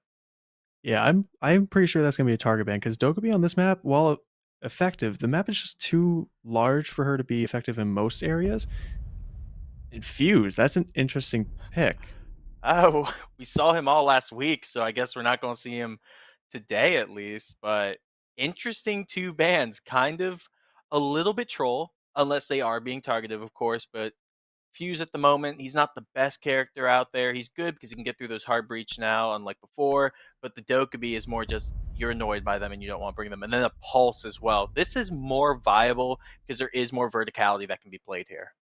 Yeah, I definitely agree. And I wouldn't be surprised to see Mira on the next pick here. But yeah, I just think it's interesting that they didn't ban Thatcher or really anybody that has more versatility than Dokkaebi and Fuse.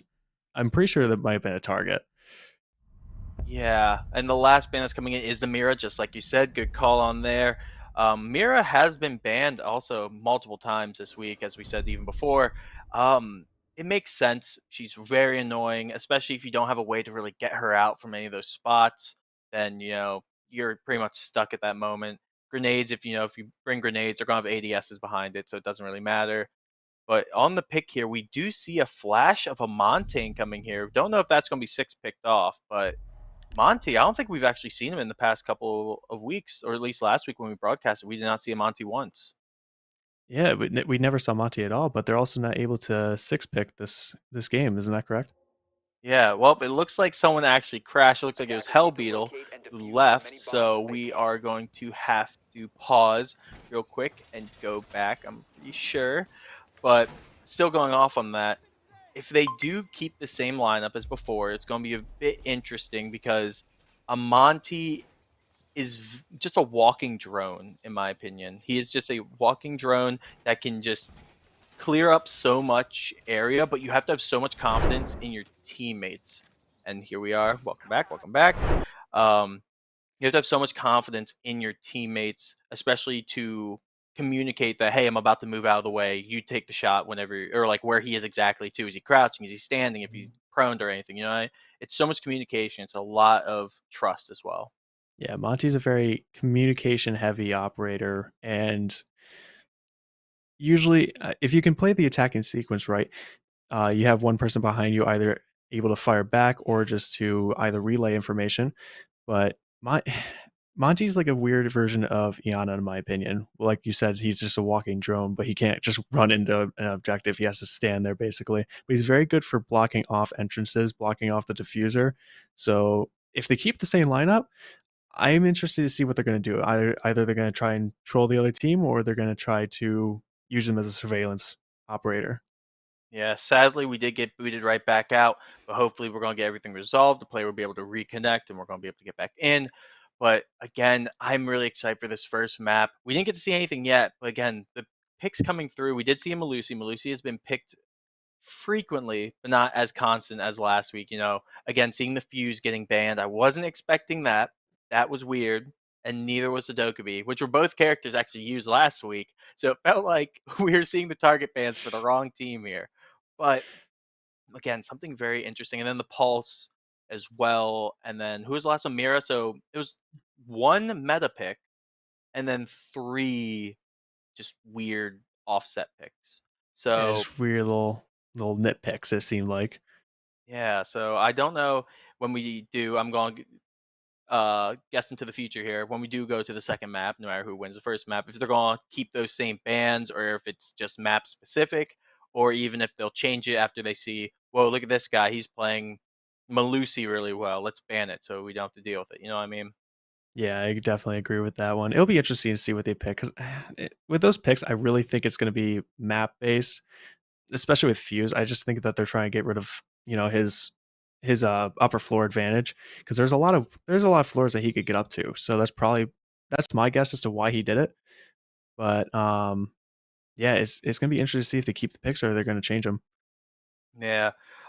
Again, going into this, we do not have much information on any characters at all, actually. The most I have is that when we do get onto the side of the Fire Ants, we will see that Stop Looking, he is probably going to be their hard breach. He plays a lot of Thermites and a little bit of Habana I saw, but not that much, but mostly Thermite and some Ace as well.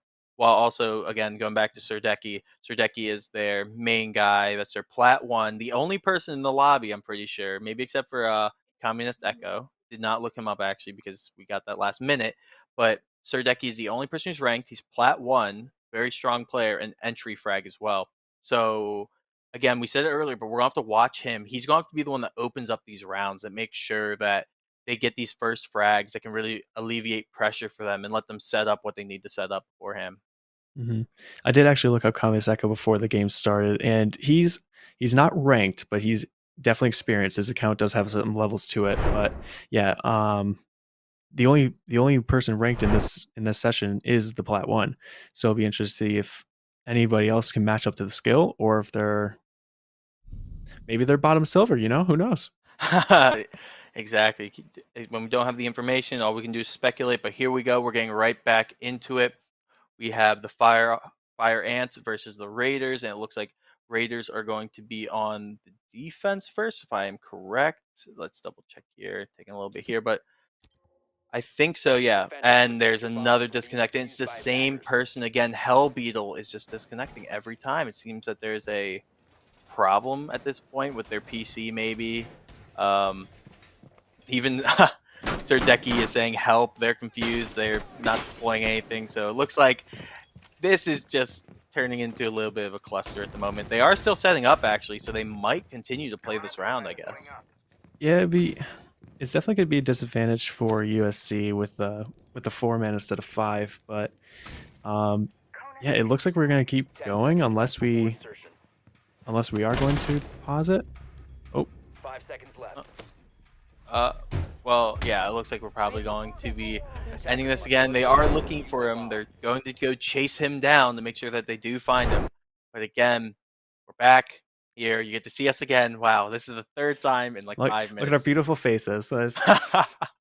It's amazing. But I'm really itching to see this. Again, we're in a new season right now. So there's some things we can't do, or that the players can't do. They can't do the attacker pick right now. They can pick Thorn now. Thorn is allowed, but they can't pick Goyo, and they can't pick Azami. Azami, yeah. But actually, right now we're gonna run it to a quick break. We'll be back soon. All right, everybody, stay tuned, and we hope to see you in a bit.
Welcome back, everybody. We are finally in the game here. We were able to get everybody back in. Hellbeetle is in the match. He's playing the Thatcher right now, so thank God that he's in. He was threatened with doing push-ups if he did DC one more time, so you know it's a very, very good and effective way of making sure your players join and don't disconnect. Yeah, you want to make sure that you're in there because for anything, for gamers especially, you know, push-ups, those are deadly. 10 seconds left. So those being threatened, that's an ultimate that's an ultimate threat right there. 5 seconds. Oh yeah. Well, right now we're seeing a pretty typical setup coming out from the side of Three Rivers. Nothing too crazy at the moment. They have brought the Malusi, the Echo, the Doc, Thunderbird, and a Castle. So 2 healers actually on the side of Three Rivers. So with that, usually you expect someone to go for peaks or go for some really aggressive angles, but right now I don't think we see anyone going for anything too crazy. We do have a Monty still on the other side of the board, which is something we saw. Weren't sure if they're going to 6 pick off of it, but they are bringing it. So pretty standard comp coming from both sides.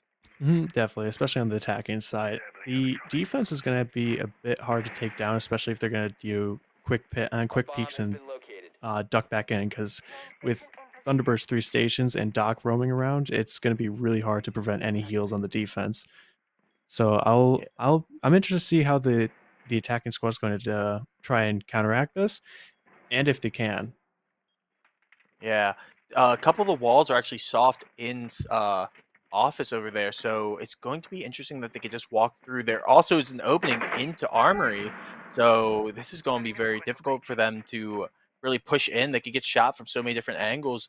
Here he is. He's actually trying to get a shot onto the back of the Monty, but he's not going to be able to get anything, and Hellbeetle goes down to Raider 5. So this is going to be a very difficult situation because they're now, that's their Thatcher. It doesn't really matter at the moment. Wasn't doing much, but also oh wow, the Monty goes down to half health as well. Yeah, Monty's being used as we expected him to. He's basically just being a surveillance drone right now, but he's definitely being cornered down right now, and it's going to be really hard for him to get out of anything. Yeah, and we have Raider 5. He is taking some damage, but again, that's a Thunderbird. They can just heal right back up. Oh, but there goes down the Echo. Echo is going to be dropped, and he is going to be finished as well. Raider 2 is going to be looking to be able to get this kill onto the Monty, but he won't be able to get past that shield. He's just going to fall back into sight through Vault. There are multiple angles being watched, so he can't push up too far. That probably should have actually been a kill by Surdeki onto him, but I guess nobody's watching the Monty at the moment. We do have, it's still very close. Yoshiwada is taking more damage again on this Rook. Oh, I mean on the Monty, but there goes Kuro getting the kill on the Raider too. So that is both the Echo and the Doc off the board. No more healing. Yosha is trying to get a plant off, maybe. He might try to go turtle mode here, but he's not planting behind the bar yet. He knows someone's behind there. Oh, but there's a grenade kill from Surdeki on the Raiders 5. And it's looking like it's going to be a 4v3. Oh, 3v2 at the moment. And another person goes down. Raider 6 getting a kill. 2 kills after that. So it's a 2v2. They do have the Monty. Monty in the post plant is very, very deadly. They would be really careful. Kuro tries to hit the shots, but he whiffs. He's not able to take them down. Half health onto the Malusi. They are going for a rotate. They're going through the bar. Hatch that just got popped open. He's trying to get through, but no, Kuro's going to be able to get the kill. It's 2v1. Left with Communist Echo left on the... Oh, he has the ump on the castle. It's the worst gun in the game. But will he be able to get this? It's going to be very difficult for him. He still has to get past this Monty and Kuro. Kuro's holding the same angle as before. But will he be able to snuff it out? I don't think so. There's about 12 seconds left. He's going to have to rush right in. He sees him at the moment. He's not taking the shot. He's missing the shots. Oh my gosh. Oh, but he's not going to have enough time. There's only 5 seconds, and that's going to be the end of the round. You can't do anything against a Monty. Yeah, it was very strong play by the attack in there. I definitely agree that Monty, after planting, one of the worst things that defense can encounter, and Castle being the last one alive with the UMP, it's definitely not a good sight to see. Yeah, it's quite the problem, especially you couldn't do anything against that. There's no explosives on the side, no impacts or anything that could really help take out that Monty. And the Monty was so low as well. Only had about, I think, 10 HP left, maybe 15 or 10. So that's just such a feel-bad moment for the defenders. They were so close. And also during that round, though, they weren't healing at all off of those Thunderbird stations. Yeah, they've got her again, so hopefully they'll try to utilize that more. But all right. Well,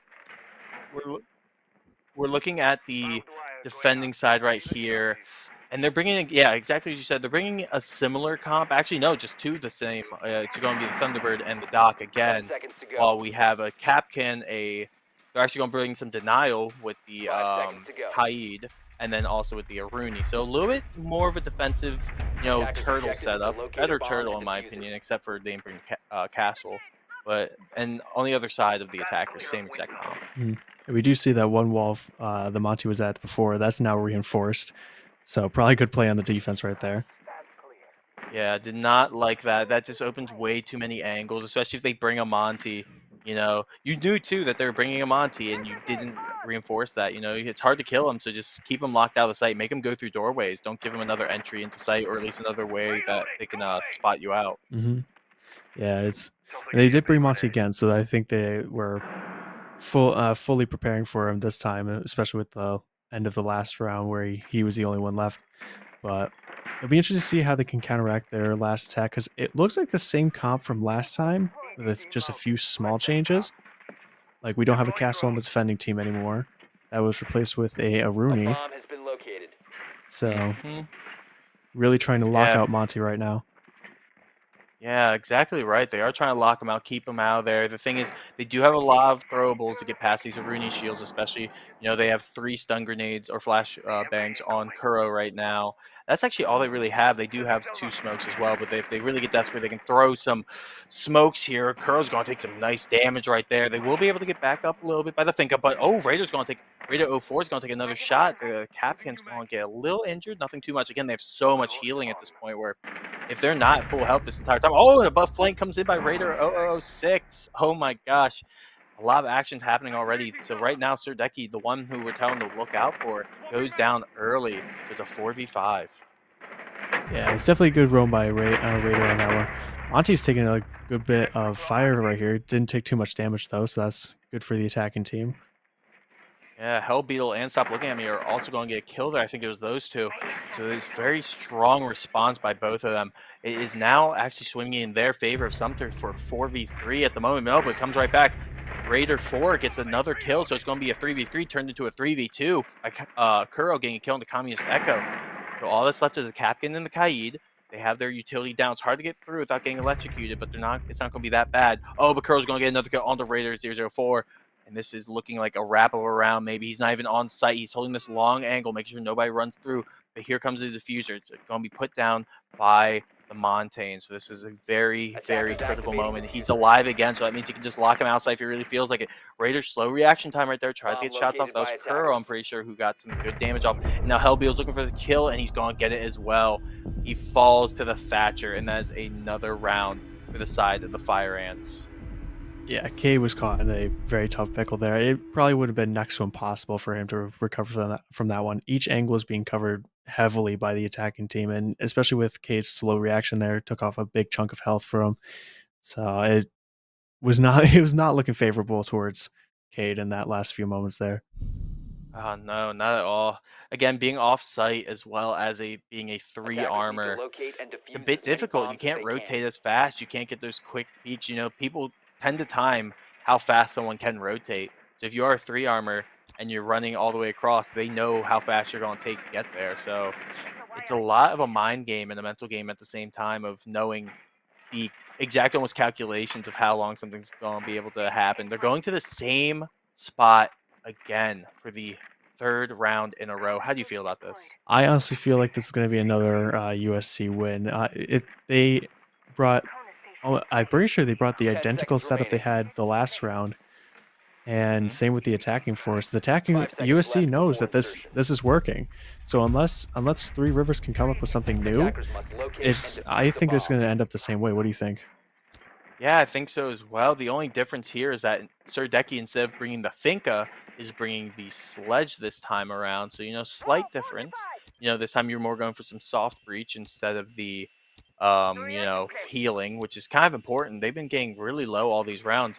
But speaking of healing, again, 3 Rivers has 2 healers, and they have not been providing at all for this squad. And they're going to go for the pre-shot right here. What are you doing, Raider? You saw the drone. You knew they were coming. But Surdeki's just going to get the pre-fire right through the wood, and sight is open. They can just walk right through. They really felt like it's going to be dangerous. There's just an open line right in. Yeah, that was definitely A a bomb has been interesting located. position for Raider to keep there. We're gonna see a peek here by Raider 04, but no one's peeking that angle. No one really should peek that angle, in my opinion. But the Nitro come out for Monty. They're really trying to get this Monty out. Bomb located by attackers. Yeah, he's quite the thorn in their side, and he's just going to keep baiting this utility. He knows they have nothing to stop him. There was no smoke brought. Smoke is such an important tool to bring, and they do not bring them. That's such a blunder. Like, Yeah, you should always bring one. Yeah, they've only also got one Nitro left against this Monty, which is probably not going to happen. Knowing Monty, he's Monty here is being really good with seeing the surrounding area and reacting to it. And Nitro beforehand, he was able to back off perfectly. He's keeping his shield in place as well. Yeah, I do like this angle being held by Kaid right now. It's a very strong angle if anybody tries to push through there, which I don't think they will. There's too many angles that are open. But oh, Kaid actually does get the kill on the Beetle, but Serdecki's able to get another refrag right on top. Oh, and there goes the Kaid as well. Serdecki gets a triple kill. He's going for the quadra kill. Oh no, but Yosha took it from him. So no quad kill for him. And that would have been the ace, actually. A bit interesting. It counts, so that actually counts as an ace. So good job on Serdecki getting the ace. And wow, I think that's the first ace that we've actually seen in the past couple of weeks on at least I broadcasted. That is the first ace that we've seen, and of course it's Serdecki, the one that we were talking about earlier with the only rank in the game. But Monty was really going for the kill there, and he knew he had the chance to, but sadly it didn't count towards him. He got it just assisted in the ace for Serdecki. Yeah, I forgot about that change for the longest time. I think it's just implanted in my brain of getting my kills stolen after I've knocked them down. So, a little bit of a scary moment, but as long as the kill goes towards Serdecki, it's all good, all good. He's 6-2 at the moment, going really strong at the 3 KD, and same with Kuro. Kuro's doing really well at the 4-1. Hell Beetle putting in his work 2-2. And one thing I'd like to point out is this Montaigne, he's 0-1. But the thing is, that's really, really strong because as long as he's not dying and he's staying for these plants, that means he's doing his job perfectly. That means he is baiting people out and he's holding post-plant strong. So it doesn't really matter how many kills he gets. As long as he's not dying and he's surviving last, at least with the plant, he's doing real well. Right, a high KDR and everything is really nice to see, but Monty is not meant for kills. He's meant for surveillance. He's meant for utility clearing, and Yashawad's playing that role perfectly. Yeah, right now we see Three Rivers. They did go down to the kitchen area, which I'm not the big fan of at the moment. It's kind of like usually you pick the 2 other top floor sites, and then you go to kitchen as you're alternate them. That's the one you pick last or second to last. But they pick it instead of the other top floor site. So I'm not sure how I really feel. Having problems with this drone, a little bit of problems. They can't really pin it down. But the cat and mouse there. Oh yeah, a bit awkward, but they have gotten some good control already. They're trying to break through laundry. It's definitely an interesting place to breach because there's not a whole lot of spots they can get out from. And the Monty's already pointing out the location of some of the other operators on Three Rivers. Yeah, this should be a free kill. They haven't tried to swing him yet. There he is. He sees him. I don't know if you can spam through that. I don't think you can. But I think they should just cook a nade and kill him if they have one. Yeah, they have a sledge on the board, but I don't think he's down there with him.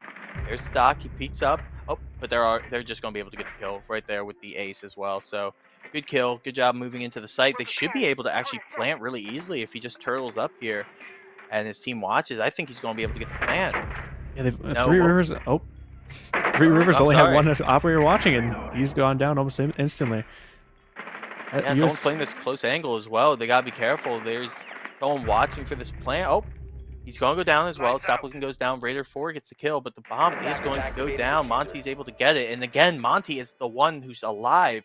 The end of the round is 3-2 at the moment. Raider 4 and Raider 6, the Kaid and the Capkin, are going to try to move into the site. The Kaid takes a little bit of damage, and the health on the side of Sumter is looking pretty good. Hell Beetle's the only low one, but again, Decky's still alive, and so is this Monte. And Defenders those have are two located the very, diffuser. very difficult people to get rid of at the moment. They are going to swing, and Raider 6 is going to go down to Sir Decky. That's someone that we have to keep talking about because he's going to get the other kill as well.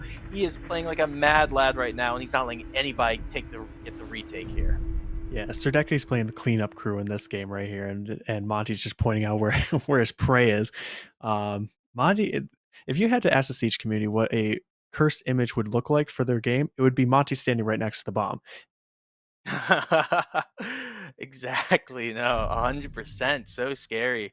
Like, it's just such a horrible sight to see Attackers whenever need the to Monty is locate still and up, defuse bombs. especially if you're playing a character who does not have impacts or nitros, and you just sit there and go, guys, I can't do anything. You need another player there to help you out. You need them. But a lot of the times when it does come down to these, 3VXs or whatever at that point, with the Monty still being alive, they don't have time Bomb to located by coordinate to attackers. kill this Monty. And by the time they're thinking about how they're going to kill the Monty, someone's already picked them off. Decky's already getting the kill, or Kuro almost getting the kill, or really in that first round, Kuro was just stalling for so long. 10 So seconds left. long. So there's only like 8 seconds left whenever the castle, which I think was Communist 5 Echo, was seconds to actually go. able to get the kill. Yeah, I definitely agree with that one. Monty is a really hard operator, as you were saying, to get around. It usually will take 2 people, but in the end games of these situations, there's only one of them left alive. It's usually the one that doesn't have utility. So they always get cornered. It always seems to be the Monty that they're always cornered with, which in turn allows the rest of USC to come in and just wipe the board. Yeah, but now they're bringing even more utility to take care of them. They have 3 nitro cells on the board, which I'm pretty sure before they only had 2 to 1. Now they have 3, so they're really investing heavily to take out this Monty. But the thing is, before you take out this Monty or really start worrying about him, you got to worry about Sir Decky. He's the one that's really taking it to you. Sure, the Monty's doing his job and he's being really annoying. But if you can't kill out the guy who's killing you, then there's no really chance after that. Yeah, Monty is still 0-0 with 1 assist. He's still doing his job. He's not being too hungry. He's not being too passive. He's doing his job, pointing out where everyone is, and he's doing that right now. As 1 nitro goes out, but he's not going to use it. He's just going to keep him trapped there, basically. Yeah, they are baiting it out. They're baiting him to put down his shield to take care of that nitro. The nitro does do some good damage. That's only one of the... No, that's actually 2 have gone down, so the only one that's left is on the Kaid. True, it's on Raider 06. He is the guy who is probably doing the best on the team, so that's the one who you would want to put this burden on, I would say. He's doing very well. They do have line into the site. This is going to be very difficult for, I would say, Sumter to get in, but there's not a lot of people on that side of the site, actually. It's very vacant. There's only 1 person, but there is a flank coming in from Raider 04 right now.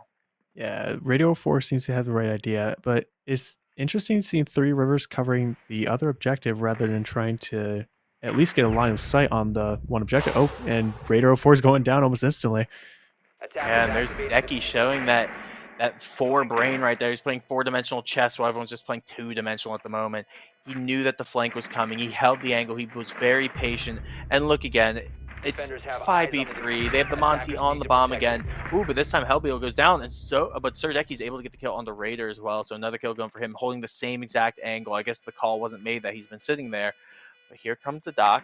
The Doc is going to try to make something happen here, but nothing's going to happen at all, actually. He's just going to fall, and that's going to be a multi-kill immediately for Decky 3, and he's spamming out. He's going crazy. Yes, reasonably so. Sumter is really killing the game right now. With Decky coming in and getting, I think he's at a 6 KDR or something like that right now, probably a 5, and Yoshua's just he's just doing his job. It came down to a 5v3, and he's still sitting in that corner right next to the diffuser as he always has been. Villa's just not been the good pick for 3 Rivers. Yeah, the crazy thing is, going off of that, is that this was 3 Rivers' pick. They wanted Villa. They chose it. And they also have defending side of Villa. So you have 2 amazing things. You get the fast start. You get the best start that you possibly could on this map. And they're kind of throwing it. It's 5-0. It's not, I'm not saying it's over yet. It's definitely not over. Anything can happen. But when it becomes 5-0 on defending, then you have to be a little bit worried. Yeah, it's definitely Attackers have discovered definitely the not looking location good of for a Three bomb. Rivers. 5 I'm really seconds to hoping to see insertion. something from Three Rivers, because as much as Attackers are heading they've out to been defuse a bringing more bomb. utility, they really haven't adapted correctly to taking down Sumter, and it's just Sumter's just being able to quickly just run right in almost and just wipe off all of Three Rivers. So I'm hoping to see something come from Three Rivers, but as of how the game's going, it doesn't look like that. Yeah, not at all. I do hate that I haven't been getting any love over to the hard breacher of Stop Looking at the moment. I gotta throw something his way. He's actually been playing so well. If we actually look at how this game has been going, the amount of kills that have been given. Oh, we do have a spawn peak. But the amount of kills that have been given by him from opening up a lot of these angles have been insane. He's been doing really well getting these walls open, also getting frags as well. 5 and 3. Attackers True, have not as located a bomb. crazy as his predecessors right next to him, but oh, Surdeki able to get the kill as well. So 12 and 2 at the moment, but a kill does ring out on Surdeki. They actually trade bullet for bullet, Communist Echo and Surdeki, and they're going to get another kill with Stop Looking at Me.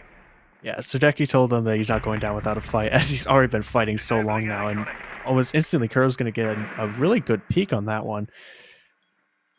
Yeah, and he's right next to Raider 002. It looks like he's even going to be able to get the kill. I don't think his teammate even told him. I don't know where he was looking. He was like, hey, dude, it's on the window. It's still open, too. You see the Rooney trap has not been triggered, so you know he's still there. But bad communication leads to another round loss. And I can't even blame that round on that one play at the very end. That was just everything going wrong. Again, we saw that Monty peek. You know, the Monty was right in front. Teammate peeks from the side, got a really nice headshot. Didn't kill his teammate, too, so that's very strong. And another okay, Yosha's just a shield player. That's oh my gosh. So I don't know how to feel. I don't know how to feel. I'm conflicted. I'm conflicted now that it's Clash on defense, but I mean, she wasn't banned, so. No, not at all. Jeez, that's sad. Yeah, Yosha's definitely confirmed a big shield player, but you know, with how they were playing the last game, I can't be too mad at them. They're really good with it. They know what they're doing. A lot of players, when they play Monty or Clash, they just kind of like do their own thing. Yosha is a big team player, and that's very crucial and when you're playing that character. No, exactly. It's such a big thing, especially when you're playing a shield character like Clash. You're not there. You're just there to stall time. I would say stall time, bait utility out, and you'll do fine. And right now, the utility that they really have to deal with this Clash is you can use Ash charges, you can use Nomad air jabs, and then you can also use the nades from Finka. Same thing with Communist Echo's Ayana. Nades. You can do the same exact thing. So they have a lot of stuff to deal with it, but it's going to be difficult. Especially at the higher level that you go, these Clash players get really good, and it seems like Yosha is a complete main of these shields, so it's going to be very difficult to deal with them if they know exactly what they're doing. I'm expecting Yosha to do the same thing he was doing with Monty. Probably not roaming as hard, but definitely just pointing out where everyone is for Deki to come in to clean up, possibly even Kuro or Stop Looking at Me.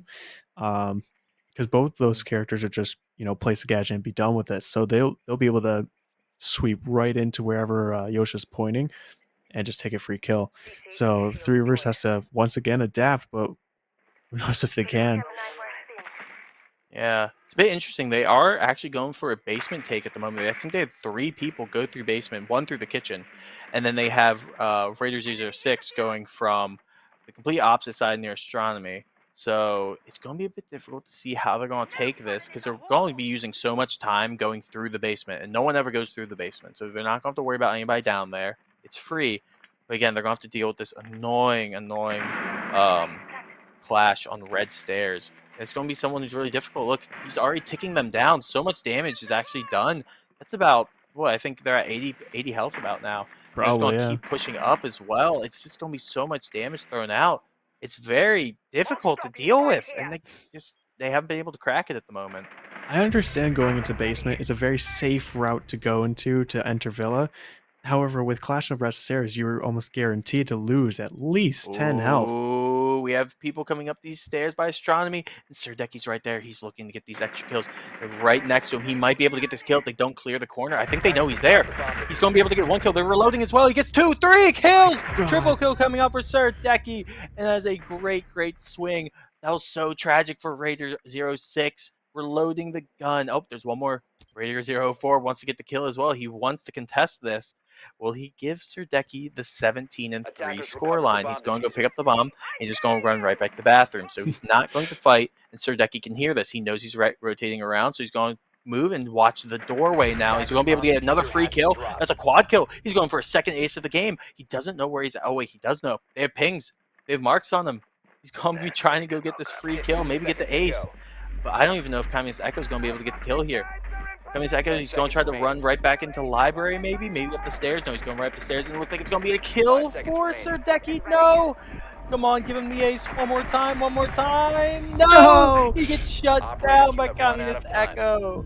Ah, Decky was so hungry that game, and if that 3K doesn't get put on the clip, like the clip reel, you know that that was, you know, Decky was absolutely shredding everyone, and you know, it was a great match right there by Serdecki and everyone else on Sumter right there. Yosha was, you know, great team player with Monty, and you know that Clash was, in fairness, Clash is usually not a fan favorite, but they played the same thing that they did with Monty. They pointed out who was where, and you know Decky was able to come in and sweep apparently.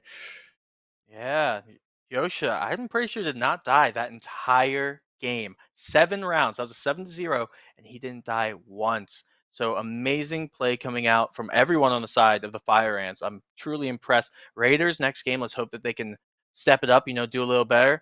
But we're going to be throwing it to a break, so everybody stick around.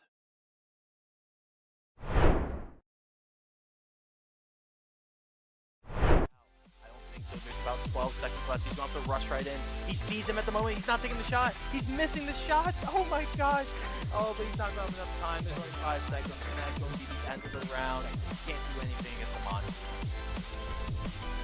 Very critical moment. He's alive again, so I need to just lock him outside if he really feels like it. Raiders slow reaction time right there. Trying to get shots off of Kuro. I'm pretty sure he got good damage off. Now Hellbeals, I don't think they will. There's too many angles that are open. But oh, Kite actually does get to go on the Beetle, but Serdecki is able to get another refrag right on top. Oh, and there goes the Kite as well. Serdecki gets a triple kill. He's going for the quadra kill. Oh no, but Yoshi took it from him. No quadra. It's looking pretty good. Hellbeals is the only low one, but again, Decky's still alive, and so is Monte. It's very difficult to get rid of at the moment. They are going to swing, and Raider 6 is going to go down. Serdecki is very patient. And look again, it's 5v3. They have the Monty on the bomb again. Ooh, but this time Hellbeal goes down. So, but Serdecki's able to get the kill on the Raider as well. So another kill from him, holding the same exact angle. I guess the call wasn't made that he's sitting there. Here comes the Doc. Doc is going to try to make something happen. Well, moment, but Bill does ring out on Serdecki. They actually trade bullet for bullet. Serdecki, and they're going to get another kill. Stop looking at me. Yeah, Serdecki told them that he's not going down without a fight, as he's already been fighting so long now, and almost instantly Kuro's going to get a really good peek on that one. Yeah, right next to 2, looking by Astronomy. Serdecki's right there. He's actually killed. Right next to him. He might be able to get the kill if they don't clear the corner. I think they know he's there. He's going to be able to get 1 kill. They're reloading as well. He gets 2, 3 kills. Triple kill coming out for Serdecki. And as they run right back into the library, maybe up the stairs. No, he's going right up the stairs. It looks like it's going to be a kill for Serdecki. No. Come on, give him the ace one more time. No. He gets shut.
Hello, everybody, and welcome back. Man, heck of a match we just had there. Not in the way that we were hoping we'd see it. A 7-0 on the side of the Fire Ants. Very strong performance by them. And the Raiders, let's hope we can see something a little bit better from them coming up. What do you think about that match? It was definitely lopsided in the form of communication, team play, and experience. I want to say the Fire Ants are definitely more experienced with Siege, and their communication is almost top notch with Yasha playing Monty and Clash, and Decky coming in and just sweeping the board, getting 14, 13 kills and probably like 2 deaths. So overall, Fire Ants has it down. TRC on the other hand, they need to, they probably need to step up their communication, their teamwork. Overall, it's just the whole comp. Yeah, one thing I will say on the side of TRC that I really like is every single week I've criticized every single team about it. They are playing well together, like in the sense that they are grouping up and they are clearing together. They are roam clearing. Even though they did go in from the basement, they were making sure that every area was clean. Because you never know, maybe they put a Kavera downstairs or something, or a vigil. So it's a very good thing that they do clear well. That means they won't be getting flanked as easily as they could be. So that's one positive that I've really been seeing. And biggest negative, I will say, their aim is not the best at the moment. Their aim is not the best. That's something that they're going to have to fix. Going to AIM Labs. They're now partnered, AIM Labs and R6, so they work together. Go in there, and you'll be fine. But other than that, I like what they're doing. Their comps aren't bad. They aren't utilizing their heals either. So that's something we need to work on. Right. And overall, they're not bad. They know what they're doing to a certain point, but as you said, they definitely need to step up in different areas. But also the heals, like they brought 2 healers, and I don't think I ever saw Doc stim once. No. I think they just mainly relied on the Thunderbirds, and even then it was very, very little. I think I saw like 1 or 2 go off. Yeah, and that's where you need people also taking these aggressive angles.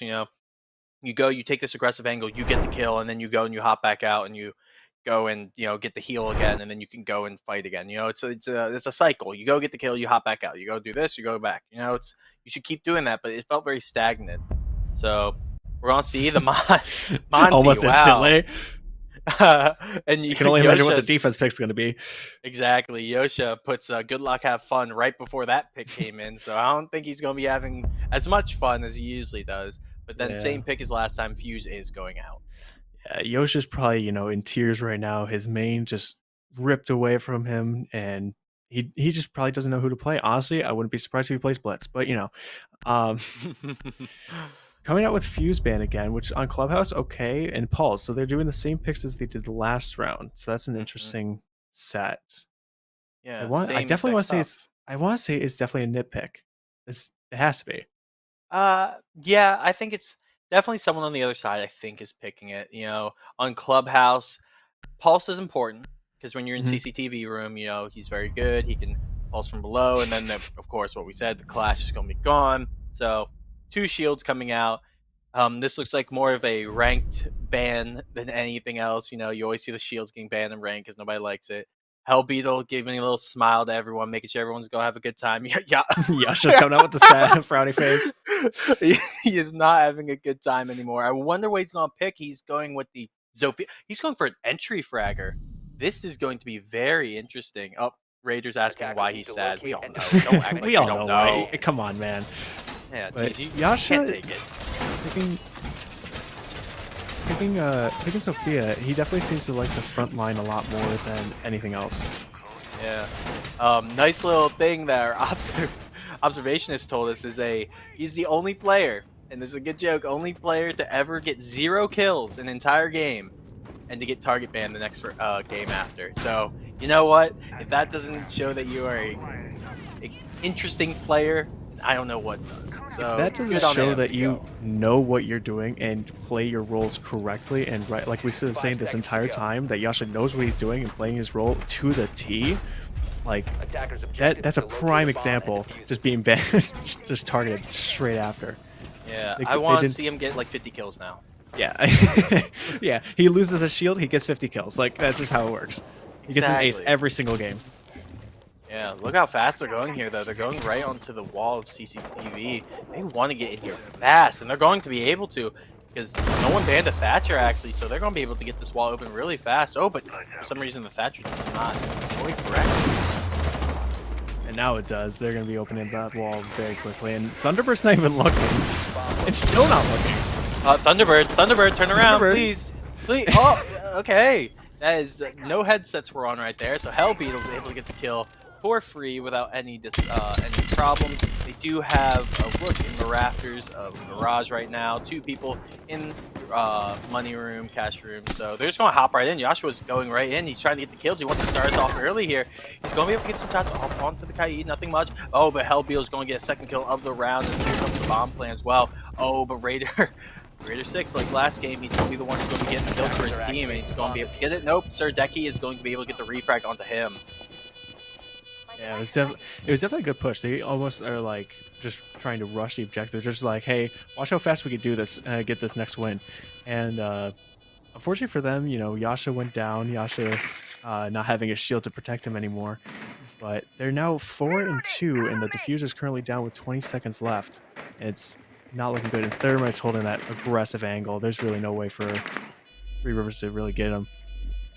There's nothing. At this point, you say, do you save the KD or do you just keep going out and trying to get the kills? Nope, it's 2 headshots for Sir Decky back to back. They just walk right in. You even see the hesitation on the dock. He's just like, I don't want to do this anymore. He just gets headshotted. He doesn't want to, but he knows he has to.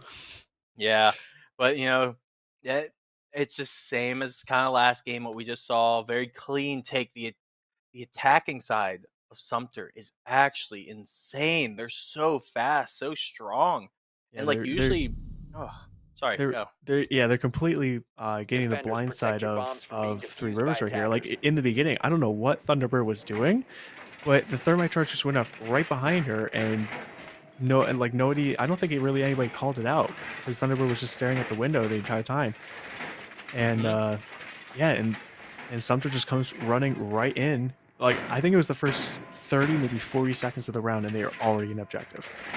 Yeah, I don't know what they were doing, though, because it's not even just hearing the charge go off, of course.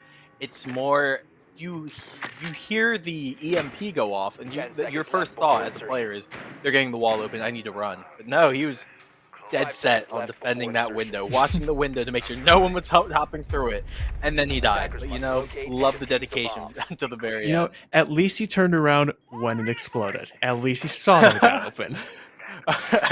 You know, you're right. You are right about that. So they are going for a basement hold here. They're probably just going to rush into the site like they have before. They are going around towards kitchen area. Probably get the hatch in there, making sure there's no one underneath. Can throw up a nitro. There are 2 nitros on the board with the Capcan and the Kaid. They haven't really been getting much off of those, though. Did they not reinforce that hatch? Oh, no. No. Please tell me they reinforced it. They did. I think they did. No. Oh, my gosh. Even our observer's shaking his head. No. Oh, that's so tragic. And they're just going to be able to hop in if they really wanted to. Nobody's holding much. I don't even think they got hatch in storage room either. So this is going to be really, really awkward as well. Nope. Okay, there is some... and in bar. Bar is not open as well. There is just hatches galore, and everything that could kind of go wrong can go wrong this round. They have nothing to protect them. Right now, Reavers is going to have to just win their gunfights. Oh, He gave up on the drone. Ooh, it's- Communist Echo, though, he does get a kill. That's really big. And Raider 02 can heal himself back up, so this is important. Yeah, we're definitely seeing some good defense. I mean, they're what was it? Raider 2 was watching the kitchen hatch, but again, they're surrounding them this time with every single door that's open. Ooh. Doc's staring Yasha down. Yasha's sitting here like, please, I don't have my shield anymore. Yeah, please don't do this. But Serdeki is going to be able to kill on the Raider 06. That's the main fragger. He's going to get a double kill as well going onto the dock. So no more healing coming out. This was looking so good for Three Rivers, but they're just crumpling under pressure. And now it's a 2v3. They had the round in their hand, even with the weird set. Oh, a quad kill. Oh my gosh, he's going for the ace. He's going. Will he be able He's to get hungry. this? He's hungry. His hunger is coming back. Yeah, there's no rotation into the blue hall, actually, so Serdeki's just going to hold this. They think he's probably going to come from any of the hallways, but no, he's still in sight. He's waiting behind the table. Maybe just saving for KD, or he's trying to play his time off here. It's going to be very difficult for him to get this. It's coming. Yeah, he's coming around the corner, though. I don't know where he's sitting there. He's looking for it. He's going to... and Deki just comes in with another ace. Hey! Second ace of the day, almost thirds. Got robbed last game and was like, nope, I want my second one. Give it back. So Yeah, he wants his official ace this time. Yeah. Surprising that the site that they did the least reinforcement, they had a very good chance of winning, actually. They were up, what was it, 5v3 at one point? I think it was. But as soon as they got the hatches blown out, they kind of re-instructed their defense. Like Raider 02 was watching the kitchen hatch. He had a good placement, but Sumter was already predicting that place to be covered. So it was a little late, but they're going second floor again, so they can't really worry about hashes this time. Nothing they have to worry about. The only one is in the office area right next to them, or as I like to call it, the football room, because of all the posters. But there's just one hatch there. Again, if they had the Azami, I think is a new character, but they can't use, you'd be able to cover that up pretty well. It's a very nice little thing you can do, but sadly, not out yet. Maybe in the near future we'll be able to cast her, but right now we're going to be looking at a pretty similar setup that they've been having. The two healers in the Thunderbird and the Doc. They're going to be the Kaid, which I think Raider 06 feels really comfortable with, which makes sense. He's been doing his job every round. He's been getting a kill, so good on him. And then Communist Echo and Raider 04 on the same exact characters as before, so nothing too different coming out from that. Yeah, I'm interested to see, I'm really interested to see how fast Sumter's going to run into objective this time, because they've been doing really good at just immediately opening walls, opening windows, and just getting right into the objective and just making a statement saying like, hey, we're here. And Three Rivers just doesn't really have enough time to react, and Becky already knows that someone's there.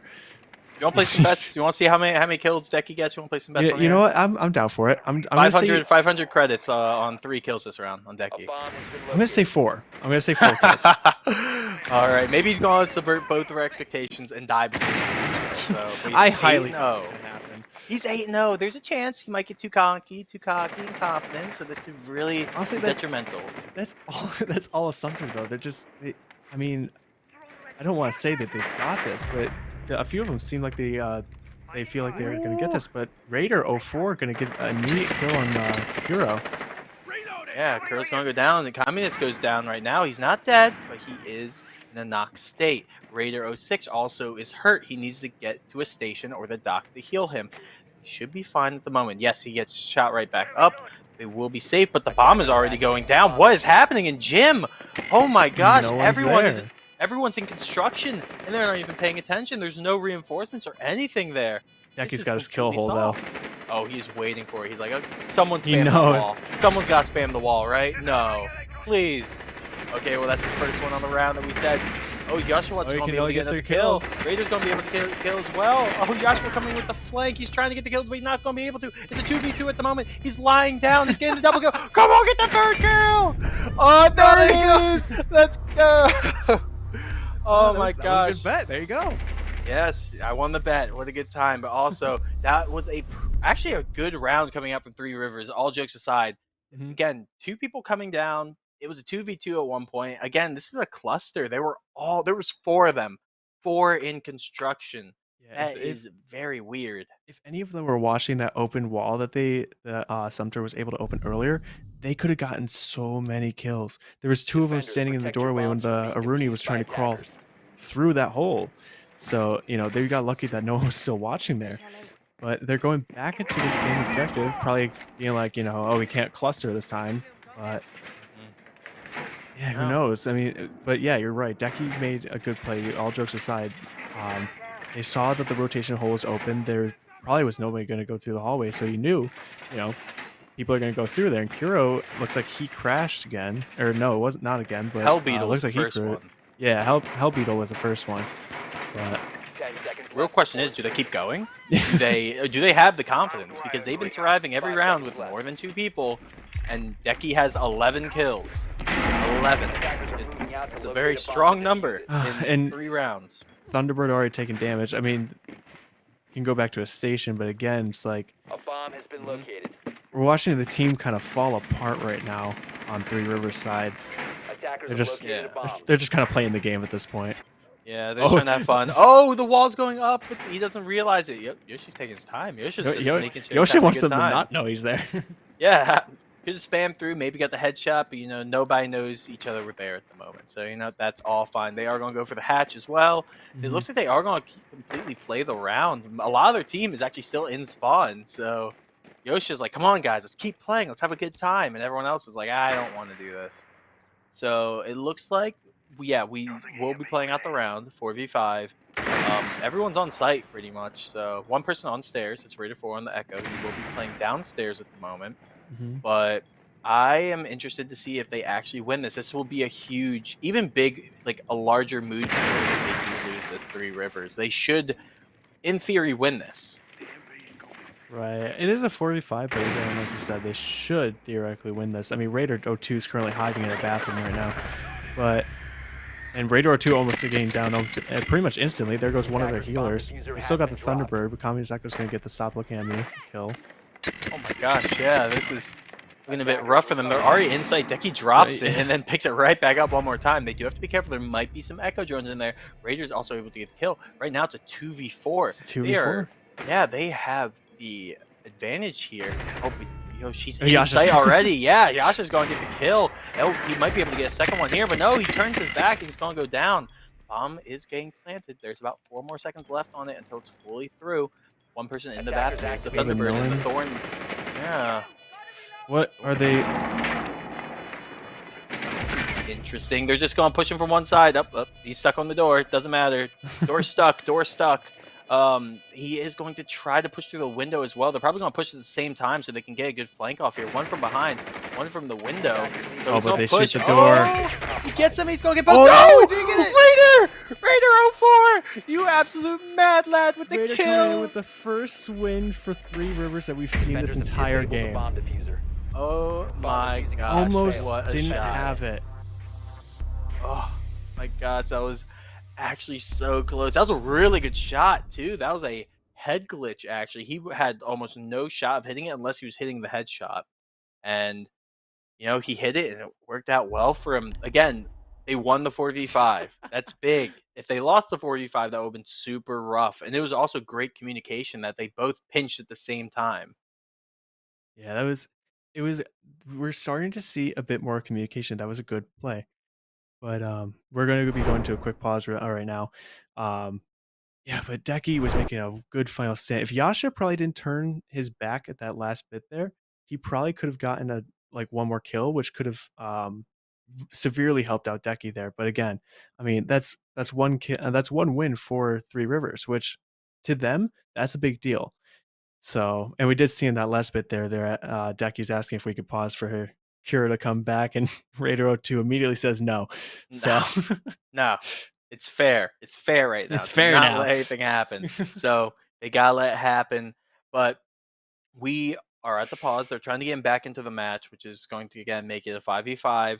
And all jokes aside, they need to win a 5v5. They need to show that they are competitive in this match. As much as we're memeing at the moment, having just a good time, which I'm enjoying, having a great time, especially watching these two teams. It's always a delight.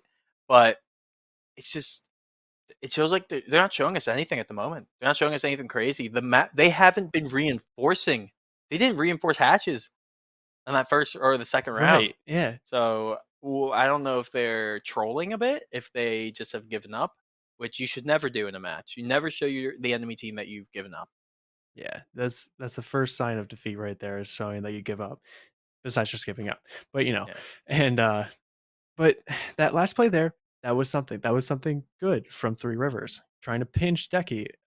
Did they go about it the correct way? Not entirely. Thunderbird really shouldn't have shot down the door. That gave his position away almost instantly. Decky was able to turn right back around and just down her instantly. But they had the right idea. Although they did reinforce the objective, so that was a bit of a strange strategy, which did lead up to Thunderbird getting knocked down. But overall, it was a good play, and they did secure a win because of it. Even if Sumter did only have 4 people. Yeah. Yeah. Well, hopefully, again, we're going to see something. I would like to see some new operators come out. They have been running the same operators round What do you after round mean? We after have round. Sophia now. Oh my gosh, the Zofia. Yeah, that was something different because no shields. Just bring out the blitz. Get the blitz. Just, in there. just get the blitz in there. I would gladly see Yasha play blitz. I want to see how fast they can just run in there. One of the most memorable clips ever of Rainbow Six is I think it's Hot and Cold. I think it was either Hot and Cold or Mint. I'm pretty sure it's Hot and Cold though. Playing on this map, running down into the basement, killing everyone and getting an ace on blitz. So that's something I kind of want to see again. But I don't know if he'll be able to supply us with that. Listen, if that can happen while I'm a commentator, like I'm all set. That's it. End the career there. Just like, okay, Yeah, end a career. I have to All see. right. No more. 2 games in, I'm done. Bye. End the stream. But no, it'll be interesting to see. I really, it's fun seeing him on a different character that's not a shield, of course. I can't forget how many kills he has at the moment. I think he got a couple that round. I think he got 2 that round, or maybe 1 that round.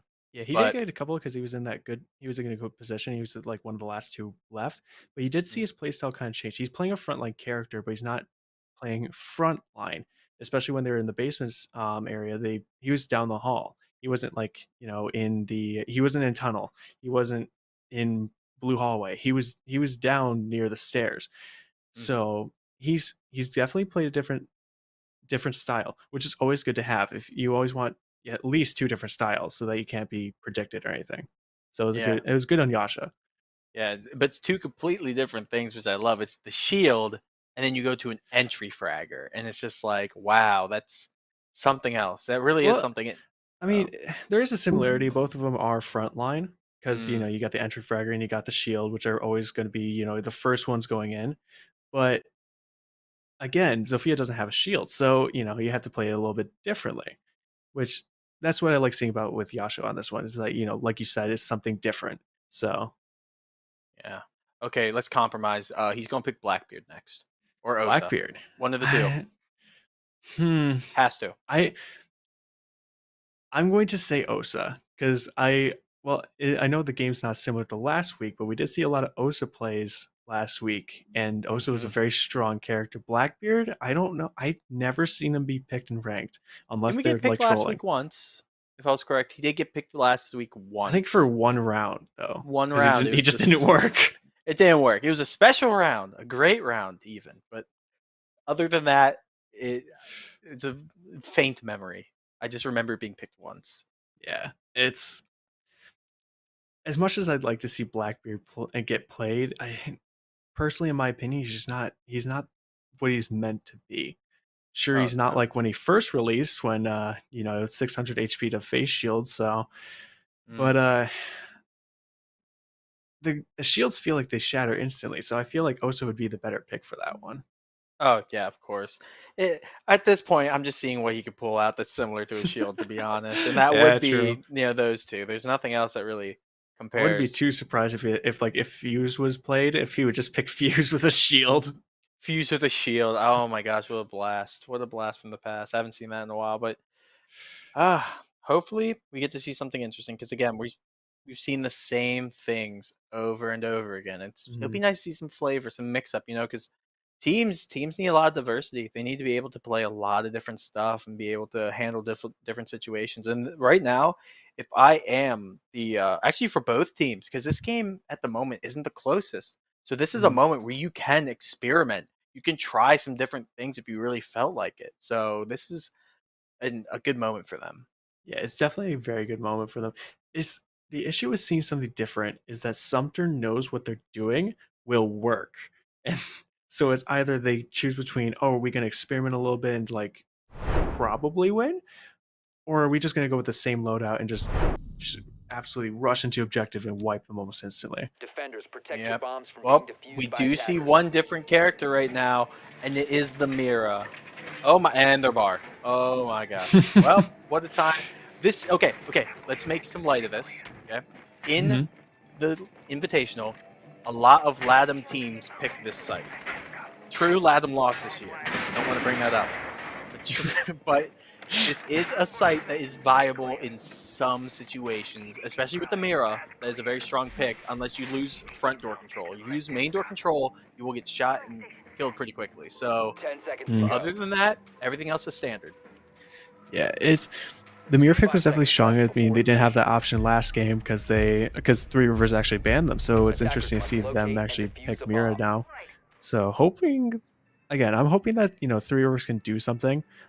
But at the same time, I really just want to see how fast that Sumter can get in here. I want to start like timing them and just seeing like how fast it can get to objective. Oh, we do have Raider and Strip right now. He's going to hold a close angle. They're going to drone. They know he's there. Hopefully they don't rush after him and kill him. No, he's just going to be able to walk right out. He is clearing a lot of drones. There's 2 already gone in the first 30 seconds of the round.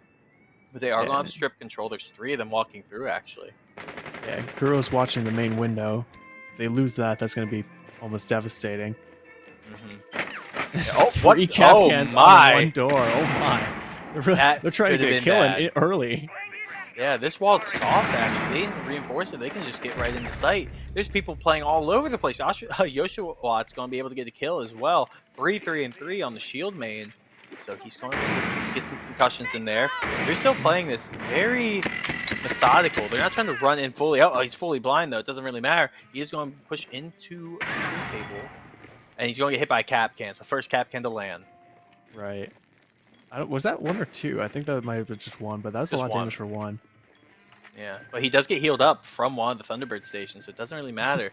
They do have to push into sight to be able to plant, though, so looking a little rough for them. They do have the Mira all the way across the room. Does not matter. That gun just has no range at all.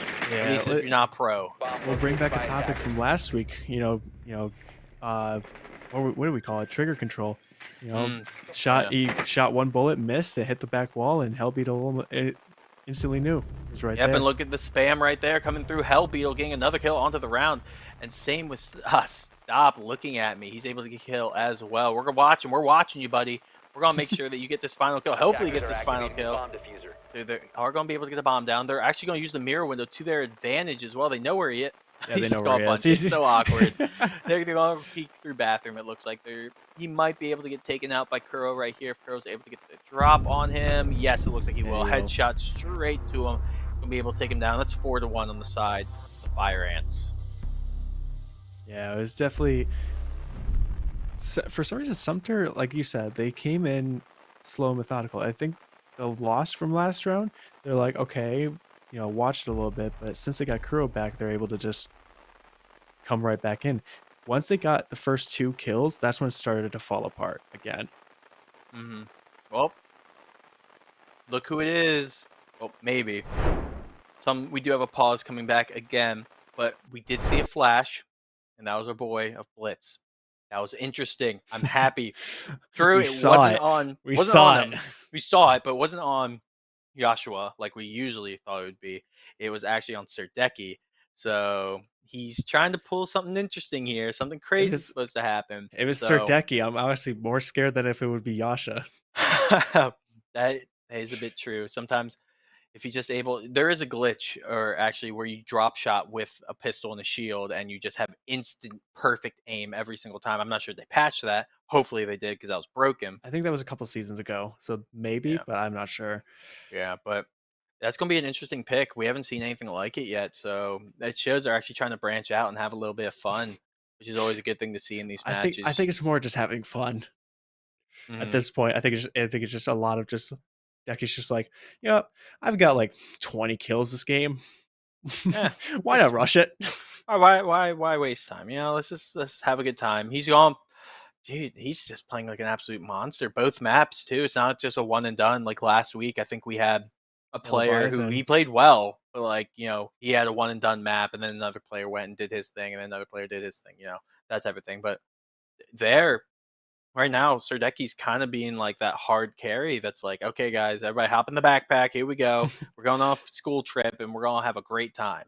Yeah, a field trip of manslaughter and just straight up just normal murder, but just normal murder. Decky's the strong, just instantly get kills. Again, they're the only one ranked in this game at Plat 1, and Yasha coming in here with can't do it anymore. But in the first round, just coming out with great callouts with Montaigne and Clash, and right now coming in with Zofia. They're doing pretty well with Sophia from what I saw. But again, I mean, in general, just Sumter is like really well coordinated. They know what they're doing and they have a strategy. And they know it's working. That's why they keep going the same thing every time. No, exactly. Don't fix what's not broken, you know what I mean? It keeps working, so just keep doing it. True, again, I want to see some diversity. I want to see some flavor. I want to see some I was fun about to say, don't fix what's not broken, but at the same time, like add some spice. Come on. Yeah, it's so bland right now, but I'm loving it because their shots are connecting. It doesn't even matter what gun they have at this point, not gonna lie. It's just they've been hitting the head, they've been getting it. It's good. They've been bringing out the Ying too every once in a while, which is nice. That's clearing so much space up. The LMG on her is fantastic. So just everything's working well for them. As much as I want to harp on it, it's doing good. Yeah, they're picking a great comp. Not even just good comp, a great comp. And Three Rivers is they're trying their best. They gotta win, so that's something for them. So at least they're not getting totally stomped out. But again, it's they have to work on a lot of things, I think, but one of them being communication and teamwork. That's two things. But we've seen it way too many times where something's not being called out and it's just absolutely screwing over Three Rivers. Yeah, and again, Raider 6. That's the person who's doing the best on the team right now, while having two players on the team who also have, 0 or 1 kill each. It's a bit rough, to be honest. You can't really have that, I would say. But, as long as they're able to get the refrags off of each other, which is really important. Oh my. Okay, double mirror setup on the outside, breaking one of them. Trying to get some really cheeky plays out here. If it works, heck, good on them. I hope it works perfectly, but I'm not the biggest fan. Yeah, I'm not the biggest fan of the current placement, especially with how it's set up. I'd rather, honestly, if I was to do it, I'd crouch it so they could get the... Ooh!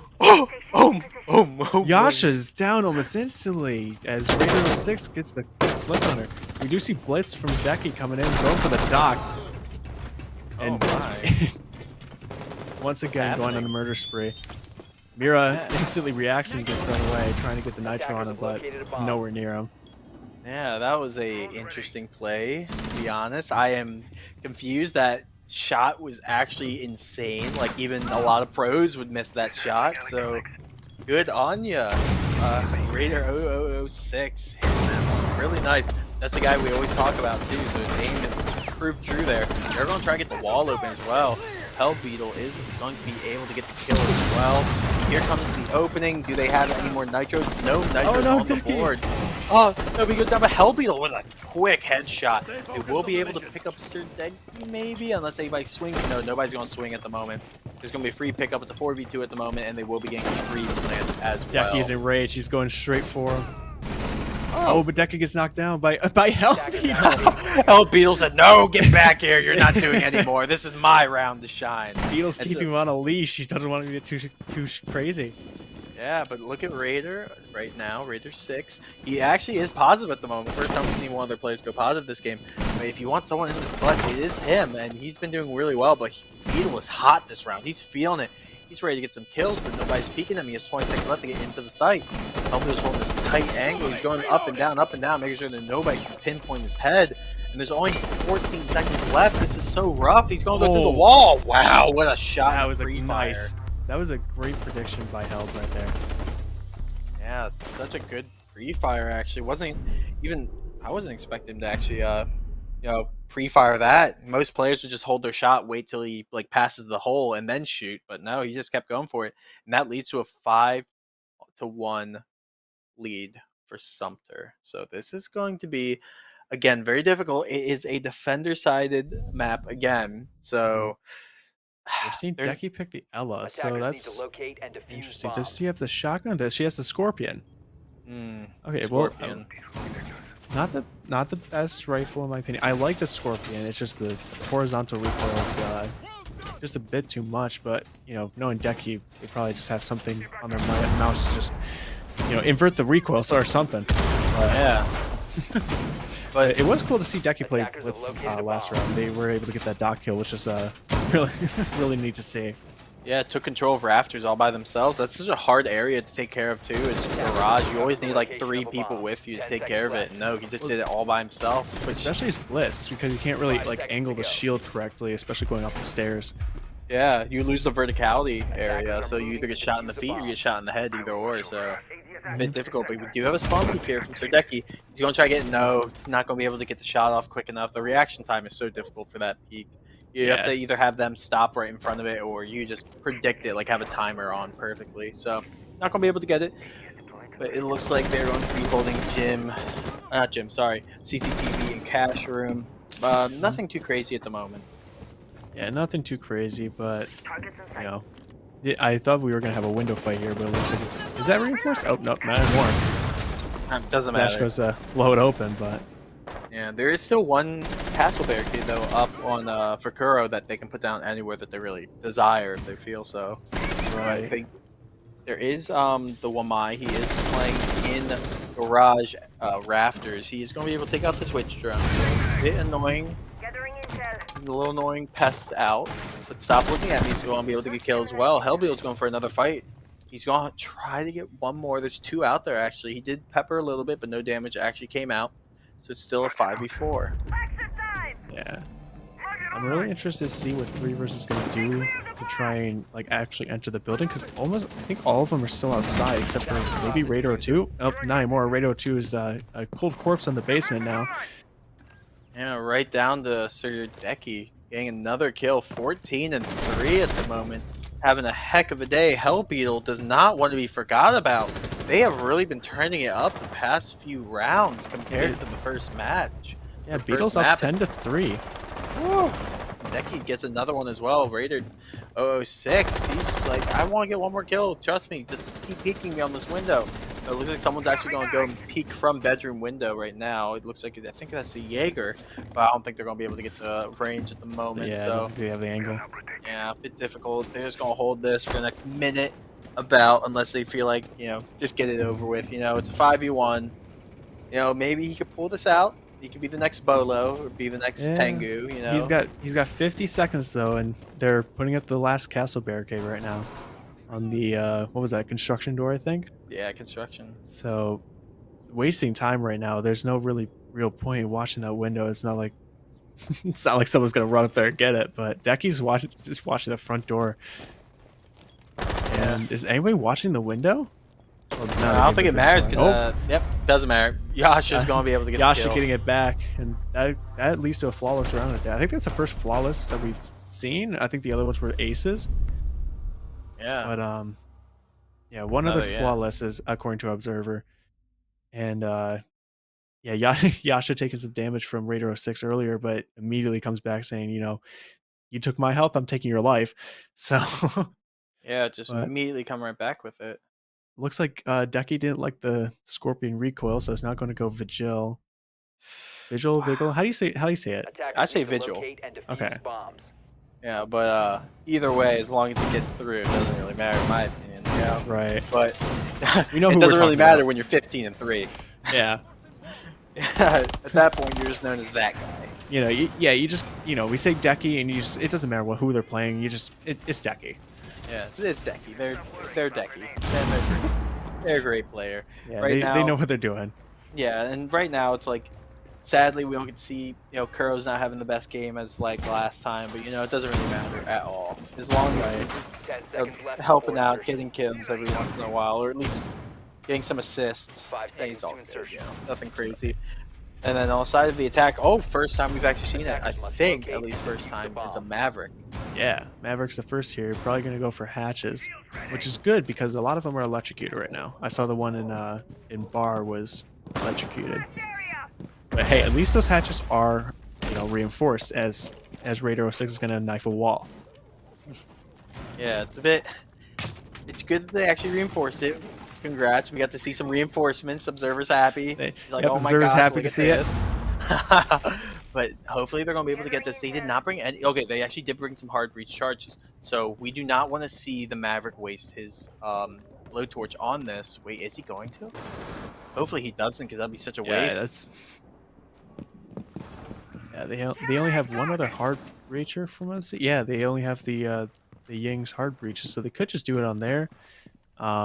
Decky's looking. He's hunting. Oh yeah, he's on the hunt. I don't think anybody's drawn him out yet, or even knows he's there. So if he drops from garage, this looks like a free kill actually. At least one at the most, or one at the least, maybe two. He just has to know he's there. I don't think he knows he's there. Yeah, he's looking at the stairs right now. Oh, but again, he could so get deadly. an Ash kill right there. Yeah, this is looking so deadly for them at the moment. He hears the Gemini go off, and he's going to run right over to garage. He might be able to get free kill here. Yes, he's able to get one onto the Maverick, so there's no more hatches that'll be able to go up. Joshua is also downed, and the castle was completely killed off.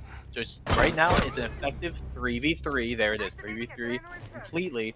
But again, it's kind of star players for the side of Sumter's up. You have Hellbeetle, you have Decky, and then you have Stop Looking at Me. These three are actually putting in the most work on the team, so you don't want to mess with them. On the other side of Three Rivers, they did lose Raider 006. Oh, and they just walk right into sight. Raider's right just gonna walk right in, gun down. Yeah, what are you doing, my man? You got like, oh, and then another miss. Yeah, Decky just gets the kill, and I'm pretty sure that is the end of the game. That was something. GG, well played. Wow, Fire Ants playing like an absolute unit that game. All of them chipping in. Like I would say both maps combined, they were all chipping in. Again, Decky, of course, being the one putting in the most work, and then Hellbeetle out of nowhere was just like, yep, okay, let me shine. Let me do my thing. Yeah, let me get a few more kills this round. I want to play my part at least. Let me get my name announced. I'll ease the burden off of you, Decky. Okay, have fun. Listen, Decky, you've been getting like 25 kills. It's like I can take care of it. I got this. Well, we're going to go to a quick break, and hopefully we have an interview lined up for you right after, but stick around, and we hope to see you soon.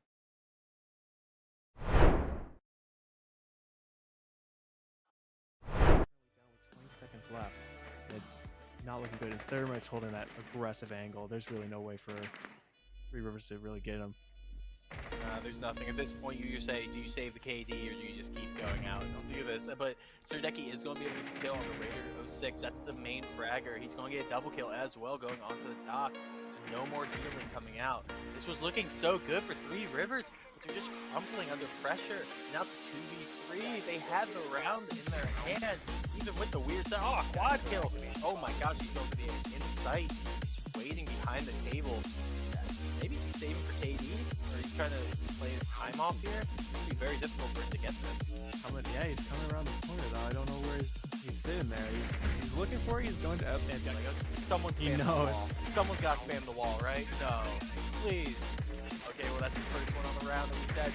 Oh, Joshua wants to get another kill. Raider's going to be able to kill as well. Oh, Joshua coming with the flank. He's trying to get the kills, but he's not going to be able to. It's a 2v2 at the moment. He's lying down. He's getting the double kill. Come on, get the third kill!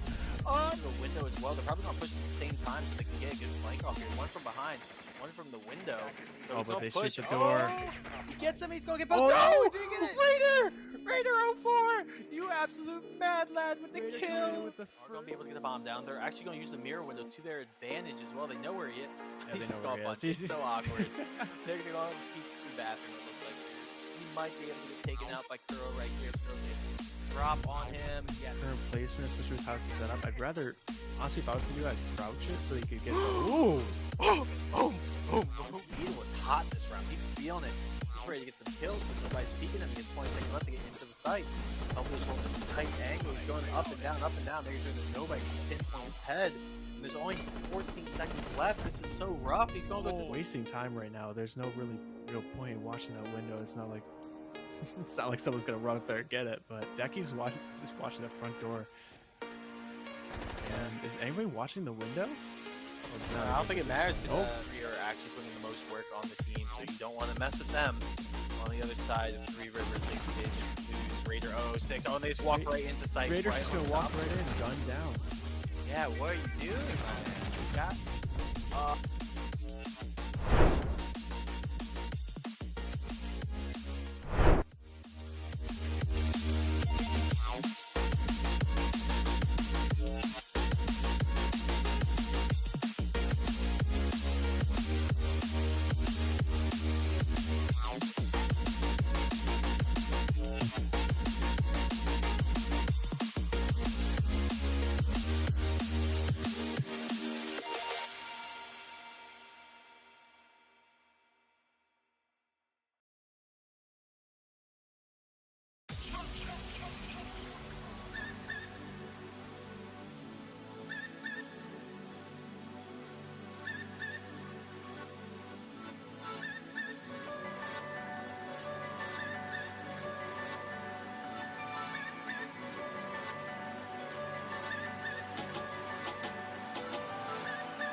Welcome back, everybody, and we were able to grab an interview here.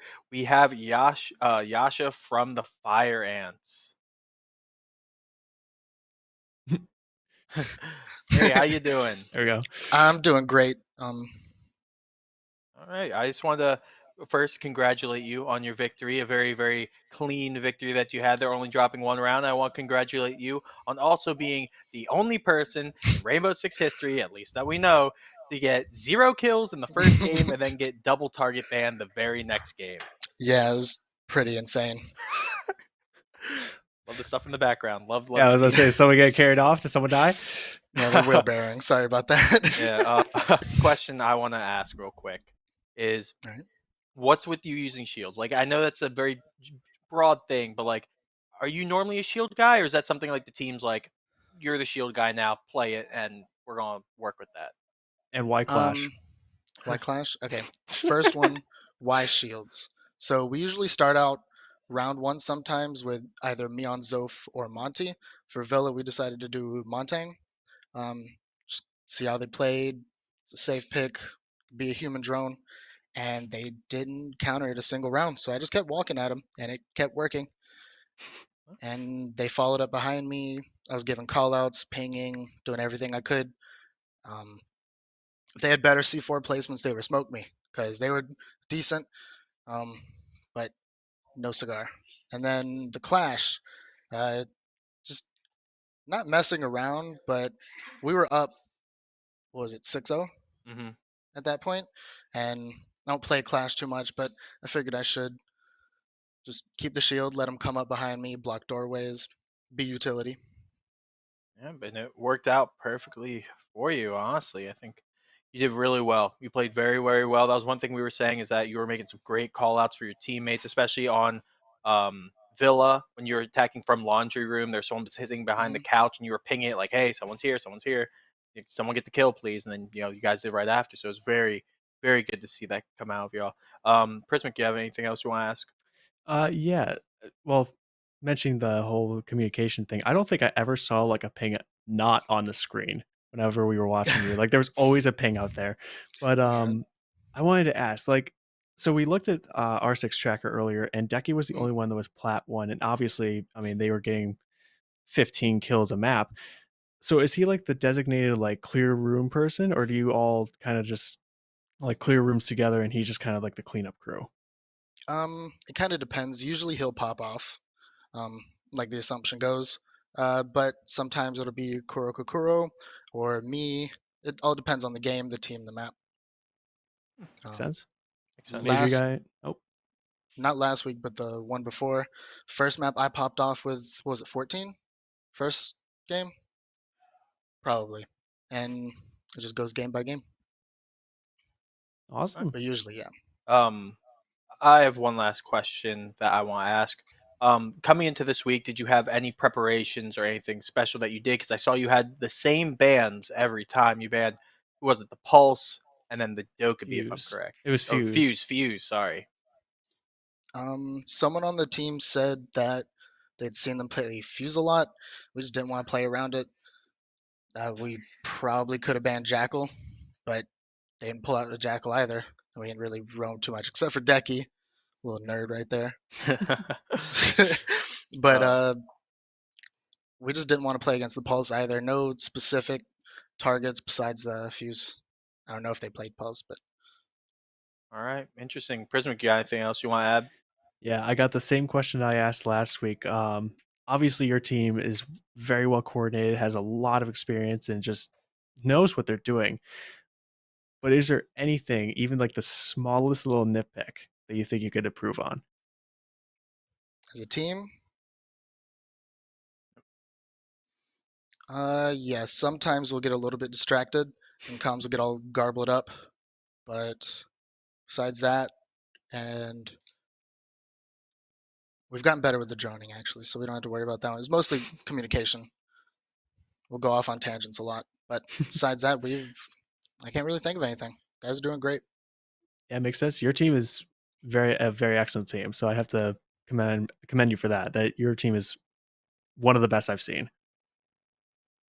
Okay. All right. Well, we're about to send you off here, so thank you for being with us. Do you have any shout outs that you want to make? Yes, I'd like to thank Coach Chris, Coach Clark, the boys. Come in, boys. Come on, bring it in. I'd like to thank my mom, my sister, everybody making it to where I can be here today. All right. I love it so This- much. I love This all of decade, it. this is the nerd. That's the nerd. Yeah. Oh my gosh, I love the team. I hope all y'all have a great time. Just keep playing. Y'all looking real good. Y'all gonna get far. I believe that. I truly believe that. So Thank you. keep doing you, and I hope you take a good night off. Take a good break. Go get some good sleep and come back stronger even next week and do even better. Because I know y'all can still do more. I still believe that. We definitely will. Thank you. Thank you. Well, everyone, that's it for me this week. Thank you so much for joining me for another NJCAAE match of R6. I am Major Lofty. You can find me on Twitch and Twitter at Major Lofty. And again, thank you to the producers, to the observers, and my wonderful, wonderful co-host here. It's always a pleasure to work with you and everyone here. But stay tuned, because Prismic will still be here. He's going to be casting some Valorant, if I'm correct. And he's also going to be with Sami Nami. So it's going to be a great time. So stay tuned.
Hello there, everyone. Welcome to Esports U. My name's Saminami, And I'm Prismac. and we're here to play, well, not play, I should say cast some Valorant tonight. How you Yeah. doing, Priz? I see you came off of Rainbow Six just a moment ago. Yeah, I'm still trying to, get down from the adrenaline of a massive wipe from the Siege game, but overall, I'm excited. I'm hyped up. How about you? You know, I'm feeling pretty good.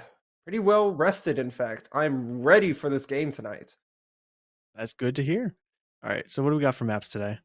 That's a good question here. Looking overall, we're looking at finding we're seeing that we have Ascent picked out first for pace, followed by Split, and the third map being Bind. As you can see, the first maps to be banned were Fracture and Breeze. Not really surprising if I'm honest, but to see that Haven and Icebox were neither one's picked first was a bit surprising. We always seem to find an Icebox. I personally always find myself in Ascent whenever I play Valorant, and it's a bit annoying. I'm gonna be honest. Yes, that seems to be like a more common map that gets picked. Yeah, I suppose so, just because you have your mix of the long range down mid, and then on either side, it's a lot shorter, but those chokes are so hard to push on Ascent. Yeah, I definitely agree with that one. So, what do you think would be a great game plan here going into Ascent? What is your prediction here? Honestly, not knowing how both teams play, I can't really make an accurate assumption. But you wanna just make a bet and just bet on who wins, or you wanna just see how it Ooh, goes? you like saying it up right away. Well, you know what? Listen, I did 2 bets last in the Siege game. I am ready to take another. Ooh. So I'm gonna put my money down first on pace. I'll put in a water bottle for it. How about you? All right, I will put in. I'll put in a pencil. How about you? Want a pencil? Ooh, pencil. I already have a pen. A pencil would be great. Yeah, there you go. All right, I'll put my pencil down for WSC right here. Oh, love it. Love to see the energy. High bets. Yeah, I got rolling. the rainbow chair going. Come on, like the energy's going. All right. Well, we're not betting that. We're gonna leave it at No, waters and pens. Rainbow chair's mine. You can't have it. Anyway, looking into Ascent, I'm expecting this possibly see. I'm thinking of seeing a Viper. Viper's that's agent where pretty much it's venom. It's a cloud of venom. It's a wall of venom. They could have a venom pit for all we know. It's venom. It's a great pick for almost every map, almost.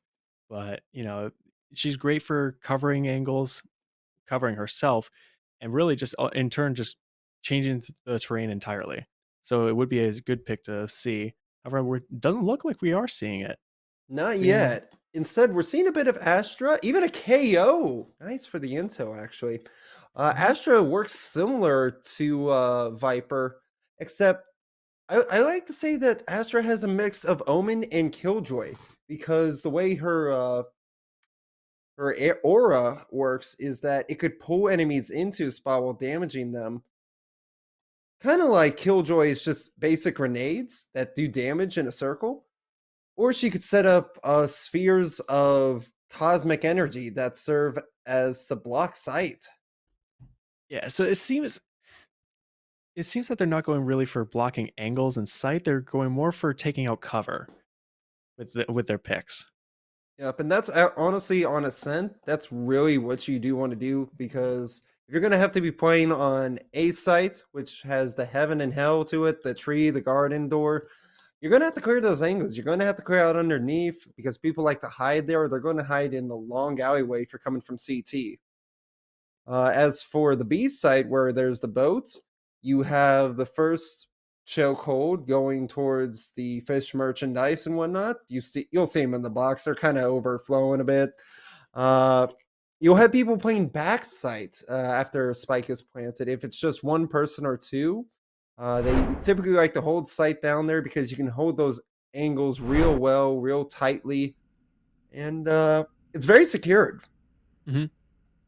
Yeah, I definitely agree with that one. There's going to be a wide mix of just ranges, angles, and just peaks in general. So I'm really excited to see how each team will correspond to that. and try to get the win from it. So, interestingly enough, if we take a look here, we do see that the difference between these two teams, it's already a trade-off. Taunt gets a kill on Ravagence, but Kiwi trades it back with the good old Frenzy. Kiwi knows there's someone up there. They're waiting for it. They see the grenade come out, but they don't give it a shot. Yeah, they had an interesting defense plan with trying to get up there, but immediately Pace was able to get in and just plant the spike. So it'd be interesting to see how WSC comes back in. Already Pace trying to wipe the board with their positioning. Yep. See, if you're Pace right now, you're really well positioned because you know where the enemy is. There's only one of them left. It's a 1v3. You have a Frenzy right up. You got two right in the alley. You get spotted and taken out right away. The attackers win the first round.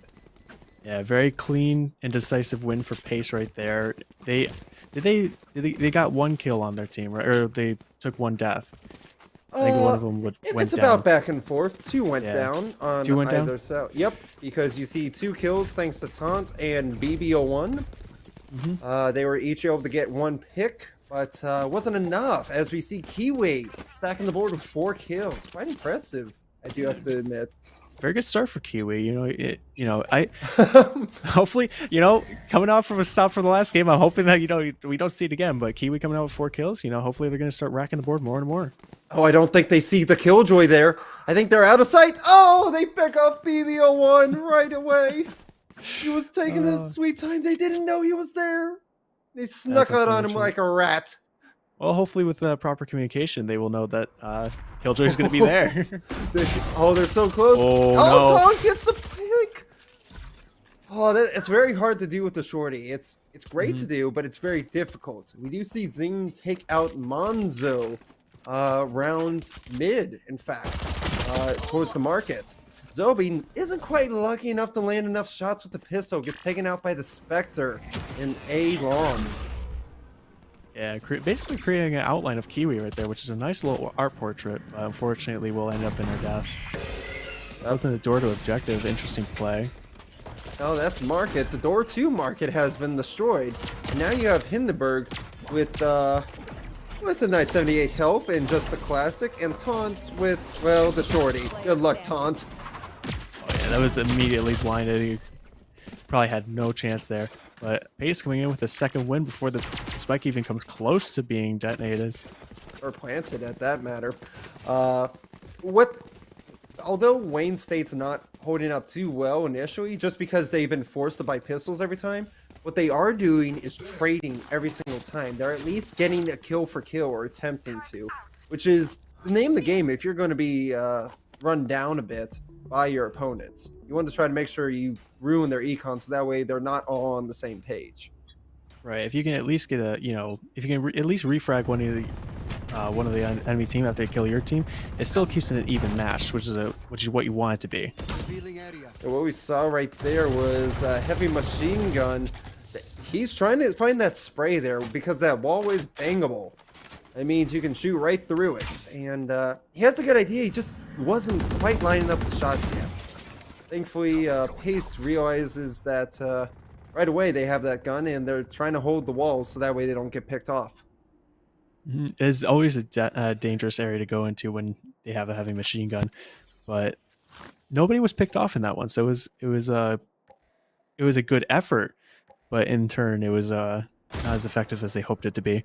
So they realize they are here at A long. They realize they cannot sticking around. They're moving fast, which is what you want to do when you're stuck out like this. You've been spotted. Now what are you going to do? Yeah, once he was spotted, he kind of knew he was kind of trapped there. So he tried to put one stand, try to get one person down, but it just didn't work. See a more heavy machine guns coming out as BB01 gets a clean kill on the Killjoy. Yes, it is. And it's now a 3v3. Blind goes in, barely blinds anyone. They have no idea he's right there. Oh, but they do get the pick. Hindenburg takes down the Astra. Turret might spot him in the corner. Yep, definitely does. He's been shown, but it doesn't matter. KO takes out the Killjoy. Yeah, it was a very honestly, you could have gone either way in that area for Wayne State or Pace, but Pace was able to come out on top, and Kiwi, 6 kills. Zin's coming back up with 5 kills now. So if you're Wayne State here, your econ's looking not great at all. You're all buying a sheriff and light armor. Good luck. I personally cannot work the sheriff. I would rather have a classic on me and a stinger. I know it sounds weird. That high fire rate catches so many people off guard that it's better than the Spectre. Sometimes I even use it over the Phantom. Yeah, when you're going up against rifles, you want a higher fire rate. With the sheriff, I mean, yeah, it does high damage, but if you miss your shot, like your initial shot, more than likely you're going to get immediately put down. Exactly. So unlucky, gets killed by the spray. I don't think he was even trying to get the headshot. He was just trying to get the elimination because he knew he was low. They realized they're pushing them through mid, so your best bet here, if you are Wayne State, is you need to rotate towards A. Not A, B, my bad. Towards the boats, because they have taken control of market. And as you see, they're already moving for it. Punk gets a kill on the KO. Kiwi trading Hindenburg. Taunt's actually showing up right now. His sheriff gameplay is nice. Yeah, Taunt had a very nice headshot right there. And he's trying to go for another one, but Kiwi's going to say no to that one. See, the hard part about the sheriff is, think of it like an op, right? Think of it like a sniper rifle. Once you shoot, you got to reset yourself a bit, or in a way, your mental compensates for trying to realign the shot because of the recoil, which makes it very hard to use consistently. Yeah, I couldn't agree more on that one. It's a very like 50-50 gun. If you can't line up the shot, especially if you need to take a second shot, it's a hard gun to use, especially for people that are initially playing. But if you can land your initial shot, you're pretty set on it. Oh yeah. So looking at this here, we do see him stacking all towards A. No one has any idea he's there yet. They see at least Jet. That doesn't tell you a whole lot. Great timing with the blind. I'm not sure if it got blocked or not by the smokes, but that was good read. It was definitely a good read on their part. So, Sova coming out with the drone here. So what Pace is doing here, which is very smart, is that if they get spotted, at least one person, it's only one in A long, so not everyone's rotating yet. And if they do start to rotate, because they spotted the one person, they could go right back around. Because right now they're trying to play for time, see anyone that's lurking, and they're using their ults right now. KO and Killjoy both use their ults, but Wayne State College takes out 2 of Pace. So that's not great if you're Pace. You gotta make sure you hold down the site. Definitely not good positioning, but Pace is now 2-4 right now. It's not looking too good for Pace. It might come to Wayne State's first win if they can play this off correctly. Yeah, it will. I don't think they even need the ult here because they're just getting the picks. They just came walking in. They took their time like, hey, how's it going? I'm here now. Hey, hey, your DoorDash is here. Yeah, something like that. So Wayne State College finally has their footing with their first round win for their defense. Honestly, I find this map is decider advantageous just because the way the layout. You're really your econ's not looking great here as Wayne State. You haven't been doing great overall, so buying these heavy machine guns, buying for your peers, that's not great. But you did shut down the econ of Pace. So that's important to note. Both sides are on equal footing. Yeah, they're trying to make their statement saying, we still are important, and BBO1's immediately going to get an ult kill. Oh no! But Kiwi comes in. Oh, they trade. Well, they didn't trade, but both Jets Kiwi traded. 1 kill. Yeah, that's great. And we do see Sky use their ult here, so that ult will track enemies to practically the ends of the earth until it hits them or it gets eliminated. And if you follow that ultimate's tracking, you'll find the enemies pretty quickly. As Jet has learned. Yeah. Yep. Right now, Pace is kind of a sitting duck. They're trying to watch their angles. They're a little afraid who's going to push where. But they're not that afraid. They're trying to regroup themselves, wait for someone to peek, and when they do, that's when they're going to push. It's a matter Yeah, of when. Taunt has the right idea. He knows that they're coming 30 down the seconds tunnel left. there. Yeah, because they're kind of forced there, not being able to rotate. He misses the shot. Pace only having 20 seconds left to plant the spike, which is not looking too good for them. No, but Taunt's doing work. They know he's around there. They just couldn't see him. Spike even goes down, and they are able to defend a successful second time in a row. Yeah, Wayne State's trying to pick up their pace a little bit. No pun Yep. intended. I see what you did there. But now that you are pace, you understand the opponent has a read on you. Your econ definitely not looking too good. You got ultimate economy on both sides, even 2-2 for alts. But the type of alts, that's what matters here, because Omen can teleport practically anywhere. Killjoy's ult, if it catches anyone, detains them for about 10 seconds, I believe, 10 to 12. Jet, already using their ult, goes in with knives, but it gets taken down right away by Zoby's Killjoy. Yeah, it was a good play, but the Wayne State had a advantage on their defense there. Blind comes out, but nothing comes from it. No, it does scare them off a little bit. In fact, they start to fall back. They are on the 2v4, and that was almost instant. Zoby out here with the quad kill, close to an ace. Oh, I'd love to see it if it was an ace. Yeah, it would have been really great to see another first ace of the game in the 7th round. But Wayne State once again picking up their pace and going in for a tie here. Yeah, well, that's their goal here. As for pace, your goal. Time to switch the script. Maybe you start pushing down mid, because that seems to be working for you guys. You both don't have the econ to buy ops, right? So you don't have to worry about that. Instead, what you can do is just try to take your time, catch a flanker off guard by going through mid, and from there, you start to push a site. As I think we're going to see the Jet do on the side of pace. Going to have to wait and see. Taunt really likes that one spot. He really likes to hold that objective, but I think Pace is starting to learn that that's not working. Oh, they spotted him. We do see Killjoy on the side of Pace getting the first pick on the Wayne State's Jet over on B site tunnels. I'm saying that all correctly. Taunt's holding the angle. He knows someone's there, but Ravagens isn't peeking it quite yet. They're a little skeptical. Probably knows that he's there, but doesn't know exactly where. Oh, we're going to see a firefight here. Kiwi gonna get it? Been spotted. Kiwi's getting pinned. But Kiwi's actually doing all right. 94 health, 37 armor. Until you meet Zombies Killjoy. That's a scary Killjoy. I'll be honest. Against it is a scary Phantom, Killjoy. It's scary. Yeah, they're actually getting a lot of kills right now. It seems like their names popping up on the leaderboard.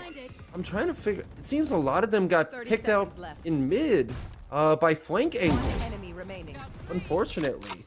Zoby coming in with another kill with the Phantom. Yep, you're left with your KO here with the spike.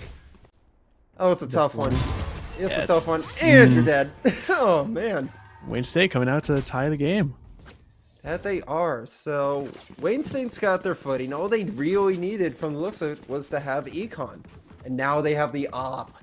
Oh, goodness gracious. Great balls of fire. How are they? Nope, it's gone. That was short lived. Not yet. Yeah, we'll tease you a little, casters. Don't worry about it. Yeah, come on. Make the game exciting for the casters? Nah. Nah. So if you look at the econ here, they are rich beyond belief compared to Pace. Pace even having someone up with the Guardian. That's a very confident pick right there. I like it. Let's see if it actually has some fruits to the labor. Yeah, we've got the Jet coming in with the ult, and I believe the... Who was it? I saw someone else ult, but I wasn't able to see who it was. That would be Astra's. Astra... Well, it looks like Astra was actually setting up smokes. And wowzers. Ooh. Just dodging all the shots from that Sheriff and using the classic's right-click ability, which shoots 3 shots at once like a shotgun. It's very devastating when you get hit.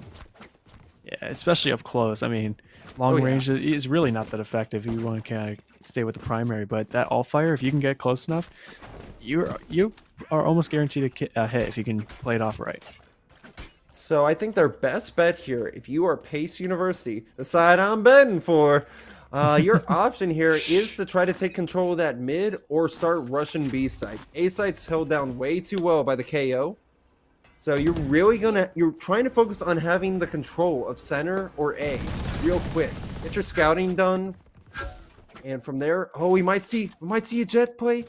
Do we see it? Nope. Omen's smart. He plays back. He keeps the smoke up down mid the entire time, so they can't be confident enough to push. Oh, goodness. They're sort of changing up the gameplay from what I'm seeing here, but at the same time, they're still playing the same hallway. Yep. Not the greatest smoke here, but gets followed up by the Omen. Here we go. Killjoy's thinking about it. He might see it here, because that would force a lot of people to start running towards the end of its Killjoy's ult there. A lot of people are forced here. In fact, I'm not sure what in the world killed KO there. But, it was KO's ult, which allows them to come back from the dead. Zabi here gained a couple more picks. It's a trade back and forth. 30 seconds left. Yeah, but Kiwi's making a stand here. Yeah, they are. They do get the pick. It's Sky versus... Oh, if you are smart, you might be able to push it. Oh, the flash gets messed up around the corner. Now it's a 1v1. Who gets it? Oh, and Kiwi's able to get it.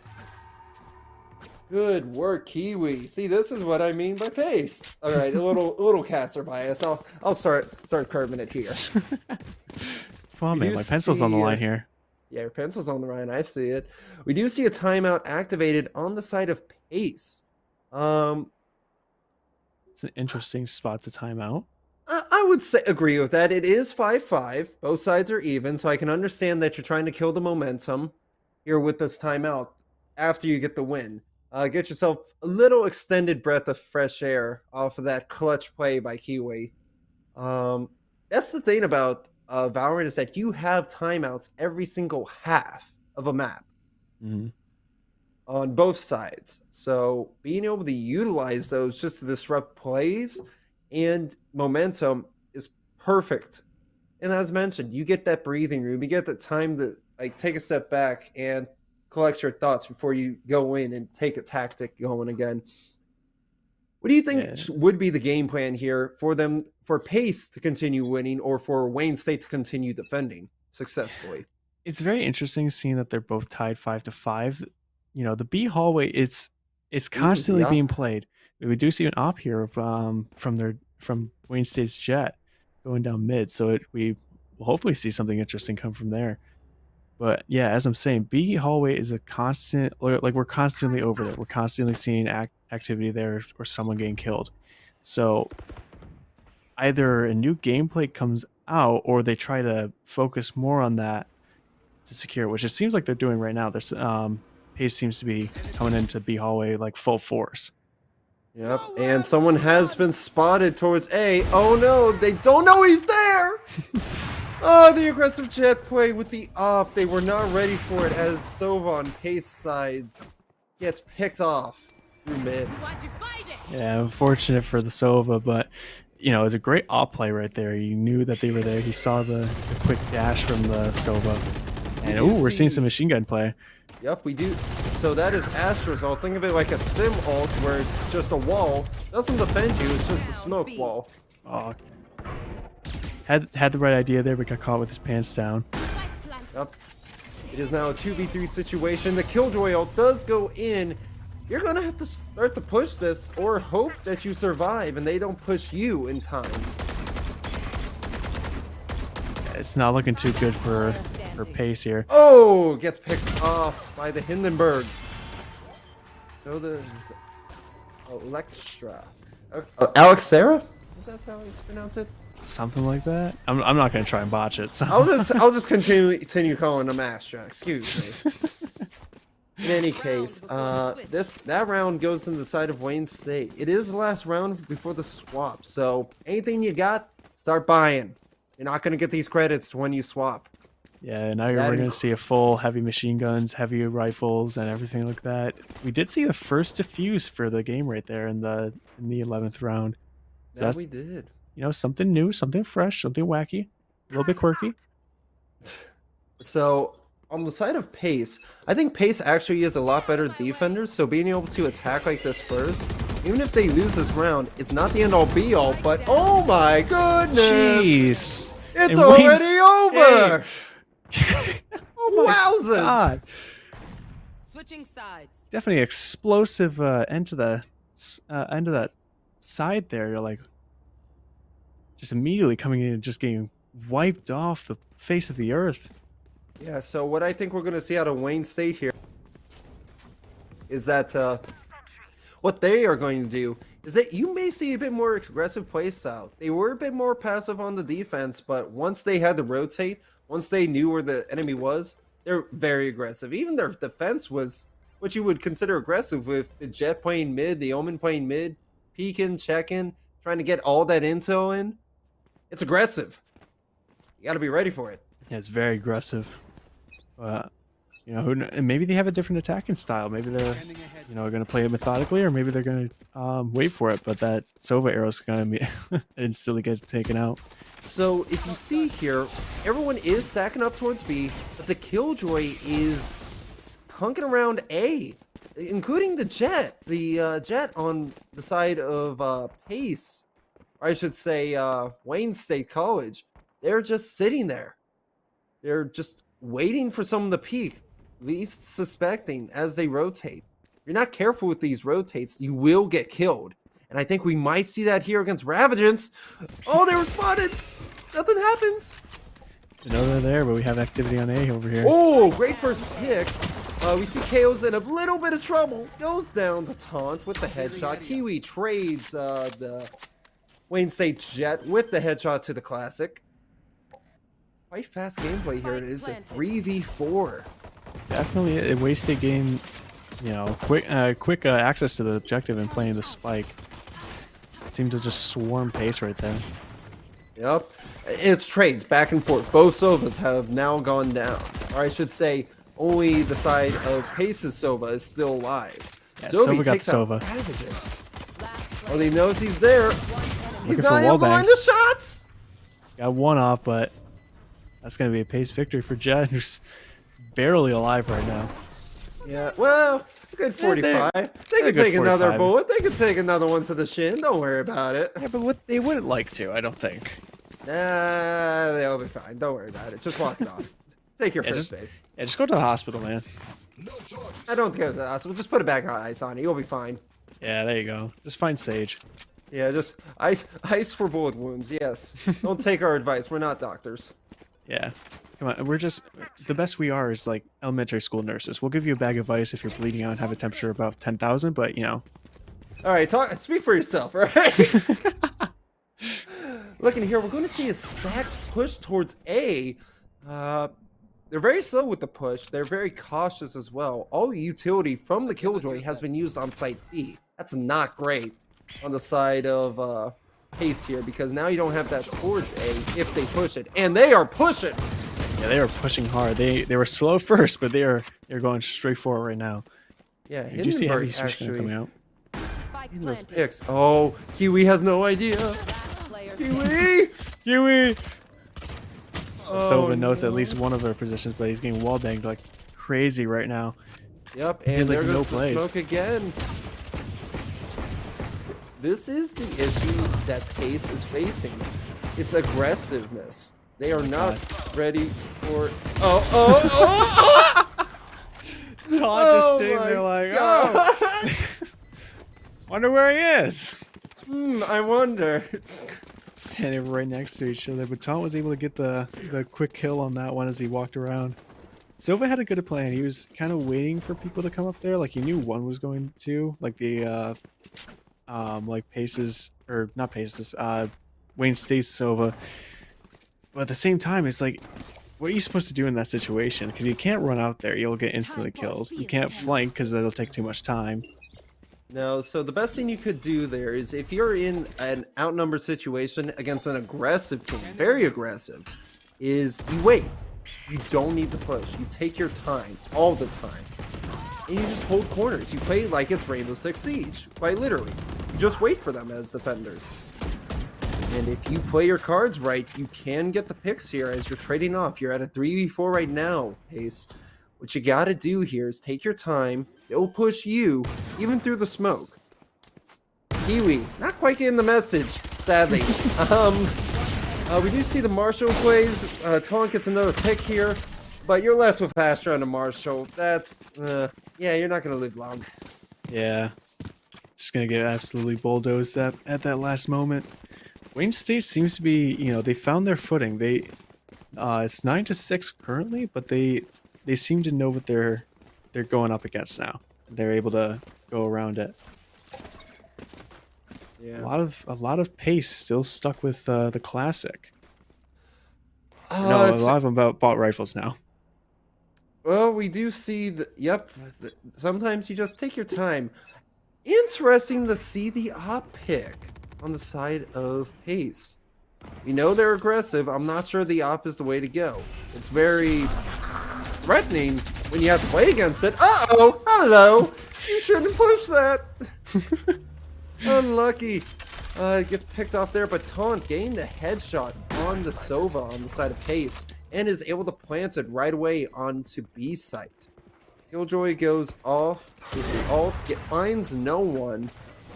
If you're Kiwi here, you gotta play it back. You seriously cannot push this half-heartedly. Let your teammates push for you. Check your angles. Oh, they had no idea. Wait, he saw him. Yep. He saw him. He's like, wait a minute. Something was there. Something's not right. Hello. Oh. You're gonna get another one? Nope. Kale trying to find someone. Oh, he's been suppressed. He cannot use abilities right now. Nice pick. You're gonna have to defuse now or get the heck out of dodge because there is no time left to defuse this. And Pace is gonna get taken out there. And they lose the op. Yeah, they lost the op on that one. That's the worst thing that can happen here. I think, yeah, no, Taunt has it. Yep, because Taunt gave it over to their jet named Munzo, if I said that right. Yeah, we'll say it's correct. Munoz. Munoz. There we go. Something like that. Yeah. It's like minnows. Minnows. Look at minnows. Munoz. Anyway, so Munoz has the op here. We saw last time what happened when they had the op, and it was devastating. We do see He's already lining up for it. Yep, we do see the ult come out on the side of Kiwi, gets picked off right away, so that ult is of no use. Oh, unsuspecting through the mid. Always check your corners. I've got your trail. It is a bit refreshing to see this aggressive push, but they did not prepare themselves properly for the ults or the op, and I think that's what really did them in. See a lot of gunfire here. A lot of gunfire. Yeah. Spike planted. And here we are again, trapped at CT. Don't push. If you learned anything from last time, don't push. Get the picks. The Jet really wants her kills right now. And she gets them. No scope. And we did get confirmation. It is called Moon News or something like that. I'm not. Moon News. Our producer is has interesting spelling. Munoz. Munoz. Okay. I see. Munoz. Munoz. Quite a name. You see another pause on the side of Pace. Again, smart to use these pauses. Disrupt the play. Get some more time for planning. When the timeout does end, though, your countdown, although it's at 21 seconds now, it's going to cut down to, I believe, 5 seconds, if I remember correctly. Something like that. I mean, it makes sense. You don't want to just go into a minute timeout and then have another half a minute to wait through. Oh, yeah, no one wants that. But, oh, goodness. Now, if you're on the side of Pace, your Pace, what is there to say? Because you got a guy pushing through mid with an op. Don't try to push mid, then. You got guys pushing A hard. Set up more utility on A. Don't set it up as much on B. The Omen does not have his ult. You should not be expecting that to have them push there again. Set Jet up on B, actually, would be the best play, I would say. Have more utility, more Sentinel play on A, and more recon and smokes on B, making it harder to push that. That would be my recommendation. Yeah, you definitely want to disperse the utility around just to make it easier for both objectives. Yep, we're just gonna have to see here then. We go in. It looks like it's gonna be a mid towards B push at the moment. Going based off spike position. It seems the op did see someone, probably the Astra through tree. Gets Kiwi through mid again. Oh, it's unfortunate. That's the danger of this op, especially in the hands of a Jet. An agent super mobile. Yeah, Wayne State with Jet and the op seems to be a really strong pick no matter what position they're in. They just know what angles to hold. Yeah, well, you see the aggressiveness. Oh, they're going to see him. That was very close. You could have lost your life there with the pixel peaks, you know? Right away, we do see a pick against Ravagents. Even I have no idea how they hit that shot. Right away, planted on B. So now you got an up. Very aggressive. Here it comes. Yeah. Very clean sweep queen. for Wayne State. Hello, Queen of England. Hello, Queen. Hello, Didn't know you Queen. care to join us in a Valorant match today. But yeah, very clean sweep from Wayne State right there. Almost getting like kill after kill. Yes. See, this is one of the hard parts about Valorant is that it can be a very dominating game depending on the team you play against. Both of these teams are actually 4-2. They're equal in record. One coming off a loss, the other coming off a win. So interesting. It might have a factor there. The one coming off a win, I believe, is Pace University, while the loss is Wayne State. So one could be motivated by the loss. Yeah, I believe Wayne State's trying to reclaim a victory, while Pace is, they're trying to win, but they don't have the same motivation that Wayne State does as Jet comes in with their ultimate kill. Nice pick on Moon. Zola sees it. Oh, Zobi! Sideswiped.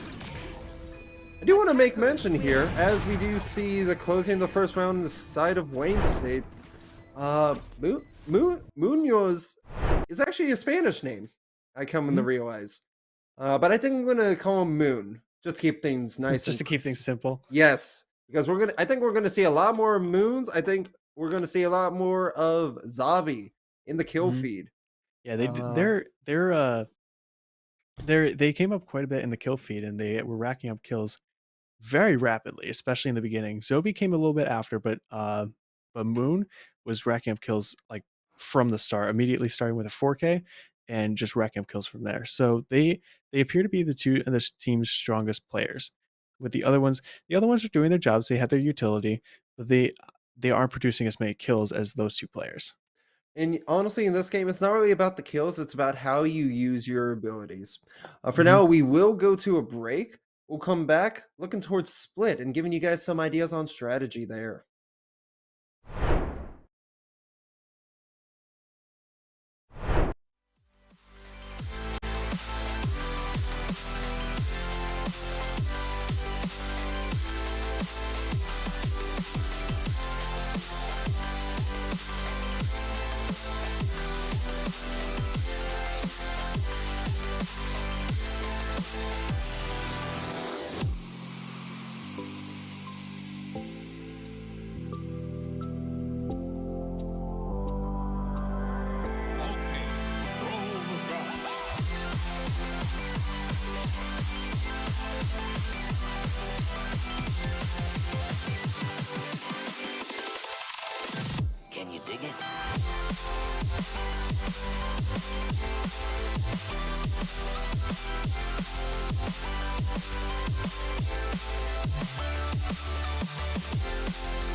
Hello, everyone. Welcome back. We are looking at Pace versus Wayne State. Right now, Wayne State is up 1-0, and we're going to be going into split here real soon. Prismic, what do you think would be something to do here? Even just any analogy, you think? Well, Pace had the initial start of the game last pick, and it was also their map pick. We're going to Wayne State's map pick right now. So Wayne's going to be on the advantage here, also with a 1-0 lead. So what Pace has to do, I think they have to reevaluate, kind of who they're going up against. Because at first they got 4 wins, I think, and then Wayne State picked back up. Yep. But now they have to be like, okay, so we're playing against a team that is actually able to, fight back. So they have to come up with a new strategy probably to come back with, and they're going to a new map. But as I said, this is Wayne State's map, so Wayne State is going to be more familiar with it probably rather than Pace is. But again, I'm really interested to see how Pace will come back from this. So my recommendations, if you are Pace University right now, is utilize smokes out the wazoo. You could utilize blocks with like Sage. You could utilize stuns with, say, a Breach or something. But I don't recommend it because these guys, they like to lurk. They like to push aggressive. If they see an ability get used, they will run around a corner. They know what they're doing. So you want to make sure they don't have the line of sight, in order to make their jobs easier. And if you know that they like to push the smoke, they like to hide in the smoke, you can hurt them in the smoke. I recommend Viper. Going again with a Viper pick. Yes, it's just so well utilized here. Because on split, you have the high ground to deal with. You have the low ground to deal with. You have the long sight lines to deal with. All of it sucks. But if you can block that line of sight, you have a better chance of movement through. And that's just through one agent using Viper. You could then use people for that frag out, such as a Raze. You could even use I believe his name is Kurgerwa? I can never say it. The newest agent. We're just on a good streak with names right now. I know, we're right? educated on Munoz. We were educated on how to say it. So thank you, producers, for getting that to us.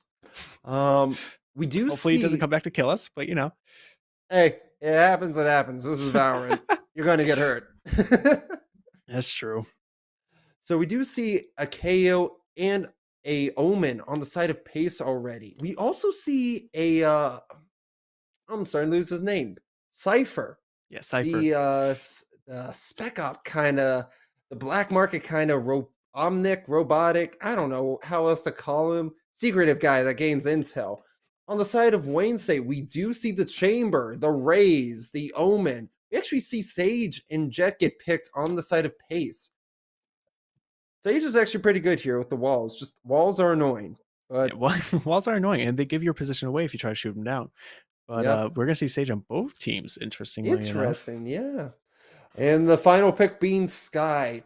Hindenburg Sky, as we saw from last match, their utility is actually really darn good. Those flash, their skill here is to flash and then to rush it. Anything that gets flashed, they rush because they know they're not ready to react. Yeah, it will definitely be an interesting counter to the smoke. Honestly, both I could see countering each other. If they can place a or get a well-placed smoke, they can cancel out the blind. But if the blind goes through the smoke, then now your defense is blinded. But it'll be really interesting to see with the new utility how they're going to play it out, and if Pace can either secure a win or if Wayne State can close this one out. Yeah, we're just going to have to see this here. Yeah. So hopefully, I'd like to see Pace, come in with another win or something like that. Wayne State, if they can clean it out, hopefully they make it interesting. But overall, it's really down to the teams and how they play it out. That it is, and that's just one of the biggest factors there in the end, because when you're trying to play on a map like this and you're already down 1 in a best of 3 series, you need to come back, even though it's not going to be your greatest pick. As we go down the tower here of electricity and power, quite a beautiful sight to see, actually. I never got that close of a look on it. The match has already begun. Kiwi, very injured, and in fact, Cypher, already dead. don't believe we saw what happened there. The spike is being planted. I'm not sure how Alec got that pick. That was quite a flick. It was a good flick on their part. And Yeah, the it wall was. just barely saving the jet there. Zabi there lost one thing to health. One specific thing to health. And Kiwi getting picked off. They made it through the wall. Pace is the defenders first. Twain attacking. So we do see that Hindenburg trying to heal people up. Down to 1 health. The attackers actually hold this. Despite the health risk they were holding, they were able to hold it. Yeah, Pace didn't really have the best positioning when it came to attacking there. They kind of seemed to come in 1 by 1, which Wayne State was able to quickly clean it out. Yeah, it was definitely good positioning by the attackers on their part for that plant. So looking at our econ and guns here, you'll see that Wayne State's at the advantage. And as for Pace, they're going with just pistols this round, not even armor, against Spectres and heavy armor. Right now, Taunt getting double kill, and they're rushing their way through heaven towards B, which Immediately is regretting no armor. See, at that point, it was like first the Sage on Pace's side was not in a position great for an aggressive rush. They broke through right away. Taunt getting the jump kill, right quick headshot. So disrespectful. You see Zin. Ooh. Oh, Zin almost perished there. It's not good. Checking their angles real well. I don't think they were ready for it. Uh-oh. Ooh, but can see if they Hindenburg get get over here? They're holding it. Oh, but he can't get it up in time, and he's going to be knocked down from it. Yeah. See, it takes a lot of guts to hold it. A lot of Valorant players, what they do is they will tease it first. They'll hit it first and say, hey, I'm defusing. You better come. Most of them do that. I'm sorry. Are we seeing some off shots already? And there they go. I think they're just trying to flex their money there. Interesting. Yeah, Wayne State already having a good built-up economy already. Taunt's, looking a little bit more on the poor side, but, you got a good economy going. Besides Pace over here with, the Pace basics. was the one with the pick there. They were the ones shining it because they went pure thrifty with only pistols the last 2 rounds. We do see Zabi here gain a pick with the judge. And when pigs fly, am I right? Taunt gained the kill on Ravagence. It's not good. You're down your intel. One with the camera. Now you're just left with... Oh! Spike down. Not for long, though, because it was the Sage. They have only Sky for healing, who can't self-heal. But it deters them enough to actually not push Heaven right away. They're slowly holding it. Definitely interesting positioning. You'd say, losing Sage is going to be a bit tough with trying to regain health, but if they play this correctly, they won't really need the Sage. Recover the spike. Yep, but we do see Munoz gets the pick on Kiwi, being a little aggressive with their seeing who's there or not. Great pick, stopping the spike from being planted. It is a 3v1 situation. You got to play it real safe. Work your picks. See who you can find. If he peeked, do you think he would have gotten a raise there? You think he would have gotten Munoz? It would have been close, but you might get. No! Oh, you've been spotted. You going to get him? Oh, they're both missing their shots. Oh, and a jump kill, but Zobi's going to be able to come in with a clean kill from downtown. I was rooting for that Omen. When I saw that jump shot and the kill connect, I was like, there's a chance. There really is a chance here. But no, the Phantom from on site just took him out. There have been a few jump shot kills recently in this game. Like I know last round or sometime in the other half, there was a Jet that got the jump kill. So everyone's landing those shots. Remember what I mentioned about having a Stinger on your side versus just regular pistols or even a Spectre? Correct. I know it's a little silly here to use it on the defense, but if you're going to be holding them close, I would suggest you pick up a Spectre or a Stinger, because yes, not as much damage, not as accurate, tons of fire rate compared. It's the fastest gun in the game in terms of fire rate. Mm-hmm. So it's a devastating weapon up close. yeah. Zin coming out here with the ult though. Yep, takes out Munoz right away. And they did plant the spike. It took me a moment to see. Oh, poor Kiwi, taken out right away by Hindenburg. Oh, that went down in flames. Even Ravagent seemed to Zin had the right idea, but Wayne Stage is able to secure another win. I think he might have to forfeit that water bottle. Yeah, you know what? I was wondering if I would have to drink 2 at once, but looks like you're gonna take it away from me. A nice little Galaga reference right there. What do you think? Is it a Galaga reference or not? It's the octopus is a little stray away from Galactica, but I see I see what you're trying to get to. Yeah, the little shoot 'em up. Mm-hmm.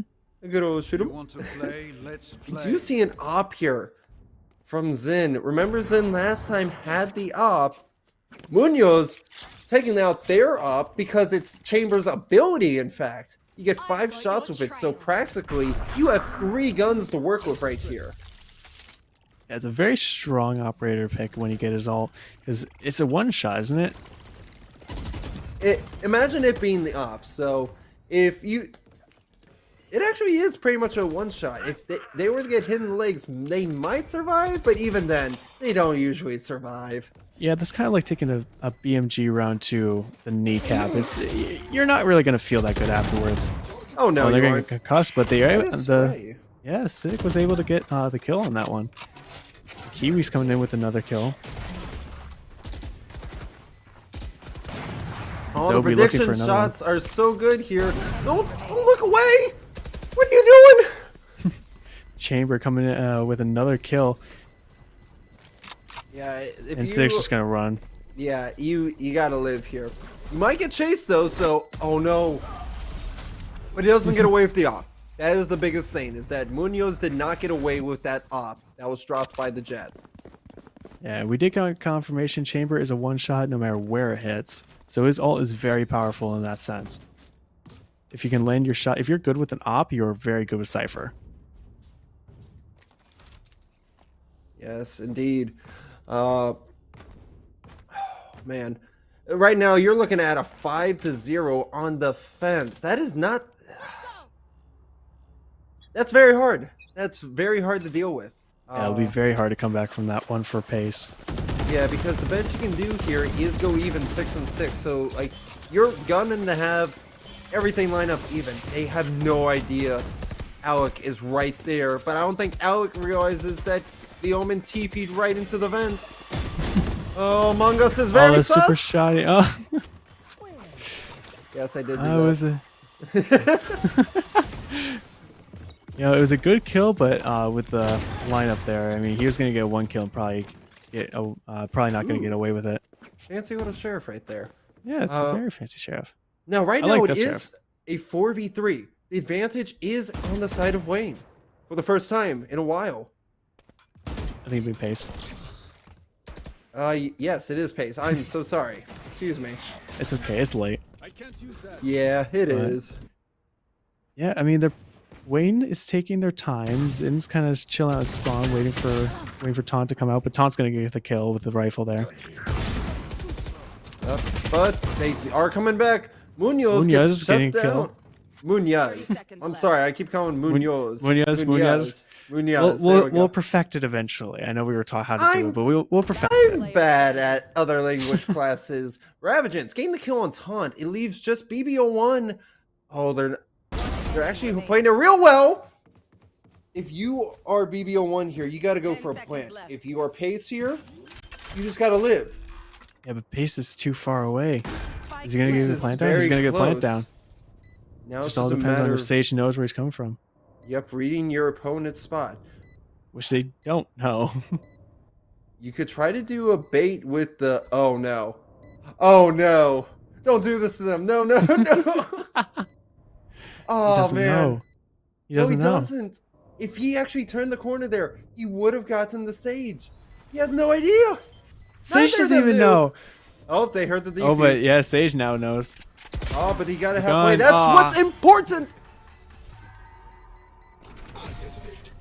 Oh, They it get was, the defuse.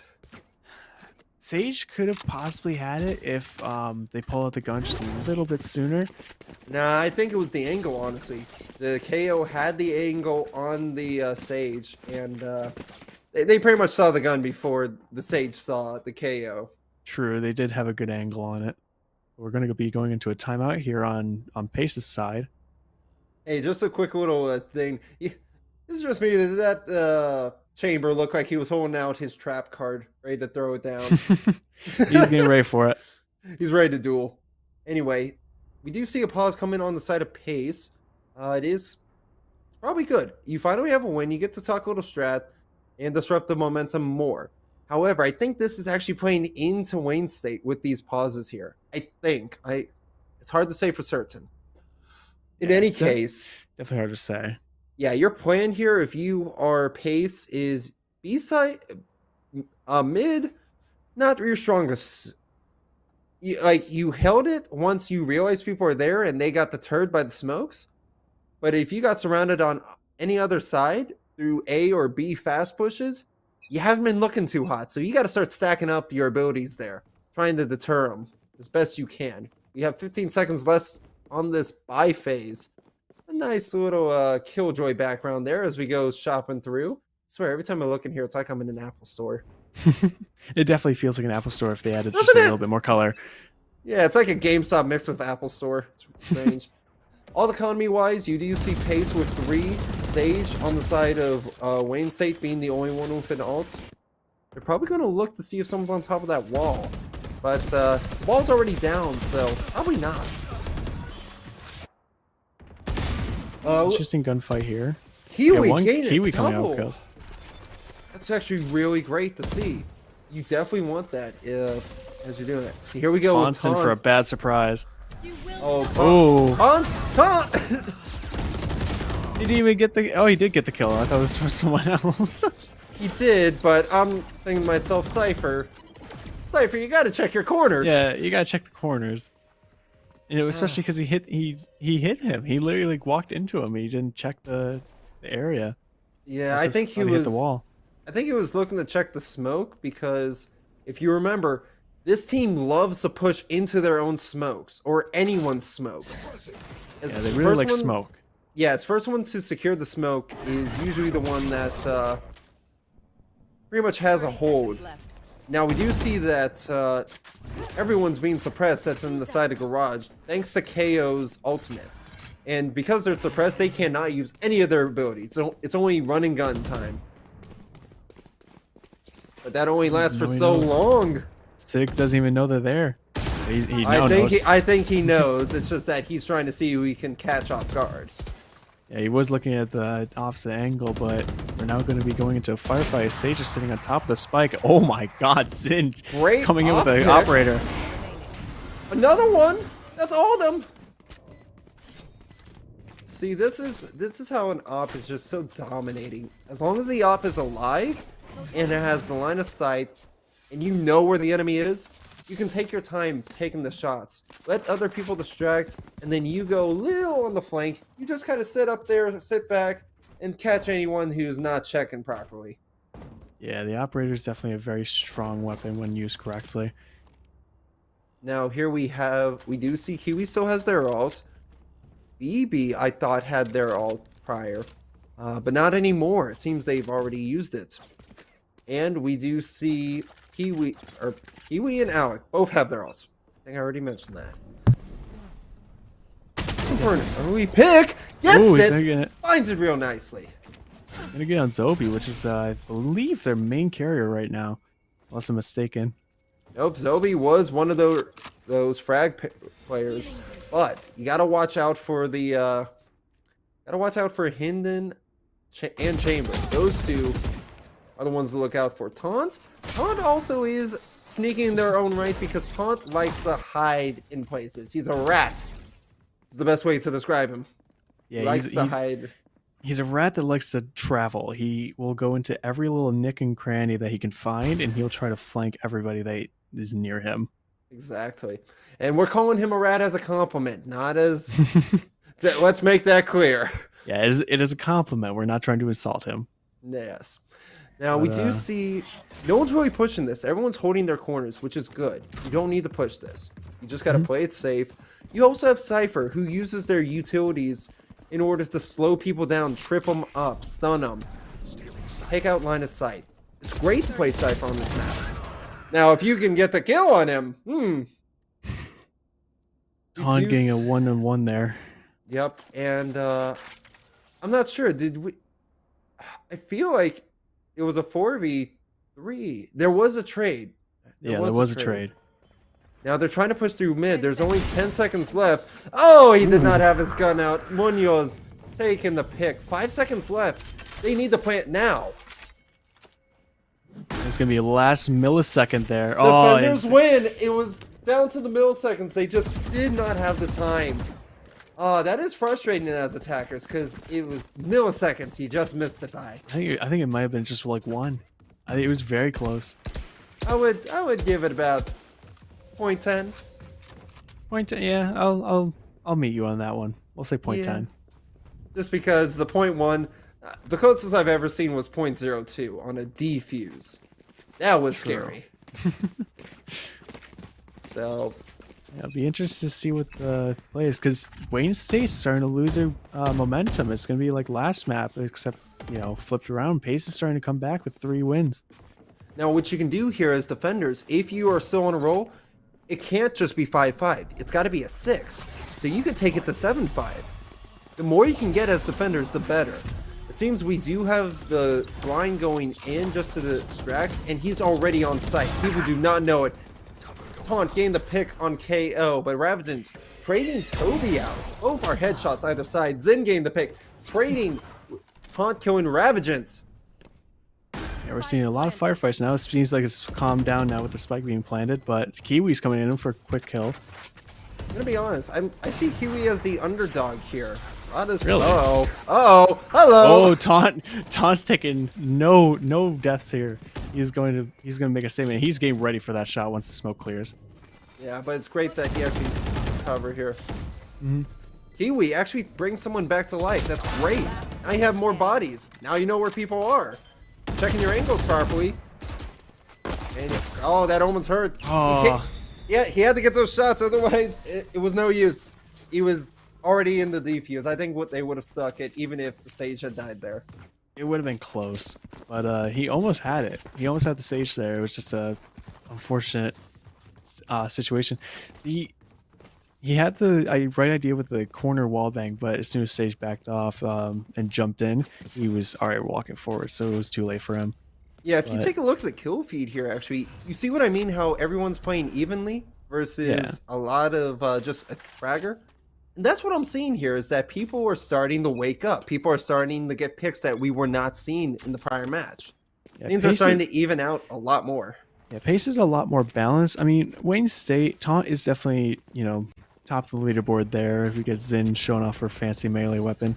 Taunt is, as I say, Taunt is clearly the, top of the leaderboard.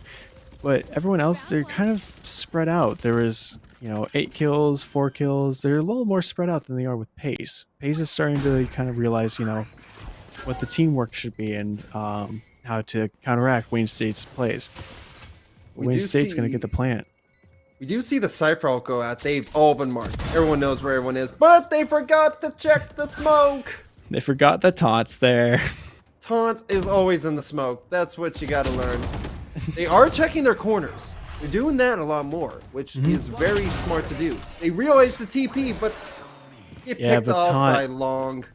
Taunt knows what he's doing. He's using that smoke really well and really confusing the other operators. He went to that one corner and everyone thought he was there, but he backed off and was able to get the pick after teleporting. Yeah, they are. And correction to what I was calling the newest agent from earlier, that would be Neon. I was thinking back to Yoru. Such a simple name. I just can't remember it. Ever. Probably just because I haven't heard his name enough. That's probably it. That's probably it, yeah. Surprised I haven't seen more of Yoru because Yoru works similar to Omen, where you go invisible. You go into entire different rift dimension. and you can He's just definitely show up behind an enemy. He's definitely strong for mobility and like getting around people. I mean, Neon's kind of the same way. Neon's more for quick travel, but we got the paint all going out, but no one's gonna get hit by it. Yep. I wouldn't call that paint. I would call that residual gunpowder coming at you. Yeah, that makes sense. That's fair. Oh no! Munya's getting absolutely clobbered by Kiwi with the shotgun. Oh my god, jump shot with the judge right to the back of the head. Unfortunate. Zobi had the good positioning there, but they knew they were checking the corners. That they were. Right now, Wayne State has great angles, but Tonk gets taken out, so someone's going to start defusing while they guard him. There's no way for BBO1 to stop this. I see no way they can do that. Yeah, Pace is really picking up the pace again. And Wayne State, it's gotta find something new, find something funky, fresh to come back with. New, funky, fresh, and free. Something funky, fresh, and free. Yeah. Oh, we do see it's the last round, so buy everything you got. Doesn't matter. Pistols, rifles, ops, shotguns, machine everything. guns, anything. Yes, because Bring you're the not entire getting that arsenal. money back. You're not getting those ultimates back. It's buy or goodbye. We can see an early pick. Zin's gonna be down for 26 right now. I think that gives it away that they are ace site, but they aren't rushing it. So Zabi is holding the angle, yet they're not pushing it, which is smart here. Because every time they've pushed, they've gotten picked, as we've noticed, on this map specifically. They can push it. They're just not pushing it like correctly. Taunt. But the taunt's Yeah, not taunt. working. Can't be doing that. Once you know no one's there, you gotta keep your eyes on the prize. Ooh, but Munya's getting a great shot on Ravages, wall getting a bang. refrag there. Yeah. You do see him pushing through mid, and they realize that they're starting to come towards A. We do see the res on Taunt, so Taunt is back in the game. Now it's Very good person of res. Yeah, but you lost Munoz. You got taken out in garage by the KO. And Zin keeping that corner again with the op, making sure that no one's going to walk through there, but backs off, trying to rotate around the objective, I believe. Yeah. See, one of the hardest parts here is that it's a nice blind. One of the hardest parts here is that you're trying to figure out what this team is doing because they keep jumping back and forth, back and forth. BB is not checking very close. Gets suppressed. Oh, they're not checking corners. Yeah, but it seems they almost didn't need to. They're doing their job. In fact, KO doesn't get killed because of KO's ult. KO's back alive because someone just taps his back and says, "Hey, get back in there, champ." That's how it all works. Fortunately, it's not going to work out for Wayne State. His pace comes back to tie the game, and that's going to be a swap.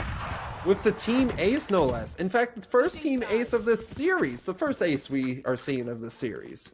Yeah, and nice of it to be on the swap there, so maybe you can carry the momentum with a pistol. But we're back to standard pistols and possibly a sheriff. We've seen a lot of sheriffs this game. Yeah, I don't know how I feel about the.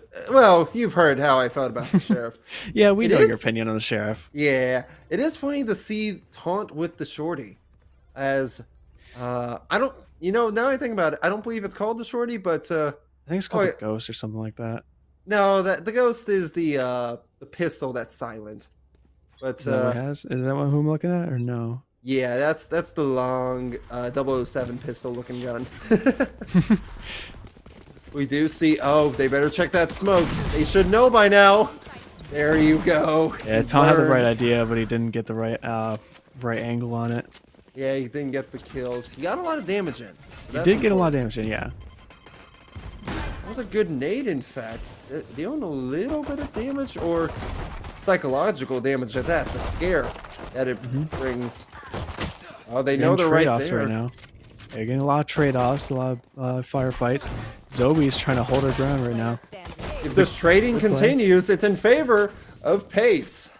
And Zin coming out with an ace, and Pace will take over the win. That's the first ace. That's wasn't it the second, or we got an ace the last round? We had a team ace last round, where that means at least one kill per teammate. And that was the first ace alone in this series. Yeah, Pace is coming off with a good streak right now. They have secured the lead, and they've gotten a team ace and an ace back to back. So it's looking pretty good for them right now. And Zin's definitely taking out more kills right now, but everyone else is playing very evenly. Yep. Munoz actually picking off 2 people for headshot. I don't think it was collateral. It was 1-2. Yeah, very good play. Wow. What Munoz must have done there is played real close in garage, played that corner as you've seen him peek, and then used his ability to teleport right back to where he is now. Yeah, very good strategy by Munoz right there.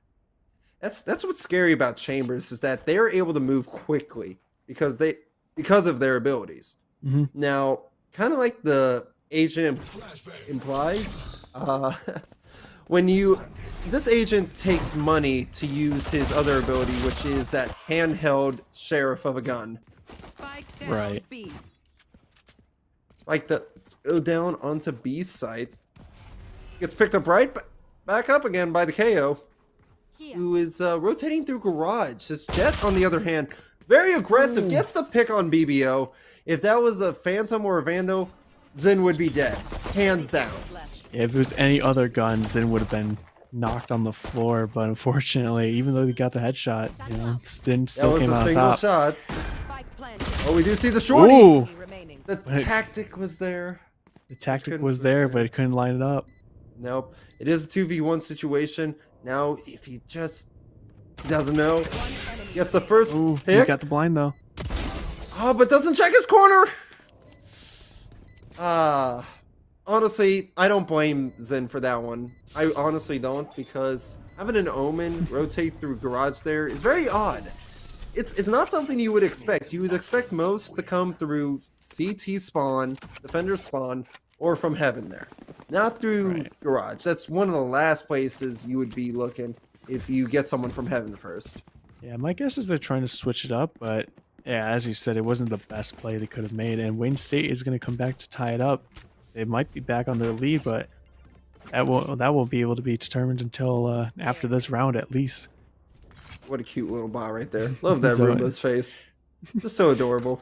It's definitely a very cute face before it rapidly explodes in someone's face. But yes. Zin hello, Taunt. Quickly. Taunt is just slaughtering right now. But Zin's able to get Taunt down, but Zobi's able to come and take Zin down. All right, let me be honest. That was criminal what we just saw there. That was a little criminal. How did Taunt get away with that? Taunt is very good with positioning when he's able to, you know, get his little corners and, you know, be the rat that we said he was. But yeah, that was like everyone. I know he was in the smoke, but again, that was like he wasn't even in the same time. He ran in.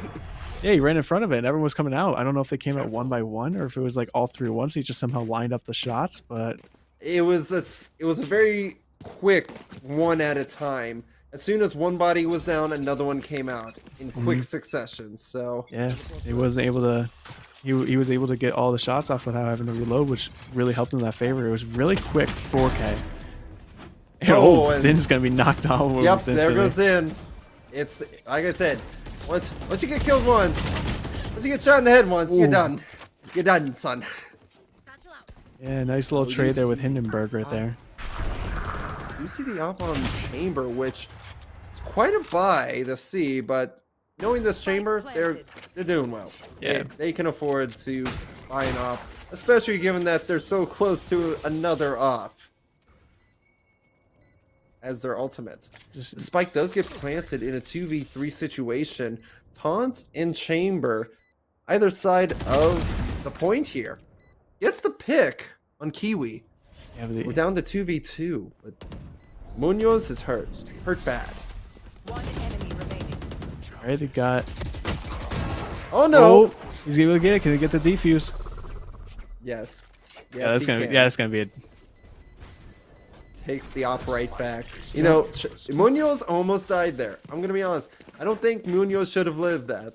I don't think he should have lived. Taunt was very close to with that last kill there. He almost missed his shots. He was creating a nice outline of the defender there, but what's his name, the attacker.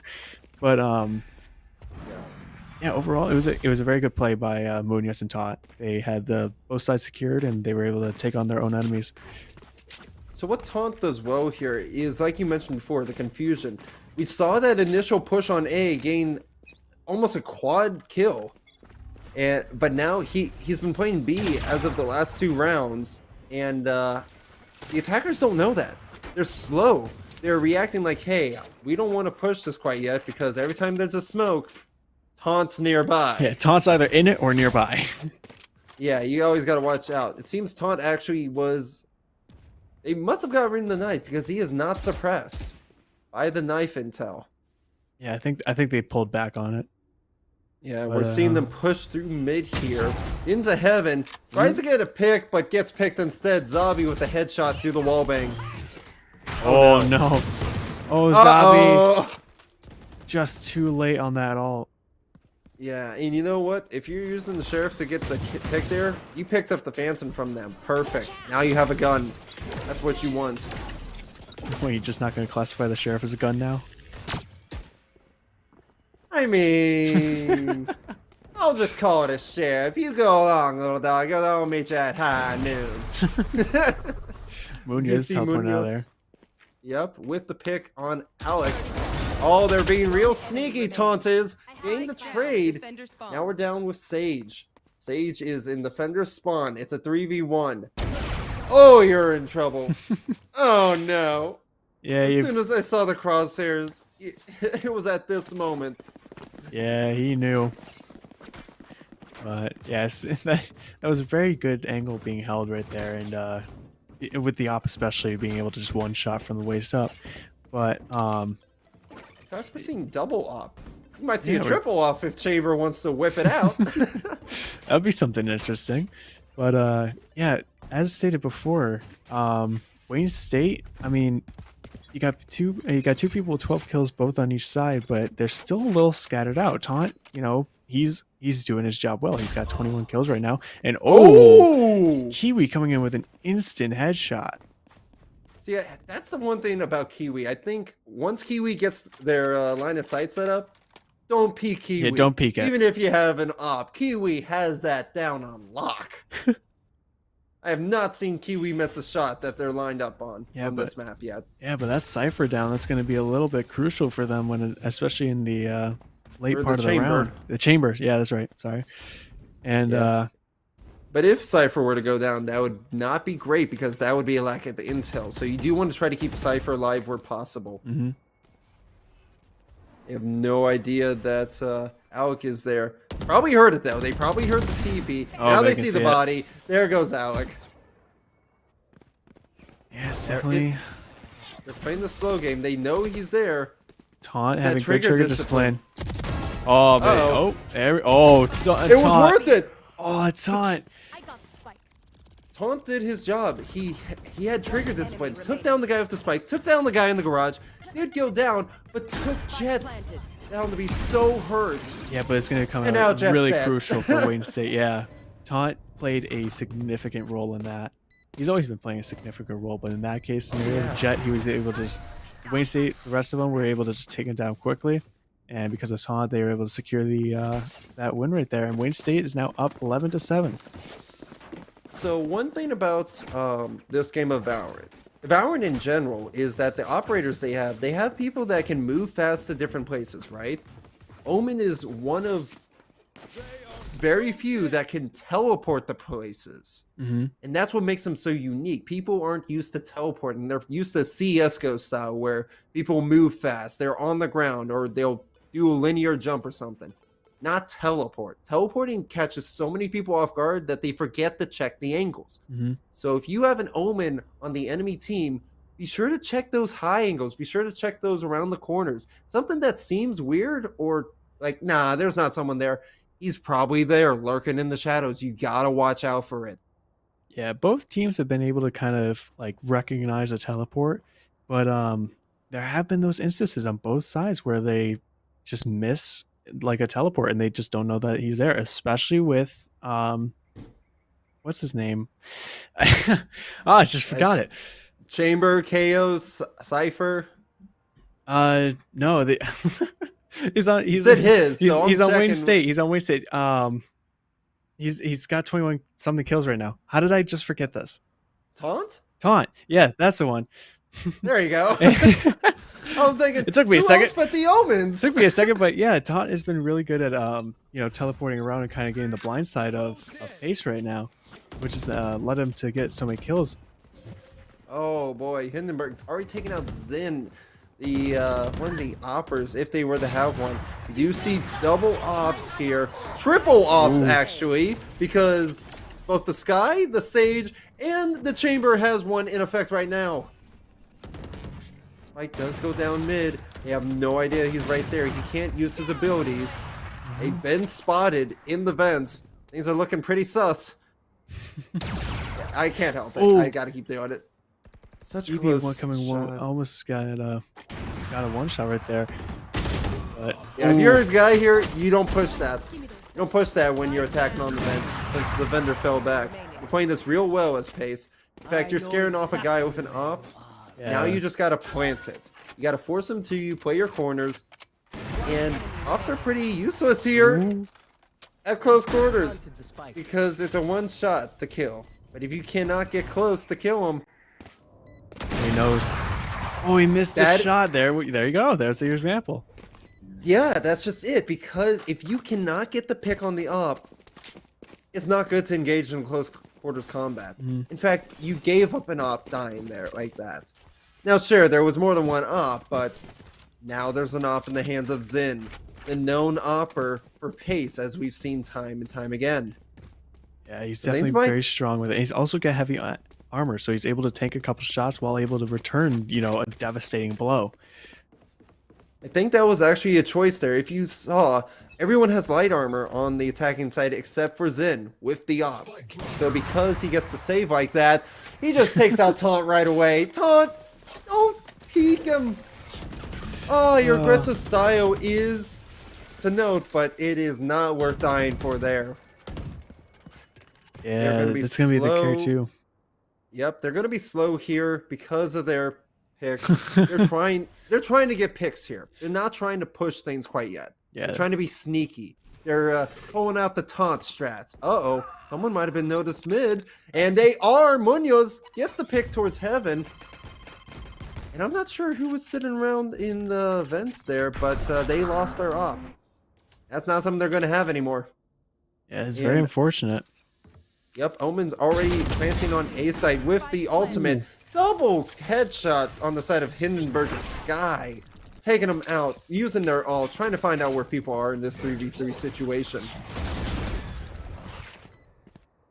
Oh, but Zobi's got a shot lined up. Hindenburg's trying to get the last few people off of objective. Zobi almost got it. Attackers played that real well. Every single one of them got a pick there in the end of that. Zobi. You know what? Righteous play.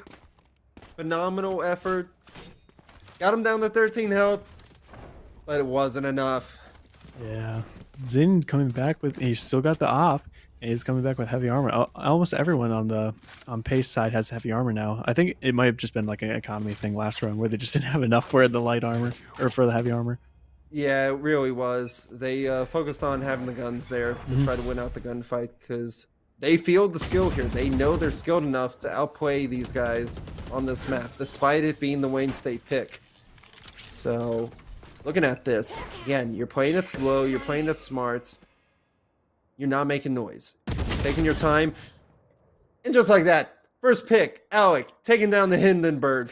Oh, the humanity. Yeah, it's not the most devastating, but it's not going to be helpful towards Wayne State. They still got, their big player, and they also got Munoz. He's just waiting though. He's waiting for one of them to peek around the corner. And they know he's waiting too, so it's a battle of willpower. Who's gonna peek first? From there, who gets the shot? And it's Munoz all the way. And a nice little spray of a snap right there as he walks off with a clean kill. Oh no, Ravagins had no idea he walked right in front of the Sage as he gets picked in the vents. Oh, unfortunate. Taunt There's still- now a 4v3. Make that a 3v5. Oh no, you should have seen it. Taunt Yep, he got is it. sitting there. Oh my god. Taunt almost got all three of them right there, but Sage is going to self-heal.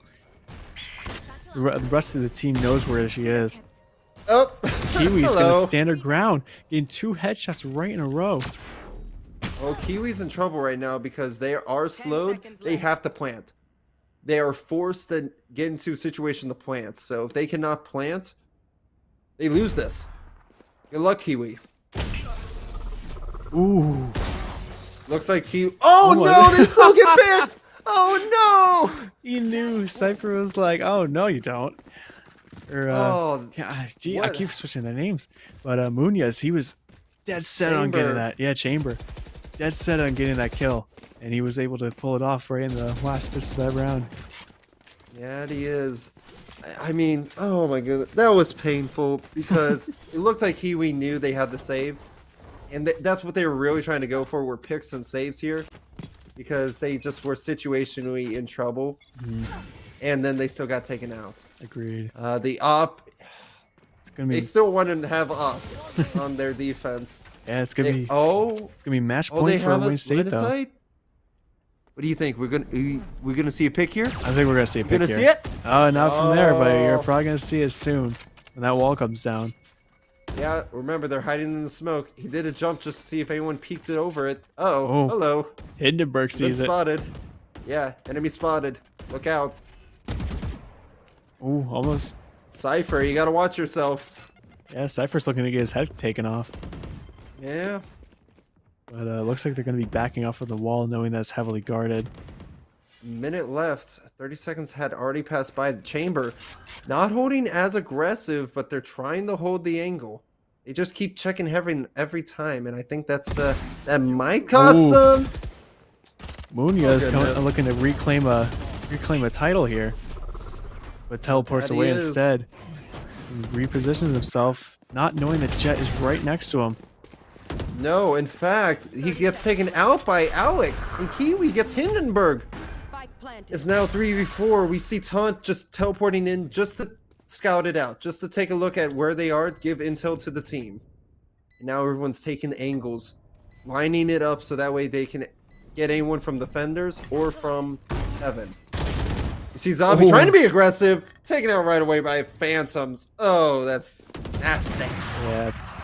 Oh, BB's getting a nice clean shot on Cypher. They even throw away their op just to make sure they can get the kills here. Trades on both Omens, and the attackers win this round. Successfully defending. They're trying to find where the op is. They're looking hard. They're looking fast. They find it. Oh, that was a little last minute to get that op. Last minute op, and that was 2 clean trades from both teams right there. And luckily the Jet was able to stand her ground and defend. I don't know if they would have gotten the defuse off on that one. It was getting pretty close. But yeah, it was very good play by Pace.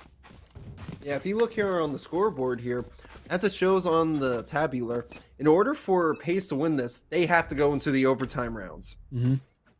So, oh, are we going to see? Oh no, Chamber no. Isn't gonna do it. Chamber, Chambers no. learned. Chambers waiting. And there they go. They just teleport away. They just see the knife and they're like, not doing happening. this. Not taking that angle. Wow. Instant trade between Ravagins and Hindenburg, but Ravagins comes back to life thanks to a res. Yeah, it's As Zin picked off Hindenburg. It's a smart play with what and the situation you're in, having to win these next 3 rounds. You can't lose, otherwise. Oh, there you Zin go. getting taunt. There you go. You learned. You learned not to push the smokes. You waited it. Yeah, taunt's starting to lose that advantage on using the smokes. Well, in favor of Taunt, took them a while to realize the tactic here, didn't it? It did, and BB's using good trigger discipline, but used BB. it way too early. Yep, and gets caught out by all the gunfire. Munoz. Oh, Munoz. Getting a double kill. Can Munoz clutch for their team? 1v3? 3v1. Yeah. Oh, nope, not really. Nope, Zin's sloshing no, it. ow. Unfortunate. You can have a good try, but as Zin's watching that angle, you can't really get it. Yeah, you can't even call that curse the casters. That's like Zin has the angle. Yeah. It's gonna go down. Zin, as soon as Zin has an op and is settled down, they will land the shot. I don't think they've missed a shot once they set up, and I know you mentioned this earlier. Oh, yeah. I mean, same with Kiwi. Kiwi's the exact same boat. As soon as they set up, you're in front of a firing squad. Look out. Alright, we've seen an alt beam popped already. Yep, from the side of Chamber on Wayne State. It is very close. They're popping ults because this literally is it. After this round, you go into overtime, and everyone's kind of evened up in terms of econ. You cannot buy ops. Your ult economy is set to be half of what it takes to fill up your ult bar. Mm-hmm. Yeah, it'll definitely be interesting if they can go into overtime. Wayne State trying to close this game out, and Pace trying to get in one more map to just hopefully secure it. To stay alive. Yeah, because from then it's a win by 2. Mm-hmm. So here we go. They're starting to push. Yeah, taking it very slow, very slow. Cypher's still watching that angle. Jet use their ults. I'm trying to figure out what Jet is. Jet is very aggressive. Used up all the knives. Gets picked. But gets the trade for 2. That's great. That's what you wanted. Mm-hmm. I know exactly where. BB using. And now you know where the enemy is, thanks to Cypher. You see many of them are in their defensive spawn. You might have caught the omen. I'm not sure if you saw it. Uh-oh. Fireworks come in. Finds no value. Kiwi taking out BB, the enemy Sage. Now you don't have healing. Oh, good luck. Ooh, taunt. He's coming back in for smoke kills. Yeah, that's just a little unsuspected Ravagance not holding the angle. Yeah, you got Zoe and Taunt, your biggest players right now, and can they get the defuse right now? It's all up to it. You gotta get the defuse. Oh, it's like last second. He was able to stop it from the halfway. Now it's just Taunt sitting here. Yeah, he's they know where it is, so they can just spray it. Spray it! No! Can they get it? It's all up to the last millisecond. And he got it! Defenders win. I think he felt rushed to push him, but you did not need to push. You just needed to shoot. How unfortunate. Oh, that was a very great last round. Yeah, you know what? Both sides, literally, Pace made them work hard for that win. They made them work for the money. Yeah, they saw the first round and they're like, you know what? No, we're going to pick up the pace. And they got close. If they got into overtime, they would have had a better chance. But, Tom was able to come right back in and just be like, no, coming back in with the same old strategy. This is what I do and this is how I play. And he was able to secure it. Yeah, again, truly unfortunate. So it looks like I'm going to give you half of a water bottle. Yeah, I'll need I that to start water working bottle into it. It doesn't have to be full, right? Can I give you just yeah, it's shrunk one? fair. I can just fill it up. Sounds good. For now, we will go to a break. We're going to see who we can find for an interview over on the side of Wayne State College. Don't go anywhere, anyone. We're going to have a good time.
Welcome back, everyone. We are here at the finale of Wayne State versus Pace, with Wayne State taking away 2-0, but not without it being hard fought. Tonight, we have here with us the sneaky man himself, Taunt. How you doing, Taunt? I'm doing good. I'm doing good. So I'm going to start with my question here. What was your game plan for that last map there? The map you guys actually picked. Well, Split's our strongest map, so we were just kind of try to set up in our strongest advantage map and run it down. So we did kind of struggle against the op for a bit, but once we figured out how to stop peeking it, we essentially just ran it out. I see. I'm going to pass it over to Priz. Yeah. So, what was your strategy going into this game? What was your initial idea? Well, we play a pretty aggressive comp with a chamber lurk most of the time and raise quick entry while Omen cuts off key angles, paranoia, whatever. We really like Omen on split because we like throwing paranoia up ramp onto B site default, and Raze flies in, takes the kills, takes space. It's really effective for what we do. Yeah, you did play Omen very well there, hiding the shadows and everything, especially in that last play there, the one where it's like milliseconds away from that defuse. It's a great play. Yeah, that was crazy. I was a little shaky afterward. The G Fuel got me, so yeah, understandably so. So that actually leads into my question. Why the smoke hiding? It's so good. It's so good. You see it. No, not a lot of people play like me, and I just sit in my smokes all day, dude. It's so good. Yeah, you got a ton of people with it. Yeah, you did.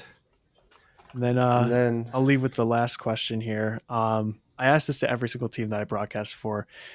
So what, like, even if it's the smallest nitpick, what is something that you think you can improve on? I definitely am too aggressive a lot of the time. I like to push when I shouldn't. I should get my 1 and get out, but I want 3, and I get 2, and I get traded out, and then we don't have smokes. So that's my biggest problem. You know what? Sometimes it pays off. Like you got, I know you got a 3K earlier, which then Zobi was able to follow up with, and then yeah, you are a little aggressive as we saw. Yeah. Got knocked down a few times, but you were top of the leaderboard for your team, I think, the entire time. So that was very good play on you. Yeah. Well, with that, do you have any shout outs or people you wish to mention before we send you off tonight, Taunt? I'd like to shout out the college Twitch here. It's twitch.tv/WC Wildcats. Give it a follow. Come watch our streams. We got a lot of really competitive teams in the ECAC league, so some follows would be appreciated. And that's probably about it. Alrighty then. Well, with that, we'll be sending you off, Taunt. All right, thanks for having me, guys. Of course. Alrighty. And with that, here we are, guys. It's the end of the night. You've seen it all. Prior to this was the Rainbow Six, and now you've had your VAL, your weekly dose of VAL. Now tomorrow you're going to be seeing some Rocket League, some Overwatch. And be sure to tune in for that. It's going to be a good time. I'm Saminami. You'll see me out there on the Twitch. Same as my name. I'm Prismac. You'll find me on YouTube and Twitch, same name as well. And I believe we'll be heading off right now, right, Somi? We are. Have a good night, everyone. Be safe. Get a good night's sleep. We'll see you tomorrow.